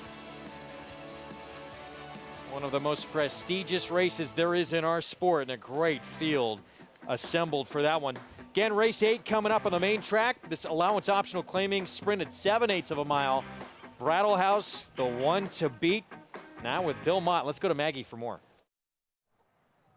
And Greg, this was a race that was meant to be the Johnstone Mile, which didn't fill twice. And so therefore we see some horses redirecting, much like your favorite Brattle House, into this optional allowance going the 7 furlongs. And it seems kind of ironic that this is the first night of the Fasig-Tipton New York bred select sale, in which Brattle House sold at 3 years ago and became one of the most expensive yearlings, New York bred yearlings, to sell at that point in time for $775,000. Well, she hasn't quite made that back yet, but at least she has a record to maybe back it up a bit, as she is 4 for 6 lifetime with those 2 seconds. But yet again, she's incredibly fit in here. She looks much the same as she did when winning over the good track, the 1-turn mile at Belmont back on June 12th. A little bit of a freshening here, but she has not lost any of her fitness or her conditioning. She does tend to get sharp. Look for her to be bouncing on her toes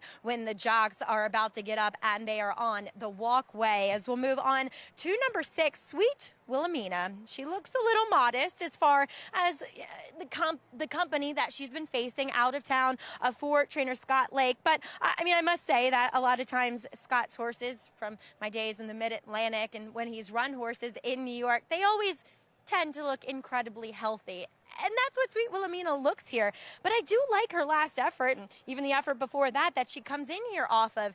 It was a race that featured a fairly quick pace, but the speed horse did finish second, and she ran kind of up into the race and just circled them all and went on driving away from them. So she comes in here ultra confident, seeking her third win in a row, matches up well with the rest of her foes, physically at least here in the paddock. And then the biggest wild card, arguably, of the day in any race is number 7, Forever Dreaming. She has one dirt try. It was a 1-turn mile at Laurel back last fall, yet for Michael Dickinson. And I have to say that Dallas Stewart / Dwayne Lucas, a little bit of different training style than Michael Dickinson.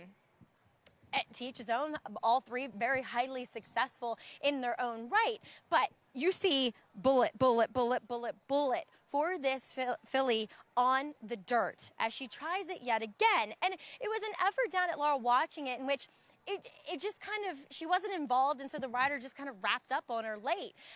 I have to say, though, looking at her, she does have a little bit more of a turf hoof, but she looks incredibly strong, and I'm wondering, and I wish I would have seen her before, because I'm wondering if she looked as strong as she did in that race as she does today, because there's a certain level of muscle mass that you have to attain to be effective on the dirt. I like the cutback to the 7 furlongs. It suits her well physically. It is a question mark, though, with this surface. The Dam did win her first 2 starts sprinting on the dirt, and there is dirt on the bottom side as we head across the paddock to Andy and JK. Well, if you're expecting anything clever to come out of this set, you probably never should listen to us, but you definitely shouldn't listen to us here, because the 2 chalk-eating weasels up here, we like the favorites. Yeah, I like the 5 Brattle House and the 4 Betsy Blue, and I think it's really interesting what Maggie said. For those that are concerned about the 5 Brattle House coming in off of a layoff, they wanted to run a little bit further. So maybe the 7 furlongs kind of plays into his hand, into her hands. Excuse me. Her recent form has just gotten really good. And she feels like a New York bred that's on the cusp of, being a contender for a race like the Empire Distaff at the end of October for that New York bred showcase day. And I don't have a knock on her. She's controlling. I mean, the 1 and 3 both have speed. If they want to go, she can stalk them. She just looks like her current form's too good for these. And if she doesn't get it done, Betsy Blue ran terrific last time. Yeah, she was outstanding. It was a little bit of that number kind of came out of nowhere, but I will say that, you want to give her a little bonus credit for earning it here at Saratoga on this racetrack that we've talked about being kind of deep and a little bit more testing to these horses. She ran fast that day. Don't you have to also like that she has run consistently, better in her last 3 starts? Each one, the figure's getting better. I mean, she's a remarkable horse, Belinda Rice. 13 for 15, first and second with a 3rd place finish. She just shows up every time. Coming down Champions Way, post parade is coming up. We'll try and get in at least a portion of it here.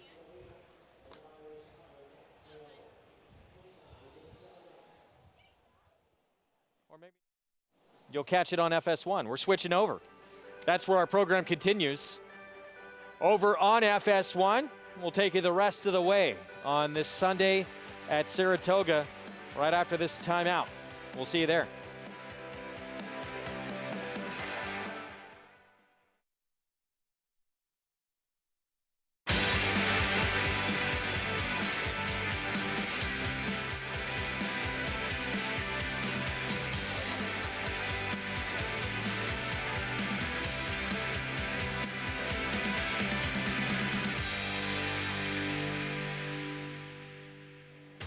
Welcome to historic Saratoga Racecourse as we get set for the feature race coming up. Trainer Christophe Clement has liked what he's seen from his Star Turf Sprinter Big Invasion. Today, the quick call winner puts an impressive streak on the line as he tries to make it 6 straight wins sprinting on the lawn in today's Mahoney, the feature. Trainer Joseph O'Brien's won some of the biggest races all over the world, but he's still seeking a win this summer at the Spa. Can Catamasto be that breakthrough winner? He'll make his state's debut after tackling top company in Europe. And we'll look back at Casa Creed from last to first in Saturday's 4-Star Dave in a signature win. What does that mean for his Breeders' Cup future? We'll discuss all that and more coming up on this Sunday edition of Saratoga Live here on FS1. It's brought to you in part by America's Best Racing.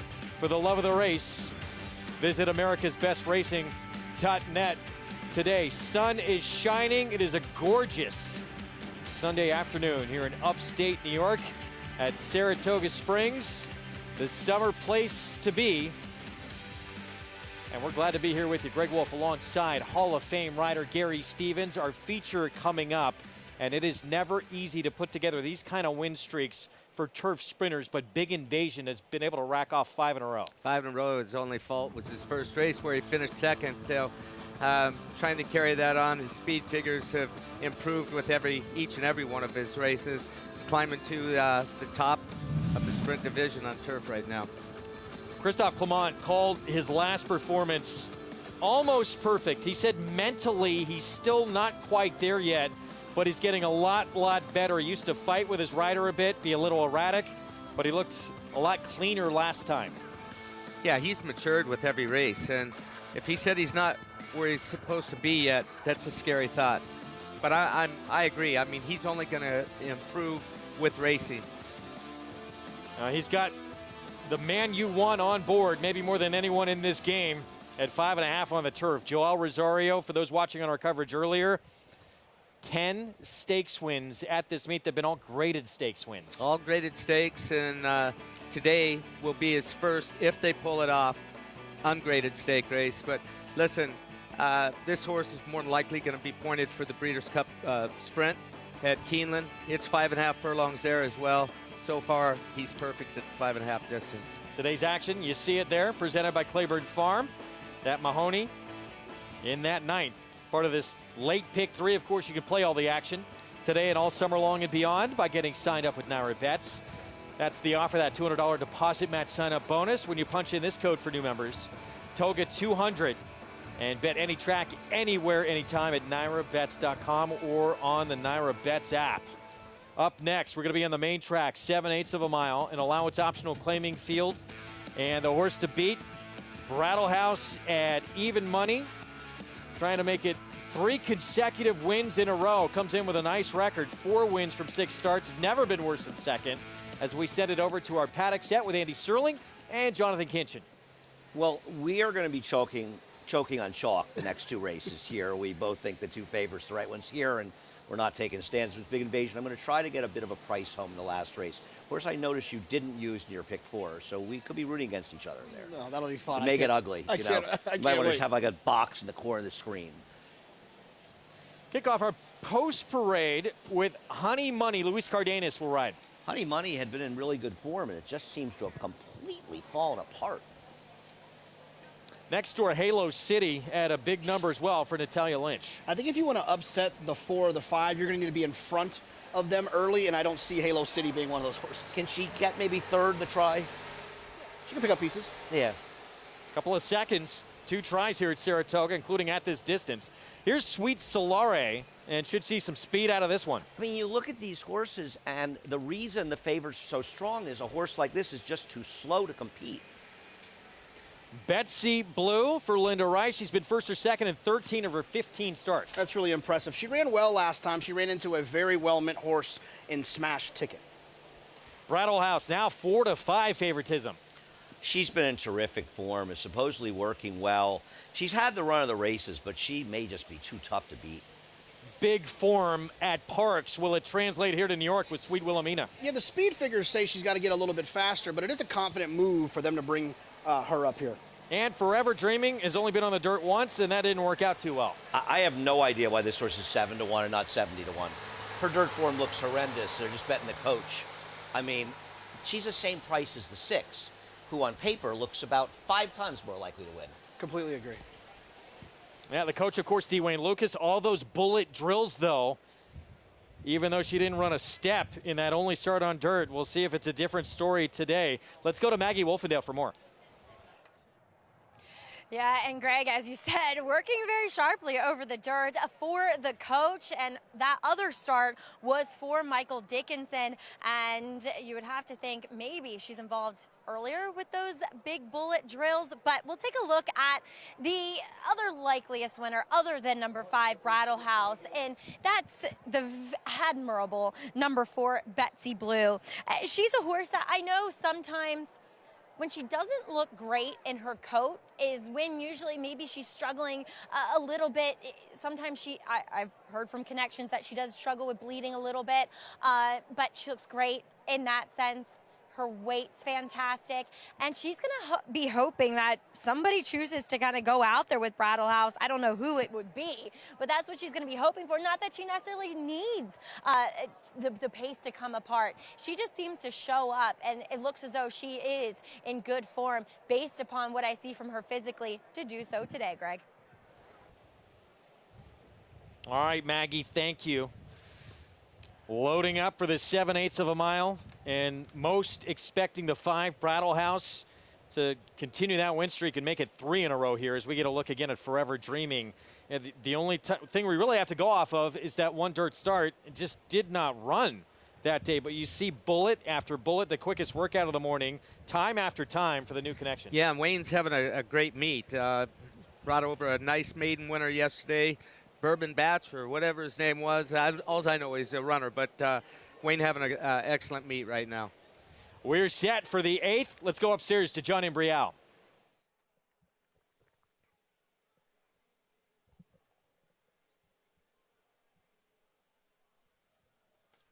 Set for the start of race 8.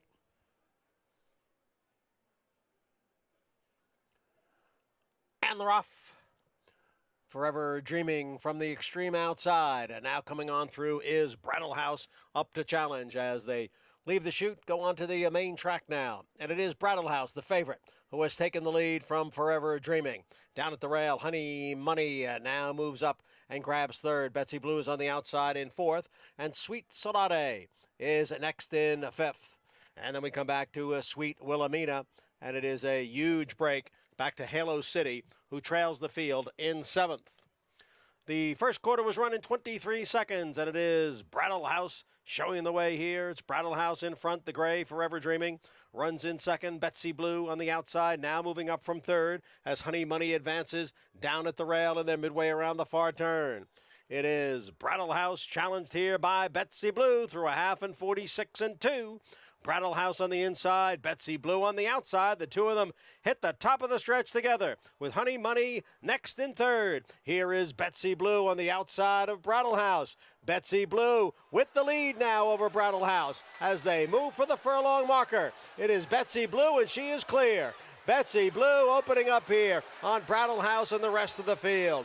Betsy Blue with a sharp performance today. Betsy Blue and Jose Lezcano, and they complete the 7 furlongs in 1 minute, 22 and 4/5 seconds. Betsy Blue in a battle with Brattle House and then just completely takes over in the stretch. And Jose Lezcano has caught on fire this week. Multiple wins yesterday, 2 wins today. I can't remember if he had 3 or 4 wins yesterday, but a big day. None of them were favorites, and boots another one in here. Betsy Blue, second choice at 2-1, and here comes the throwdown between the top 2 choices on the board. And Betsy Blue just too good, coming out of a tougher race last time out, and picks up the 7th win of her career. Yeah, no real excuses for Brattle House other than Forever Dreaming. The 7-horse was putting pressure on her all the way down the backside. And look, this track has been playing slow. So the 23, 46 and 2, 110, 122. This was a fast race. 4, 5, 6, 2. Jose Lezcano. He has really turned it up a notch, guys. I'd be more excited about Betsy Blue's victory if Halo City had not lost a head bob for third, but she was very good today. No excuse for Brattle. She had more speed than normal, and I'm going to tell you something. That Todd Fletcher Firster that got a 107 buyer yesterday, and that track's pretty quicker today. This might be like a second horse all meet to shape 123 in a 7 furlong race. She's gotten very good. Yeah, really good. And one of the other things I think is important to note in this situation is Betsy Blue had that race over the track while Brattle House was coming in off of a layoff. I think they both ran extremely well, and I think that Brattle House is a horse that will move forward off of this effort. Yeah, but she got soundly beaten here. I mean, no, yeah, but I think she had an excuse with the break, and okay, like you said, and Betsy Blue being so in form right now. Wow, she's getting better and better for Linda Rice. Great form. So 2-1, Betsy Blue. We talked about her incredible consistency over her career coming in.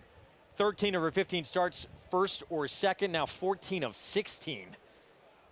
And there's Jose Lezcano again. Good for him to have this big week. Yeah, big, strong filly there. Put it all together again off of 3 consecutive second-place finishes and improving with every one of her races. This was huge today. So Betsy Blue gets the 7/8 of a mile, 122-4.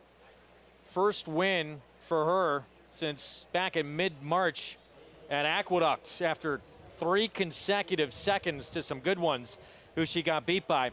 We're going to take a timeout. We'll return our feature race. Up next, the Mahoney, named after the first family of parimutuel wagering. And here's the one to beat. Big Invasion, that 5-race win streak. Putting it on the line for Christophe Clement with Joel Rosario. That dominant performance already at the meet in the quick call. Going to go back-to-back here at the Spa. Grade 1 winner and track record setter Lee. Like their sire, his runners have excelled on both dirt and turf, including these standout performers.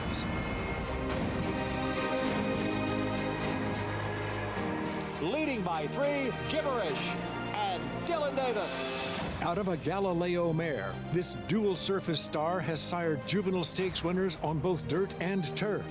Lee, standing at Claiborne Farm.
Nothing quite like the atmosphere at this historic racetrack. So much fun for everyone, the entire family, and the best racing you will find in the sport. Our program presented by Claiborne Farm, 100 years of doing the usual, unusually well. Look at those tough to get picnic tables on those big days here. Fans come at 7 in the morning to line up to get those prime spots. Jose Lezcano, 3 wins Friday, 2 wins today. Saw him walking out of the track the other day, and good for him to get going here at the meet. Yeah, sitting right in the perfect spot on this filly and extending her lead at this point in the race. Big effort. Jose having a heck of a week. Closing it out the right way. Teams up with Linda Rice here. He's won a lot of races over the years with Linda Rice. And Betsy Blue, as honest as they come. Now 7 wins, 7 seconds in 16 career starts. Returned $6.20 for the win for Cloud 9 Stable. Brattle House, long way back to second, Sweet Wilhelmina. Winding up in third as we take a look at the late pick 5 follow along. Chocolate Gelato kicked it off. There's so much hype about that runner for Todd Pletcher in the debut. Didn't pan out. Second time out wins for Pletcher. Then out of sight with the meet's leading rider returning better than $13.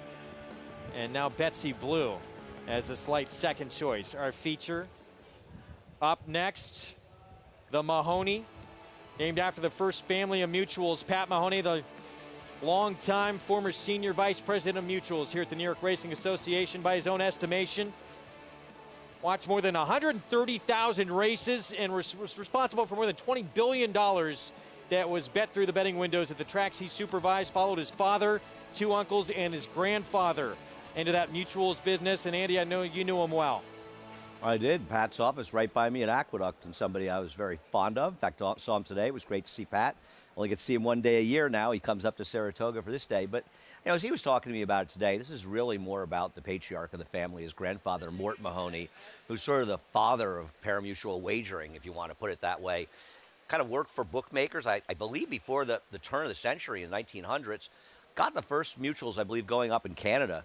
And the first mutual machines that were installed in this country were at Hialeah. Eventually came to New York. But he's really the person behind parimutuel wagering. His son and eventually his grandson, all working in the parimutuel industry. And it's been a family that just had such an important impact on parimutuel wagering in the country. But it was the patriarch, Mort Mahoney, who really was a huge, huge influence on our game. And we named this race the Mahoney to honor them and to remember them and their contributions to racing, and particularly racing in New York as well.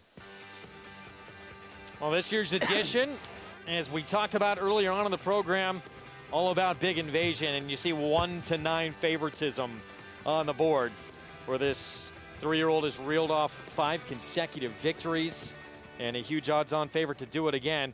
One of those trying to beat him, young Joseph O'Brien, who's going to send out Catamosto, will be making his state's debut. Going to go behind the scenes with the O'Brien barn, who has, for the first time, a major presence here at Saratoga. We'll be back with more Saratoga Live right after this.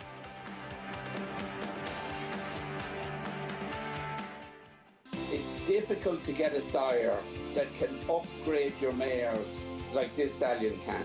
This horse does produce runners, very talented runners, 3-year-old runners, Derby contending runners. This horse is priced where anybody can afford to breed to him, and if you're trying to improve your mare, he's a horse that's shown he can do it. There is no younger AP Indy that moves his mares up like he does. There are lots of ways to support our brave first responders. Drinking a rich and smooth proper Irish whiskey is one of them. For every bottle of proper number 12 we sell, a donation is made to first responders. Here's to the proper heroes. Shlonda.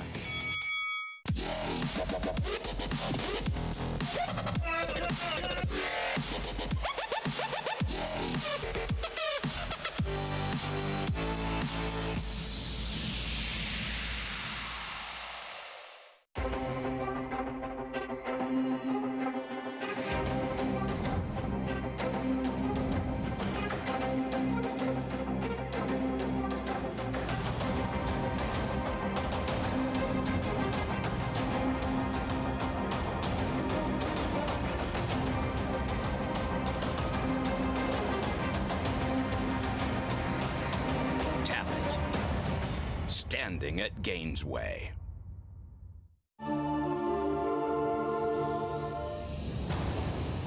And it's all Tyler's Tribe to the final furlong. He's putting on another show tonight. He is 8 lengths in front. Now it's 10, now it's 12. Tyler's Tribe pouring it on as they come down to the line. He's going to win by double digits, and he stops the clock in 104.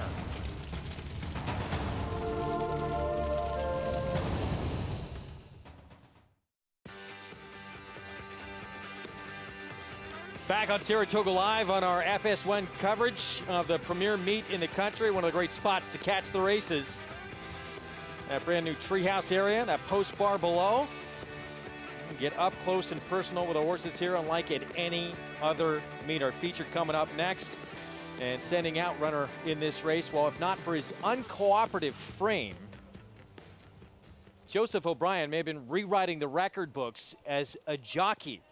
He won his very first race less than a week then turning 16 years old. He became a top apprentice rider and became the youngest rider ever to win a Breeders' Cup race when he won the Turf on St. Nicholas Abbey.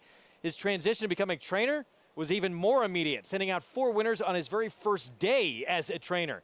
We go behind the scenes with young Joseph O'Brien as he settles in here at Saratoga. Firstly, it's a beautiful place to be.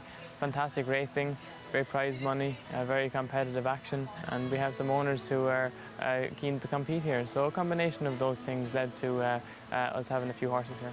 It's the first time we've had horses away from our own base for any length of time, really. So yeah, we're learning day by day, as you always are. And like I say, it's great to be here.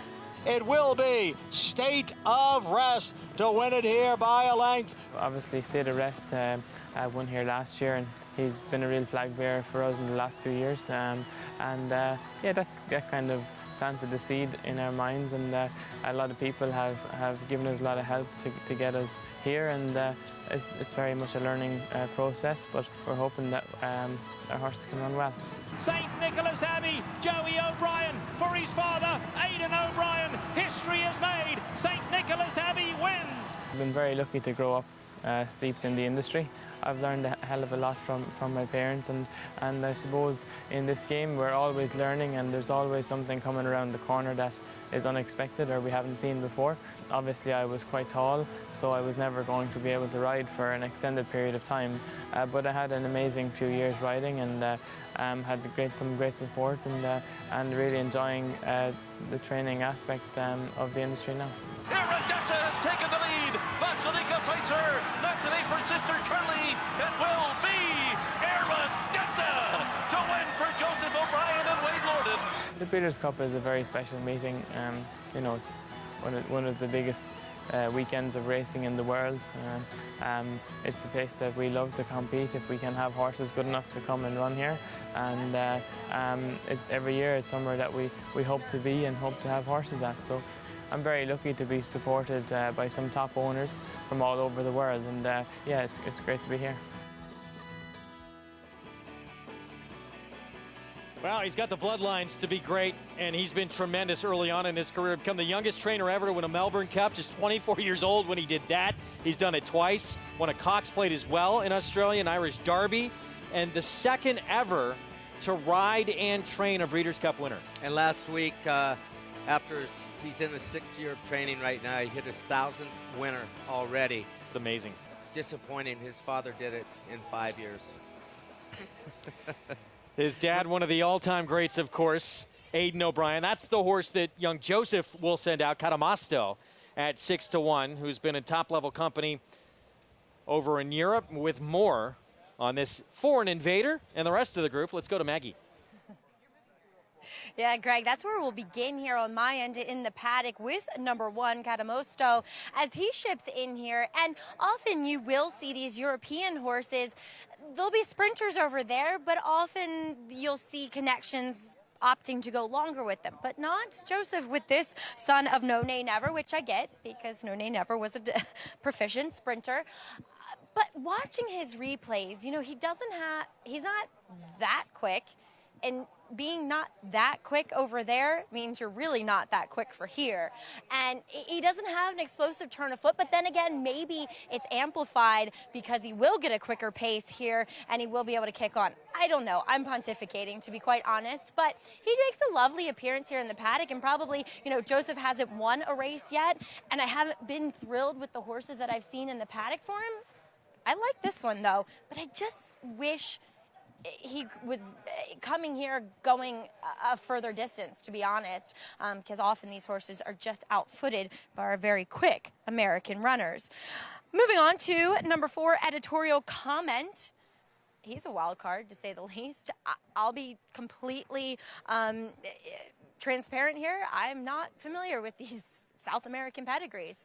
But Kenny McPeak, after not running on the turf, decides to put him on the turf here. He's been working okay, too. Watching his work 3 back on XBTV, he was with multiple graded stakes winning dirt horse en Voutante, and he was a bit headstrong early, indicating that he is more of a sprinting type, and he looks it here, as he is also very sharp here in the paddock. He's gotten a bit hot, but I always see these South American horses, they do tend to run that way. It's just a common theme with them that they get a little hot and, you know, bothered under the collar. And I'll be honest, I see where Kenny's going with running this horse in a turf sprint.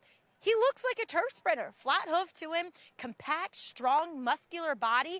As you can see, he's a handful here. Hopefully he keeps a bit of a lid on it coming back from that layoff dating back to March. Don't forget, too, he is a freshly turned 3-year-old too. So, you know, he was born in August, and because he's Southern Hemisphere, it's a different breeding season. So he's a little younger than his American counterparts. His number 5, that's right, son of Golden Sense. He was impressive, I thought, in winning the My Frenchman Stakes at Monmouth last time, and he is undefeated while turf sprinting. Reading the write-up in the Daily Racing Form, trainer Michael Moore said he honestly surprised us with how easily he got cleared to the lead, citing that there looked to be other speed horses in the race. Now he'll have to deal with Surprise Boss to his outside, at least on paper here.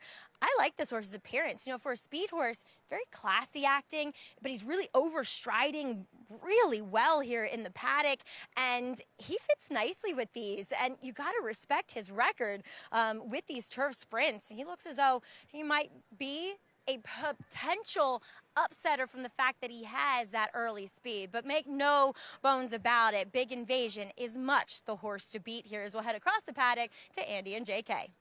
We were actually talking, Maggie, about the but Il Campione was a pretty good horse down South America that ran once for Chad Brown. The Poker, we just looked it up, ran second. I remember he was training for Chad. The second dam's actually a U.S. horse, actually, not that good.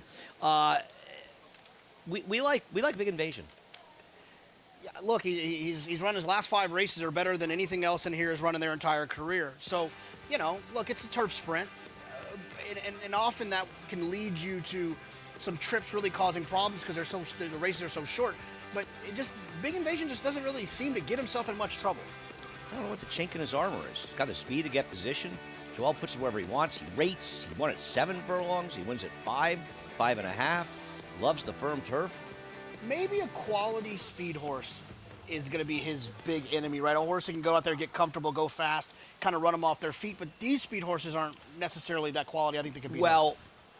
I think the point you're also trying to make is that if you're going to beat him, you got to beat him with a different style. You got to do the front. I think that's a problem for the one, Catamosto. Catamosto is a legit horse. And, you know, in watching the race 3 back, the Commonwealth, the 20-horse field at Ascot, it felt like he was gaining momentum, and he kind of drifted in and sort of stayed a little bit off the eventual winner. You look at him, he's in the middle in the purple, and he's been privately purchased from Cool Horses. So look at the horse in the 2-path. That's the horse that eventually wins, the bright yellow silks. Watch what happens as he'll drift down towards that horse, right? That's the eventual winner. And watch, Jonathan, as he gets to him, he kind of almost sticks his head on that horse's flank. It felt like he had some momentum. And you watch right there, and he's sort of shy off him. I'm not saying he was going to win, but it is sort of interesting. And that this was a 6-furlong race down a straightaway, and I think he's very talented. Exceptional horse, Perfect Power, who won the race. But he's going to be farther behind. So you're going to mean he's going to outclose Big Invasion? He better be pretty darn good to do it. And the other thing I think we forget about is that, you know, I understand when Europeans come over here to race against us in grass races, we kind of bend the knee to them, or at least we used to, as if they're going to be so much better. Not anymore, and definitely never the sprinters. Outside of Glass Slippers, they've never come over here and really won a big race against one of our really good ones. And I think one of the reasons Wesley Ward originally went over there, not only with the speed with the 2-year-olds, is that he knew that they didn't have that kind of advantage to the sprinters. More of the horses in the Far East, Australia, are probably tougher sprinters. And I agree, it's a totally different game than the routers. Now, we're having a little spirited discussion on this thing. Jonathan feels like, and I think you agree that that's right, it's probably the speed of the speed, but it's not a possible surprise supposed to be in front. I got to tell you something. Do not fall asleep on this guy. See, I think if the favorite loses, this could be the one most likely to do it. I'm not saying he's going to, but he could be the kind of horse that runs them off their feet. This guy's fast and good. He's without a doubt the kind of horse that can win this race. I just worry that his speed figures, he's still 10 points lightish, it feels like. And it feels like no matter how loose he gets, Big Invasion will be able to kind of reel him in. I agree with that, but I think we also agree with the sentiment that if Big Invasion loses, this is the dangerous kind of horse. I love a horse like this underneath, the 5, that's right. If you're playing exactors or tries, the type of horse that should be around late because he should get a nice trip up the front. I mean, I have to say, this horse is crushing fields. Now, I'm not saying that he's beating terrible great horses, but they're not terrible, the horses he's running against. And also, 2 and 3 back were against olders. Why didn't you and I claim this horse for 40,000? I think I was 39,999 short, but we were working on 717, I think. Or we would have been there to claim the horse at Parks. We blew it, Greg. Missed opportunity. He's extremely fast out of the gate, and even though, yeah, there was other speed, as Maggie said, he blasted away against the group last time out where there was plenty of other speed, and he was all by himself. He's 8-1 on the board. That's right to 5 as we get set for our post-parade coming up. Big Invasion, the huge 1-5 favorite. You can play it all with Naira Bets. Go to nairabets.com for that offer right there with the promo code TOGA200. So Big Invasion, Joel Rosario, Christophe Clement, can he make it 6 in a row? As Andy talked about, he's won at 5 furlongs, 7, 5.5. He can track. He can sit closer. We start with Catamosto for Joseph O'Brien. Yeah, this is obviously a very, very talented horse coming here. But whether or not he's going to be good enough, A, to win, but also suited to our kind of turf sprints remains to be seen. Private Purchase is his last, too. Well, Big Invasion, if he keeps winning, he looks like it'd be potentially a threat to Golden Pal in the Breeders' Cup Turf Sprint. Yeah, this horse has run 5 races. His last 5 races are better than anything else there's ever run. And to be fair, they're Breeders' Cup Sprint, Turf Sprint good type of races. Rosario looking to add an 11th stakes win here at the meet. Sky and Sand, Steve Asmussen, Jose Ortiz team up. Ran okay behind the favorite, and he's co-owned by similar connections, but just no match for him. And he really never came back to his debut on the turf in Turf Sprint, which is impressive. Maggie talked about the turf debut coming up for editorial comment. Kenny McPeak. Yeah, I mean, I don't know how this horse is going to perform on the turf. 3 works back, worked with Ebutante, a very talented horse. Maybe the speed of the speeders. Like that's right. Sprint, though. No, of course not. She's running next Friday, actually. Surprise boss, the 6, Kendrick Carmouche. Yeah, you get Kendrick, has some speed, but I take it back. I agree with you, Andy. The 5 is going to clear. 6 is a cinch to be in front now. And Determined Kingdom, 4 for 7 on the lawn, including a win at Colonial last out. Yeah, this horse. You think the 5's taking a step up? This horse is taking a leap forward. And that's your field, 7 minutes away from the Mahoney. I forgot. 3-year-olds on the lawn. So here is that quick runner. That's right. Perfect 3 for 3 on the lawn and has been in front every step of the way. Let's go to Maggie. Please be joined by trainer Michael Moore of number 5. That's right. And he's undefeated sprinting on the turf. We were both getting a chuckle about Frank Miramati's call saying he's freaking here. Yeah, he was freaking that day. And, you know, each race we were running him, it's getting tougher and tougher. Today, definitely his toughest challenge. So we'll see if he can keep going the way he's been going. His weapon, though, is speed. He's fast. He's reading write-ups saying that you were surprised he was clear that early. Absolutely. I mean, the last race, there was speed in the race. We figured he'd have to go head-and-head. Meanwhile, I mean, he put a couple lengths on him. Like, he's very quick out of the gate, and that's his advantage, especially at these distances. So. You brought your own rider here. Yeah, I mean, he hasn't done anything wrong, you know, so, you know, it is a horse that goes to the front, so there's not much instructions except get out of the gate and go, so hopefully it works. Thank you so much for your time. Best of luck here with That's Right. Thank you. I appreciate it. Thank you. That's right. Looking to remain undefeated here, guys, in this race. The Mahoney, can he do it? Well, he's in a tough spot, obviously, going up against Big Invasion, but I love to see that, you know, Michael Moore sticking with his guy, Andy Hernandez, giving him this opportunity. Absolutely, and we saw Michelle Lovell do it yesterday in the Saratoga Special with Gabe Saez. Did an outstanding job. Very good rider. You know, why not? If it ain't broke, don't fix it. And I love it when I see a horse ship up here and they bring their own rider with them if they haven't done anything wrong. And Gabe Saez, I guarantee you, every top jocks agent was trying to get on that colt yesterday. No question. Damon's Mound. You know, as for Andy Hernandez, as you look at Arena's selections, he'll be again on the 5. That's right. He just began riding April of last year, but he's certainly turned some heads and having a really nice start to his young career. But the story, it's about Big Invasion in here, that grade 3 quick call, not just the winning streak. When you win by the kind of margins he's winning by, going 5.5, 5 furlongs on the turf, getting that kind of separation, showing that you are simply dominant. Big Invasion you're talking about. Now, I think the most impressive thing is he doesn't need to take his racetrack with him. He's of his 5 wins, he's won at 4 different racetracks. That's something to think about. He's won at Gulfstream Park, Churchill Downs, Belmont, now Saratoga. And so he shows that he can ship and still get the job done. There he is, Joel Rosario, been aboard for each of the last 3 victories. Grade 3 quick call, Paradise Creek. William Walker, the wins for Big Invasion. And here's the wins that through pretty much just the first half of the meet that Joel Rosario has put together already, and we still have a ways to go. It's a great year. It is, and that's a half of a meet. It's incredible. It's a great career for a lot of guys. 3 grade 1 wins in there as well. I mean, you're not kidding. That's a great year for a lot of people. It's a great career for a lot of people. Just to win a grade 1 as a jockey is a huge achievement.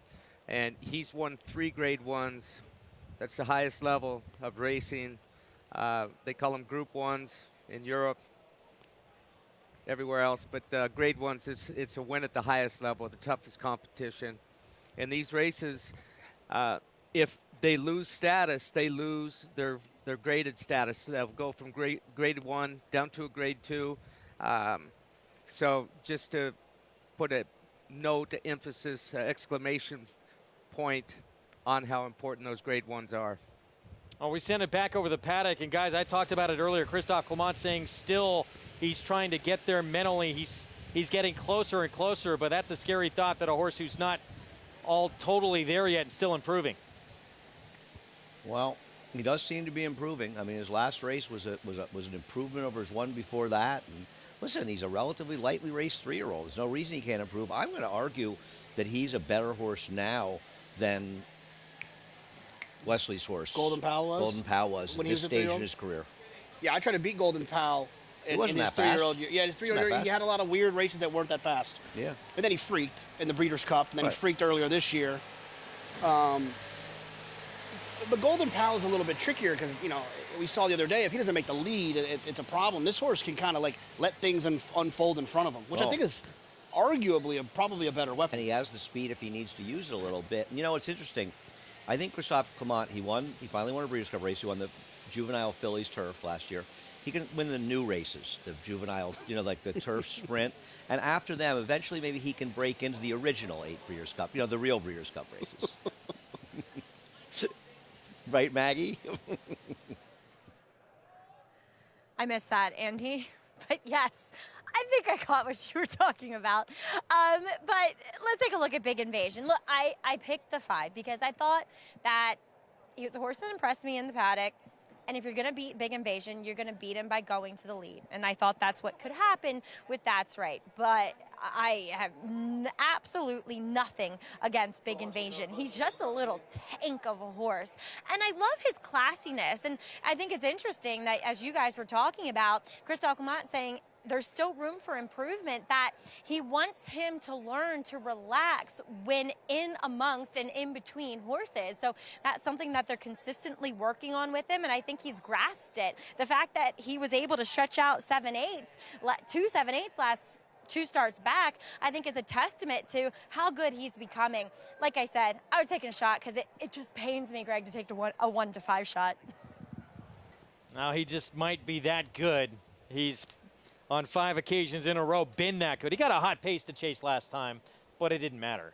He's going to get a hot pace to chase, I think, today as well with That's Right, Surprise Boss in there.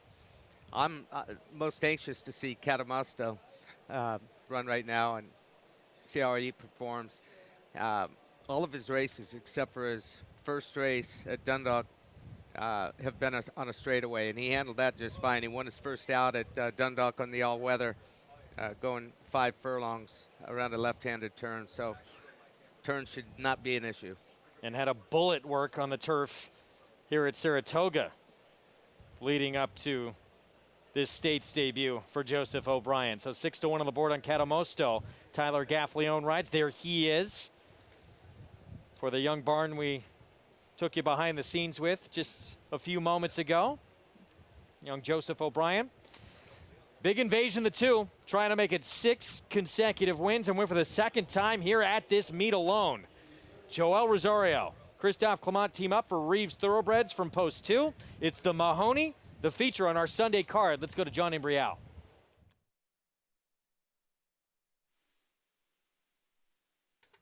There in the gate. And they're off. A good beginning for Big Invasion, but it is That's Right who will take the early lead. It's That's Right in front, clear by 2.5 lengths. Catamosto races in second. And then it is Surprise Boss who is running in third, followed by Determined Kingdom in fourth. Big Invasion is now back in fifth. At the back of the pack are Sky and Sand and Editorial Comment.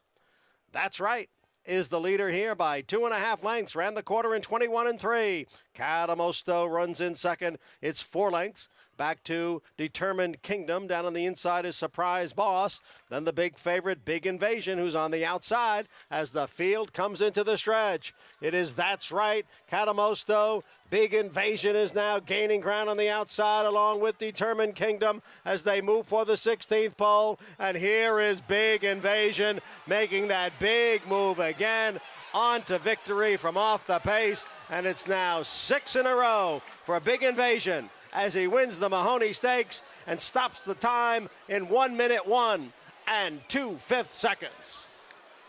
That's a quick final time, and you look at the hands, you could speak to it more, Gary, how quiet they were late on Joel Rosario. This horse is very talented. Yeah, he's some kind of good. Got shuffled back. Joel rides him with so much confidence. When the 1 Catamosto came away from the run, and then the 5, That's Right, make the lead. He got squeezed back just a tad midway, well, not even midway down the backside, but shortly after the start, Joel just eased him back. He was kind of in a precarious spot.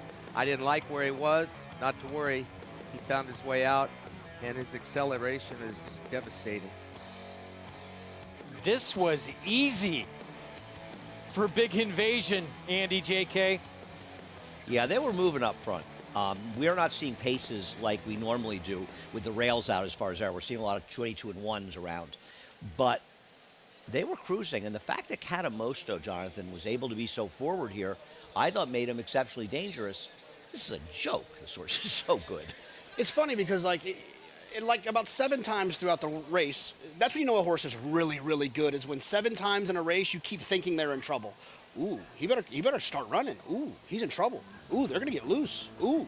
And then within 4 jumps, he's like, boom, boom, zoom, right past him. Yeah, this is an exceptionally good horse, and we've been talking about it. And I think you have to make a Golden Pal comparison. You have to talk about it because he's considered arguably the best turf sprinter in the country.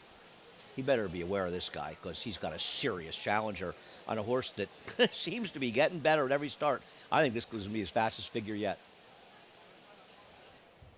I would agree. This was ultra impressive. And to run down this lone speed, yeah, with those rails out. Yeah, very impressive. I'm the same as JK. I'm thinking he's got to do something. He's in trouble. When Catamosto was laying that close. And look, he faced older horses, Catamosto did, in his last race at the Curragh. He was beaten 2 1/4 lengths, and they're as good a sprinters as they have in Europe. Straight away, whatever. Big Invasion made him look average, the whole field, and they're not just average. Those are good horses. The second place horse, Catamosto, he's a very, very good horse. You know, hugs all around from the connections. You've obviously done this a lot. To my untrained, I'd look at this race early on. I thought, okay, maybe he is in trouble today. Did you feel the same? No, I absolutely did. He was shuffled back. Rails are up, which favors speed over this course. When it's like this, ground is firm. I didn't think they were coming back, and I don't think they came back. He just ran them down and did it with ease. This is a serious runner, and maybe Golden Pal, Breeders' Cup winner at 2 and 3, and trying to be so again at 4 for Wesley Ward, does have some true competition this year in that Breeders' Cup Turf Sprint. Big Invasion, 6 in a row as he takes the Mahoney, his second win of this Saratoga meeting.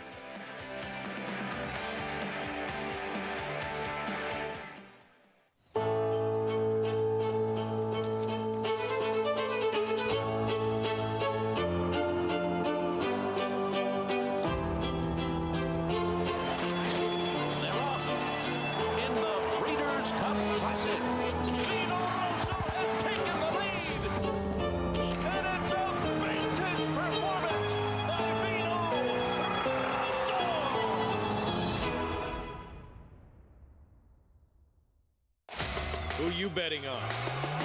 How about an app created specifically for horse racing? Naira Bets. We specialize in thundering hooves, fist pumping, and boosting your bankroll with robust weekly promotions. And offer betting tips from actual horse racing experts. Bet all day and night, nationwide. Get the action and thrill of horse racing with Naira Bets.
Back on Saratoga Live on our FS1 coverage, our Winter Circle lead-in brought to you by the Fasig-Tipton New York Bred Yearling Sale, showcasing New York's finest yearlings on August 14th and 15th. Where will you be?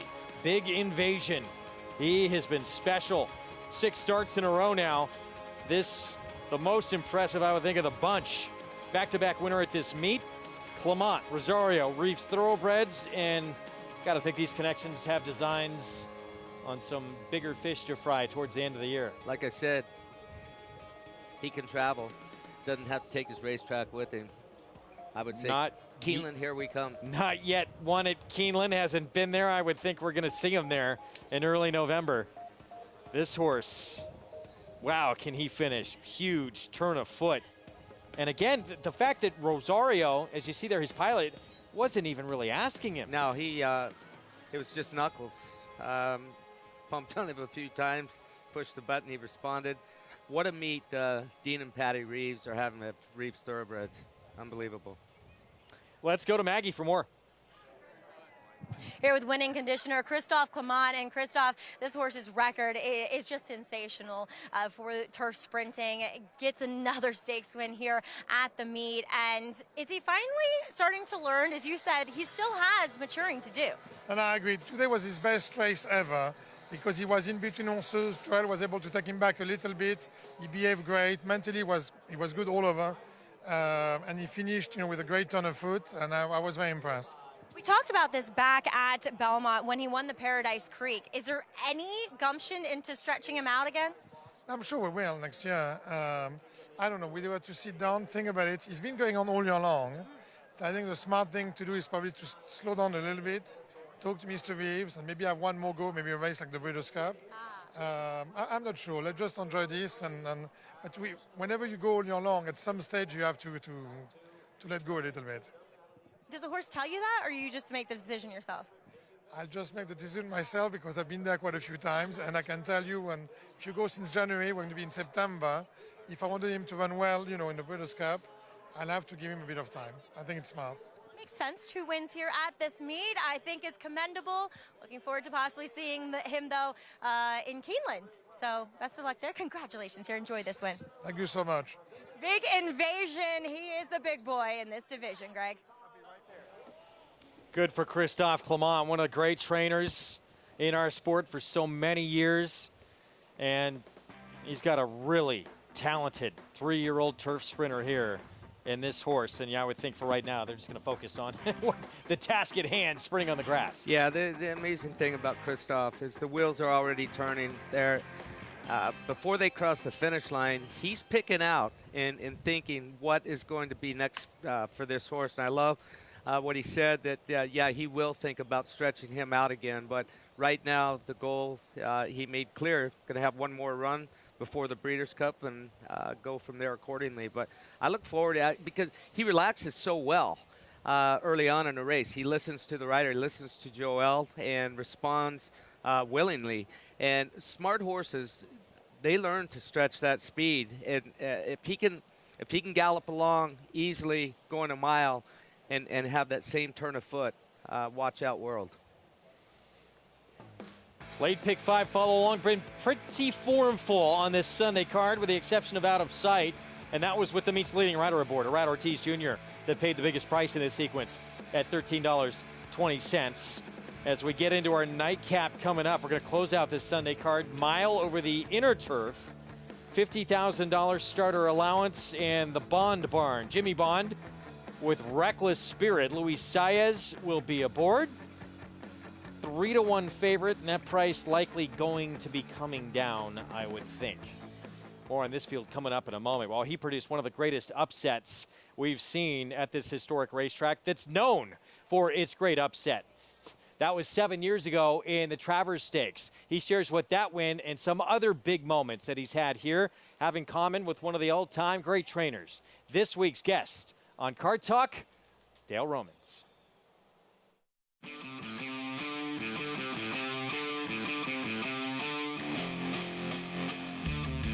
How long have you been coming here? I think this is the 31st year. Actually, we're passing my first barn right here. I had 6 horses, and I think I was 26 years old, but I grew up a racing fan, and my father, we had a bunch of cheap claimant horses, and I hooked up with a couple of young guys that bought me some solid horses and told me they wanted to come to Saratoga, so I packed up 6 horses. The day I left, my father told me, he said, people like us don't win races at Saratoga. And that meet, I won 3 races. It set my career on a different path. 2004, I would say, is probably your first big horse, right, with Roses in May? That was my breakthrough year. Yeah, that's Roses in May won my first Grade 1, and that was the Whitney year. That's a good race to start out with as your Grade 1. A week later, Kitten's Joy, on my birthday, again, won the Secretariat, 2 Grade 1s in a week. I said, this might be easy. It seemed like it for a little while. Both of them came into the barn the same day, and they changed my life. Pull up on over here for a second. All right, this is kind of a special spot, I think, at Saratoga. This is the last barn Alan Jerkins trained out of.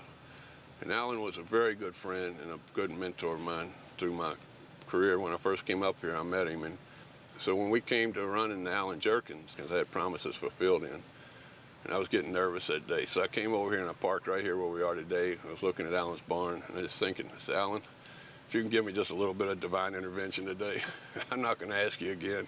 Just help me out a little bit. I actually ran 1-2 in it, and Jimmy, his son, gave me the trophy in the winner's circle. And Jimmy's pretty stoic, but I think he was emotional that day too. So this is a little special spot. If I'm going bad, I need to sit by myself for a little while, ride back here and try to channel a little Alan Jerkins. Did the special moment of 2015 when Keen Ice upset American Pharaoh, did this spot have anything to do with that? You think about it, Alan is the last one to beat a Triple Crown winner at Saratoga when he beat Secretariat. Keen Ice has got him! Keen Ice has won the Travers over American Pharoah. But one of the coolest things in my entire career is I get back to the barn, and standing there waiting on me is Leroy Jolly. And he walked up and gave me a big hug. He said, "Welcome to the Travers Club." That was a pretty good day for me. No, that's awesome. You had a great, what I call like a 2-year run, 2011 and 2012. You won the Preakness with Shackelford in 2011. What was that day like for you? Animal Kingdom had won the Derby. I thought we were going to win the Derby. We made the lead at the 8th pole.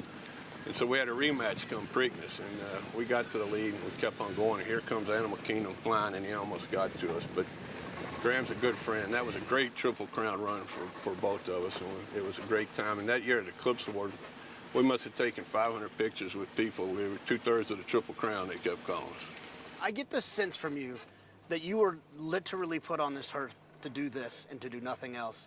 You just always seem so happy when you're talking about racing. I have never thought about doing anything else in my life. Like I said, I wasn't a student in high school. My mother finally made a deal with me when I was in 9th grade. She said, "I'll never look at your grades. We know what you're doing. Just graduate high school." I graduated with 1.2 GPA and got that little thing, and she was happy with that piece of paper, and I went to the racetrack. It's the only place in the world that you'll see a billionaire yelling at a TV screen next to a guy that bet $2, doing this, screaming the same way, and they'll both turn around each other and complain about the ride they got if they lost. I've seen you around town quite a bit this summer, and every time I see you, you got a cigar.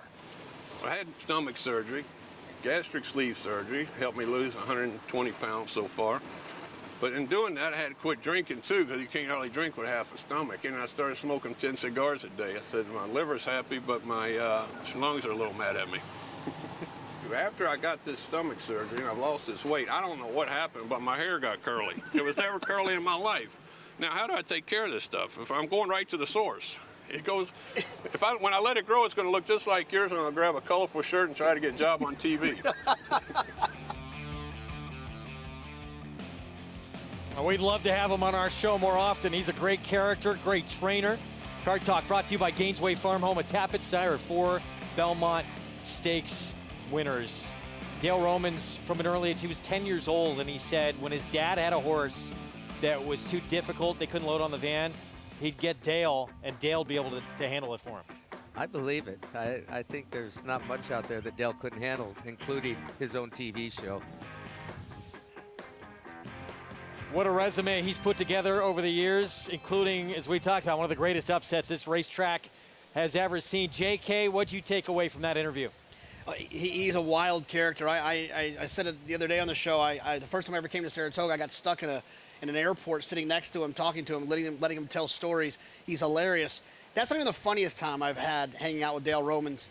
Last year before the Derby, we went to a OVW wrestling match in the middle of Kentucky in a warehouse. Was he wrestling or was you just attending? No, he wore a belt, though. He wore a championship belt. Can see it. I just texted him, actually. I had to correct him.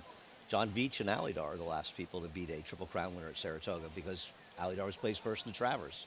Dale is one of the game's great characters. He's also one of the game's great ambassadors as well. No question. I've been really enjoying these. JK, nice job on Car Talk once again. We're going to take a timeout. We have the nightcap coming up on the turf at a mile. It's 50,000 starter allowance. And again, Reckless Spirit at 3 for the James Bond Barn. Been having a terrific summer here at Saratoga. We'll try and keep it going. There he is. 3-time winner on the lawn. Luis Saez will be aboard. We'll have the post parade when we come back on Saratoga Live.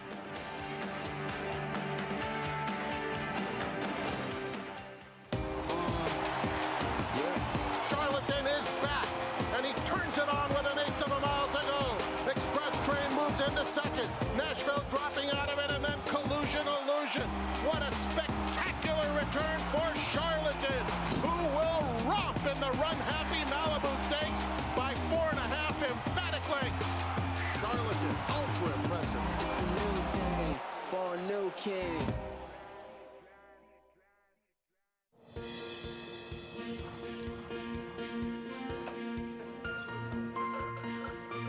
We take pride in what we do. I'm an assistant trainer. Carpenter. I'm a peace officer. I'm a jockey. I'm a gardener. I'm a groom. I love what I do. We are New York Racing. New York racing to help support my small business. It's extremely important to the New York economy. This is like a big family. We are New York horse racing. Introducing Gift Box, winner of the Grade 1 Santa Anita Handicap. He's a 3-time graded stakes winning millionaire with 4 triple-digit buyers and a 4 Ragazin to his name. He proved himself early as a graded stakes place 2-year-old, and now his career as a stallion is just getting started. From the first crop of the leading sire Twirling Candy out of a multiple graded stakes producing mare. Gift Box, only at Lane's End.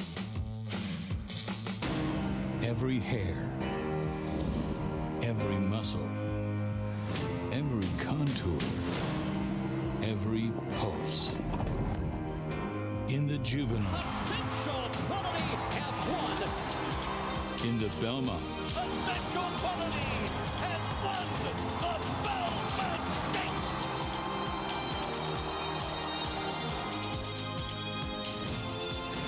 well named.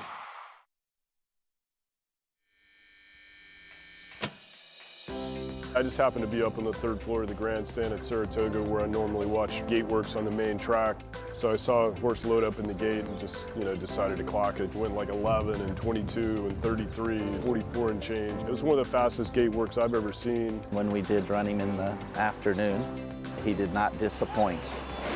Nashville, first time out, much the best. Spicedown was a super fast horse, phenomenal stallion, and certainly no surprise when he has an offspring like Nashville. Rolling on by those Nashville, much the best here this afternoon. Like my old boss Wayne Lucas always said, you can't coach speed. All alone as he turns for home. Nashville under no stress whatsoever, never asked for a thing, track record. His Perryville was fast enough to win the Breeders' Cup. It's Nashville for the best sprint time of the Fairgrounds meet. You can train some stamina into some horses, but there's nothing like that natural gift of speed. Back on Saratoga Live on FS1, program brought to you in part by America's Best Racing, for the love of the race. Visit americasbestracing.net today. Our finale on this Sunday card, approaching the 10-minute mark to post. Look at war strategies coming off a win for trainer Mark Casse. Dylan Davis will ride with more. Let's go to Maggie. I like this horse, Greg. War Strategy coming in here from Woodbine for trainer Mark Casse, as he'll take a step out to the 2-turn mile here in this last race, but he has gone 2 turns in the past, and I'm okay with that. And really, he has a lovely pedigree, being a son of Claiborne Stallion Warfront. The dam was a Group 3 winner in Europe, and he's just your typical kind of Warfront that they're not the tallest in stature, but boy, is there a lot to them. There's a lot of substance. He has a great presence here in the paddock, and I like the way that he got a good trip, albeit last time, and Declan Carroll rode him very, very well, but I like the way that he kind of just leveled off and ran on well late. As we'll move on to a horse trying the turf for the first time, that's number 5, Hatch. Now, Fort Larned isn't the greatest influence, to be fair, but the dam is a graded stakes winner going long on turf. Multiple graded stakes plays. The second dam was a graded stakes winner on turf as well. And this guy has a massive turf hoof to him. The pedigree on the bottom side shines through on Hatch, and I do think he will take to the turf favorably, as Mike Maker must have saw the pedigree too and tried to get him on the turf in his last start, but Carlos Martin picked him up for the 50, goes into the starter allowance with a purpose here on the turf, like the mile for him to boot. And then Relate. Relate is a shining example of what this game can throw you. The ups and downs. A horse that sold very early, I believe, as a weanling for $100,000. He sold as a 2-year-old for $685,000 as a New York bred. And then he was in the horses racing age sale and sold for $25,000. 3 Diamonds certainly made all their money back, as he won switching to the turf last time out. And then Current Connections bought him for the $65,000 at the July sale. Like I said, he's been up and down the ladder when it comes to a sales horse. I've always liked them, though. He's such a beautiful specimen. You can see why he sold for that much as a 2-year-old and had a nice workout that day to boot. But he took to the turf quite nicely. He'll step up here in class, that's for sure, because beating Martinez is not that flattering, to be fair. But He's a horse, like I said, I've always liked, and it just feels like he could be effective in this spot. And a rider tease picks up the mount. So we head across the paddock to JK and Andy. I see the back of your heads, guys. Hi. Well, you got one tough result or semi-tough result and one favorite losing, and pick 5 pass, pretty good, especially with the 3 who got to be less than 2-1 by post time, right? I would think so, just based off of the speed figures. Horses have been running in starter allowance races, have been competitive. A lot of the other horses in here haven't really kind of proven themselves at this level. He comes out of a key race, and arguably last time, winner improved its buyer figure. We'll get back to these horses, though. So our post parade, we start with war strategy. Marcassi Dylan Davis coming off that win. Yeah, well, may have had speed up at Woodbine, but with the pace in this race, this horse is not figured to be near the lead. Probably early and probably not late either. Next door, we'll get to Brazilian Air, who put together back-to-back wins, 7 furlongs and then 5.5 at this meet last start. Yeah, it was 1-2 that day and was begging for the wire against non-winners of 3. Jeremiah's 0 for 21 off the claim on turf. Jeremiah Engelhardt, trainer of Brazilian Air. Reckless Spirit, the big favorite. Yeah, we'll expand on this after the post parade. Much the horse to beat. Unlikely to be 2-1. Figures to be much shorter. Comes out of a very good field last time out. But is he truly improved, or was his last race a bit of an aberration? That's going to be the question. 18-1. This is the FF Rocket. Yeah, it was close to a slow pace last time and lost ground in the stretch. Hatch, Maggie talked about this one, first time on the turf, and there's definitely pedigree bottom side. Well, yeah, this is a strong pedigree. And Fort Larned actually won on the turf before he became good in the dirt, and he's produced some turf horses. I like him. Dr. Love, the one turf start, did not show a whole lot. No, it didn't show a whole lot, but the horse did run well last time with a nice figure on the dirt. We'll need to appreciate the turf to win this race. Moonhunter, Trevor McCarthy, will ride, just won at 6 furlongs on the turf at Belmont. Going to have to improve substantially to be a factor here, and there are other speeds anyway. Relate, 7-2 for Todd Pletcher. Yeah, a couple works back, worked with Grand Sonata, who we've seen in our Caesars turf races that we've had. This horse could be improving. And sprint speed for Seavers, stretched out and ran second last start. He did, but he's going to have to deal with the speed of potentially the Brazilian Air, the horse right inside of him. The potential exists for this pace to get hot. Whether or not that happens in the racetrack remains to be seen. 6 minutes to post in our final race of this Sunday afternoon here at Saratoga. You can play with Naira Bets, bet any track, anywhere, anytime with that $200 deposit match sign-up bonus with that code, TOGA200. And that's where you get signed up at Naira Bets. So there's the favorite, Reckless Spirit, 2-1, guys. Bond Barn, things have been going pretty good this summer here at Saratoga, as is usual for them. Now, this horse, the winner, the horse that won the last race, came back and beat Tougher at 11-1, improved 4 buyer points. Fourth horse came back as a heavy favorite to run the same figure.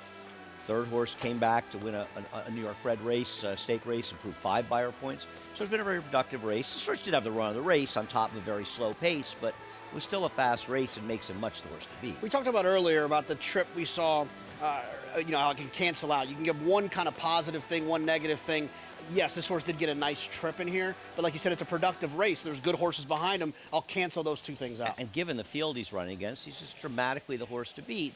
And if you're going to beat him, in all likelihood, you'll beat him with a fuzzy, which is why I'm trying to beat him with Hatch.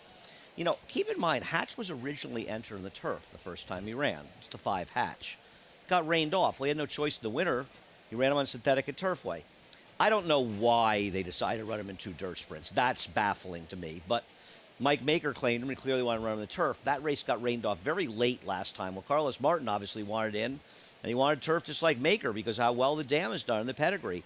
And Fort Lawrence and Dubai was actually a fairly productive turf sire. He won in the grass. He's much better in the dirt. But his horses have run okay, some of his foals. He hasn't that many on the turf. I'm a big fan, and Maggie thought he looked like a turf horse. I'm alive in the pick 3 with him. I bet Exactas with the 3, and I pressed a 3-5 Exacta because he still has to beat the 5. Yeah, look, I can't argue with the 5 in that situation. As far as a horse that has been wanting to get onto the grass. The 8 for me, I think, is interesting because, this is a horse that tried maiden special weight. That was all on the dirt, didn't work out, finally gets on the grass, gets claimed. Maggie went through the sales history, but the thing that I like the most is on July 30th, Relate worked with Grand Sonata, who is a stakes type of horse, and this horse outworked that horse. Even to my common eye, this horse outworked that horse. If he can do that, he can be competitive, in my opinion, in the starter allowance. Yeah, I don't think you could possibly like this horse off his one turf race. He beat Martinez, who's a whipping boy of some very weak horses. But you talk about the workout. Todd Pletcher's horses, he's obviously having a very terrific meet, as he always does. But this weekend's having a tremendous three very impressive maidens, including one on the turf today. So if you feel he can improve for Todd, but let me ask you a question. 3-1? A little bit short. It's one of those situations, if you wanted to bet this horse to win, that's a bad sign. Right. If you're alive to him in picks, it's a good sign. Doesn't matter, right. No, I agree. Obviously, it must have got to do with the workout. I couldn't like him on his PPs, but I have to respect that. The 9 Seaver, I don't see Seaver winning this race.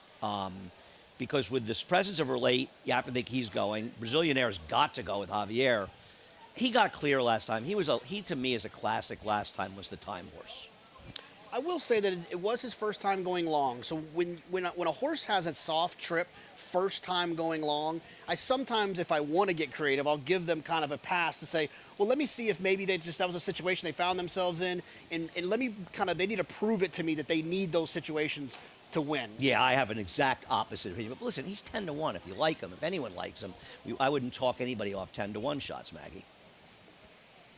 Yeah, I side with you with that. And oftentimes you find when horses stretch out for the first time, that first time will be the best time with regards to Seaver. But Brazilianaire is going to be a thorn in his side. And, last time, he was the class of the field by a mile. But I had my reservations for the fact that I have always said, before my husband trained this horse, when Chad Brown trained this horse, he likes to control. When he can control, this horse is very, very dangerous. Now, he has the inside post position, and that's advantageous, and Javier Castellano is very well aware of that. And stretching out to a mile, he can do that. So I don't love the fact that he's gotten a little hot today, which not totally out of character, but a little bit more than usual. Maybe that's a good sign because he's that sharp. So I think, I know it was a very, very small margin of victory to get it done at 1-2, but I think he was taken out of his element going the 5.5 last time, and this is a better situation for him. As I do want to talk about a long shot in number 4 in here. That's FF Rocket. I thought he had the worst of it last time. I know he was a huge price that day, but he got very, very headstrong while running, traveling 3 to 4 wide throughout. And on the inner turf course, you're not going to win races like that at all. So I'm hoping Louis Cardenas can maybe find some cover, hopefully live cover, and this horse will settle for him a bit more than what he did with Jose Gomez, and he can save ground being now from the far outside last time to the inside today. Just one that I thought had a legitimate excuse and looks well enough in the flesh, Greg. All right, getting close. Thank you, Maggie. Minute away. 10th coming up. There's the 5 again. Pedigree on that bottom side here for Hatch. Getting on the lawn. Mike Maker, one of the best in the claiming game, wanted to get this horse on the turf. It was rained off, so that alone tells you there's some intrigue here on the grass. Well, I got a lot of intrigue. I got touted on this horse Wednesday, believe it or not, at the Chowder Bar, just off to our set. Joaquin, who makes the soup, going to be a good friend of mine. I stop every day, get a bowl of his clam chowder, an energy drink. Told me about this horse. So this is a soup hunch bet. Okay, here we go. Soup tout. The gray, he'll be easy to spot. So what I've done is basically what Andy has done. I boxed me a 3-5 exacta box, bet a little bit straight on Hatch. So I've got some skin in this game. Not a lot. He's intriguing here, and then you'll have your lunches covered for the rest of the meet and beyond. He's probably going to be mad at me, ruin the price.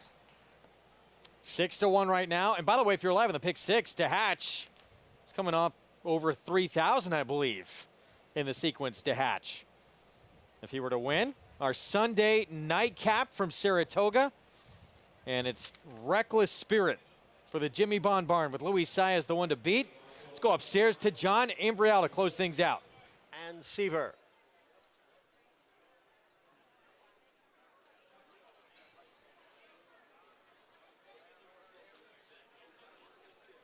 There in the gate.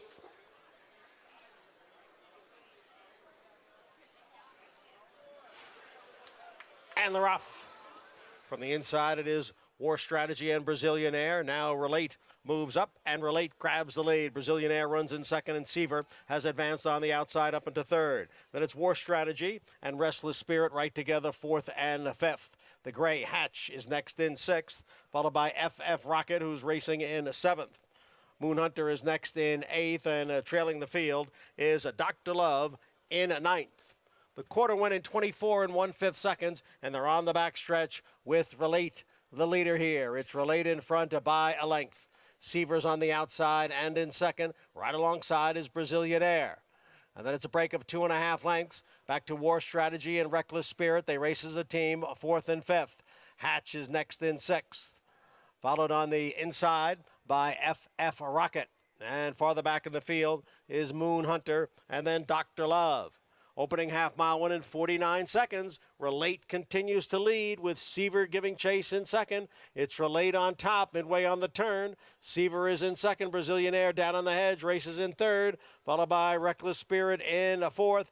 And then it is War Strategy and Hatch, and they're at the top of the stretch, and Relate is trying to take them wire to wire here. It's Relate in front by 2. Brazilian Air now drives up on the outside as War Strategy moves it to third. It is Relate trying to hold off Brazilian Air. Brazilian Air and Relate, and Brazilian Air takes over in deep stretch. And it is Brazilian Air with Javier Castellano. Relate was second. War Strategy completes the trifecta. Brazilian Air, Javier Castellano, Jeremiah Engelhardt off the claim, stretching back out in the win. Yeah, and a nice trip there for Brazilian Air. Thought that Relate was going to take him gate to wire. Aggressive move, leaving the gate by Irad. Ran a good race, but just stalking the entire trip. Brazilian Air and Javier having an unbelievable meet. 19th win for Javier Castellano. Yeah, he's been tremendous, and Brazilian Air handling this stretch back out to a mile, guys.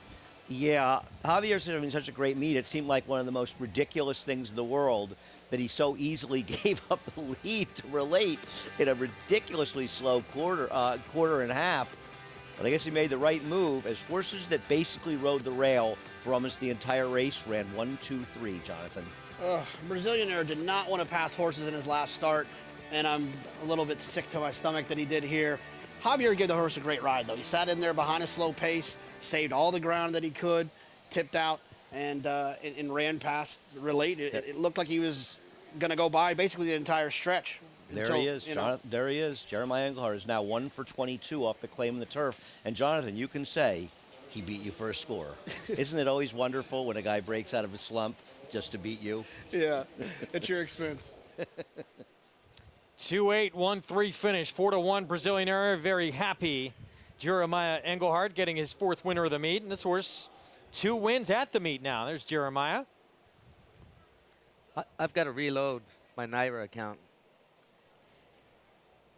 A lot of us do after this result here. And good for Javier Castellano. We talked about him, over the past few weeks. He has had, again, a tremendous first half and continuing it now into the second half of the meet. Yeah, look, he's in great spirits. Came in here with a great attitude, and if you've got a good attitude, you're happy. It shows on the racetrack. 4-1 to close out the card. We'll have the prices from race 10 here at Saratoga when we come back, and we'll look ahead to next week at Saratoga. She is back. Coaching Club American Oaks winner. Looking forward to her next date, the Alabama, at 1.25 miles. We'll have a preview coming up.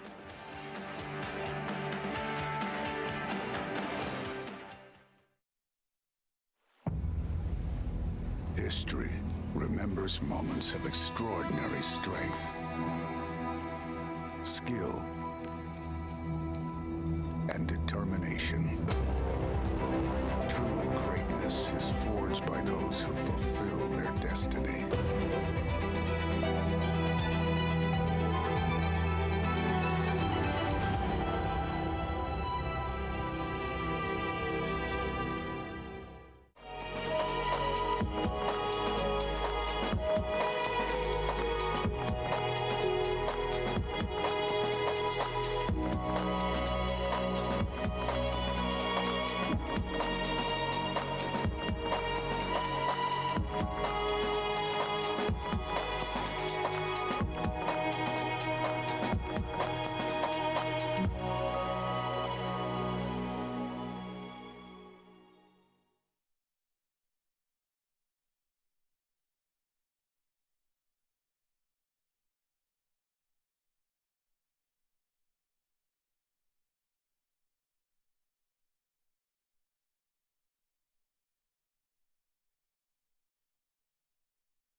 Back on Saratoga Live on FS1. Thanks for being with us on this Sunday afternoon. Our program brought to you in part by Hillendale at Alapa. Our Sunday finale in the books, Brazilian Air. Winning at 5.5 furlongs back on July 23rd here at the meet. Stretching out to a mile and wins again here at a meet for the different barn. Just claimed by Jeremiah Engelhardt. And now 2 for 2 at the Spa this summer. Yeah, one handy. Just got up by a nose last time out. As JK had said, at 1-5 that day, and just did get up. Of course, hasn't wanted to pass horses in the past, had no problem doing it today. Might get on a streak now, 2 in a row. Yeah, showed a real willingness to get by Relate in the stretch in this one at this longer distance. $10.60, second biggest price of the late pick 5 sequence. On a pretty formful day, comes back just over $300. Pick 6. $785. As we take a look at the late pick 5 follow along. Biggest price of the day, a Rat Ortiz Jr. on Out of Sight. Yeah, it's unbelievable. Very formful today. Out of Sight 1320. Brazilian Air 1060. If you had it, congratulations. Meanwhile, showdown contest standings, free to enter, competing for real prizes. And we got a tie up top with a $185 bankroll. Congratulations to our top 2. And you can enter that each and every day on our program. Enter those selections and see your name climb that leaderboard. Good luck to everybody. Had some big races coming up, or we had this past week, and we alluded to it earlier in the program. Casa Creed in that 4-star Dave. Looked like potentially it was finally going to be the year for Chad Brown to break through in this race, but Casa Creed goes from last to first for the win. Yeah, known for a sprinter, and he took that sprint speed and sprinted home the final quarter of a mile, beat Regal Glory, and did it the right way. Earned him a trip. He's already got a free trip winning you're in for the Breeders' Cup Sprint, 5.5 furlongs at Keeneland, but this race earned him a free trip for the Breeders' Cup Mile. Be interesting to see what they decide to do. Yeah, do you go 5.5? Do you go the mile? Bill Mott believes his best is between 6 and 7 furlongs. So infer what you may going to Keeneland this year. He's been a fun horse to watch over the years. He really has. I think they'll lean towards the mile, to be honest with you, because of the distance of the 5.5 furlongs. Going to be a full field. You've got to get so lucky with the horse with his style. And he's had some tough beats because of traffic in the past, coming up on heads and noses short when he gets caught in traffic and gets loose late and he comes running and comes up a step short. It's happened to him. It happened to him in Dubai when he'd gone over so many big races, and he finally got another grade 1 2 turns yesterday, and it was impressive. Today's card might have made up their mind after they saw the Mahoney with Big Invasion. Yeah, right. He was impressive, and he's pointing to that Breeders' Cup Turf Sprint. Next week, this is what we have on tap, including the return of Nest, the Coaching Club American Oaks winner in the Alabama. That Lake Placid, Smart and Fancy on that card as well. Nest was just dominant. This was one of the most impressive performances we've seen all meet long. To me, it was the most impressive, and don't forget, she was maybe a little unlucky to lose the Belmont Stakes to her stablemate, Mo Donegal. Ran a huge race, encountered a little bit of traffic at the head of the stretch, but no traffic for her here in the Coaching Club American Oaks. She came back, had a breeze on Saturday. Yesterday, just a little maintenance, 50 and change, nice gallop out, but according to Todd Pletcher, all systems are go for the Alabama. And that's the Kentucky Oaks winner who had beat her in the Oaks, that she's putting away like this. This was an incredible performance. Now, and it's been talked about her throughout, the more ground, the better, and she's going to get that extra ground in the Alabama. Well, Wayne told me he's going to turn the tables. Told me that on the sales grounds. I wouldn't put it past him. Going to need a big effort, though. That was fun to watch, what she did in that Coaching Club American Oaks. So we're going to see her in the Alabama, that rematch with her and the Oaks winner, Secret Oath. Coming up next Saturday, another tremendous week. Coming up, we will see you next Wednesday. That's when we return on FS2 at 1 Eastern. That's our start time next week. Waiting for everybody in the Run Happy Travers on August 27th. Our Kentucky Derby winner, Rich Strike, when he won it 80-1. Can he repeat that magic on that big day? the Mahoney winner. Big Invasion, 6 in a row. Christophe Clement, Joel Rosario, he was impressive. We'll see you Wednesday again, 1 Eastern on FS2. The momentum continues for War Dancer as Dancing Buck scores a decisive victory on the Saratoga turf. And it is the New York-bred Dancing Buck who wins it. And Elegant Dancer scores at Monmouth. It's War Dancer's Elegant Dancer, winning by 6 lengths. Interesting note on War Dancer I just got. He is the leading third crop sire for winners and earnings on turf. So he is certainly off to a blazing start at stud. Now with 34 wins in 2022 and over $4 million in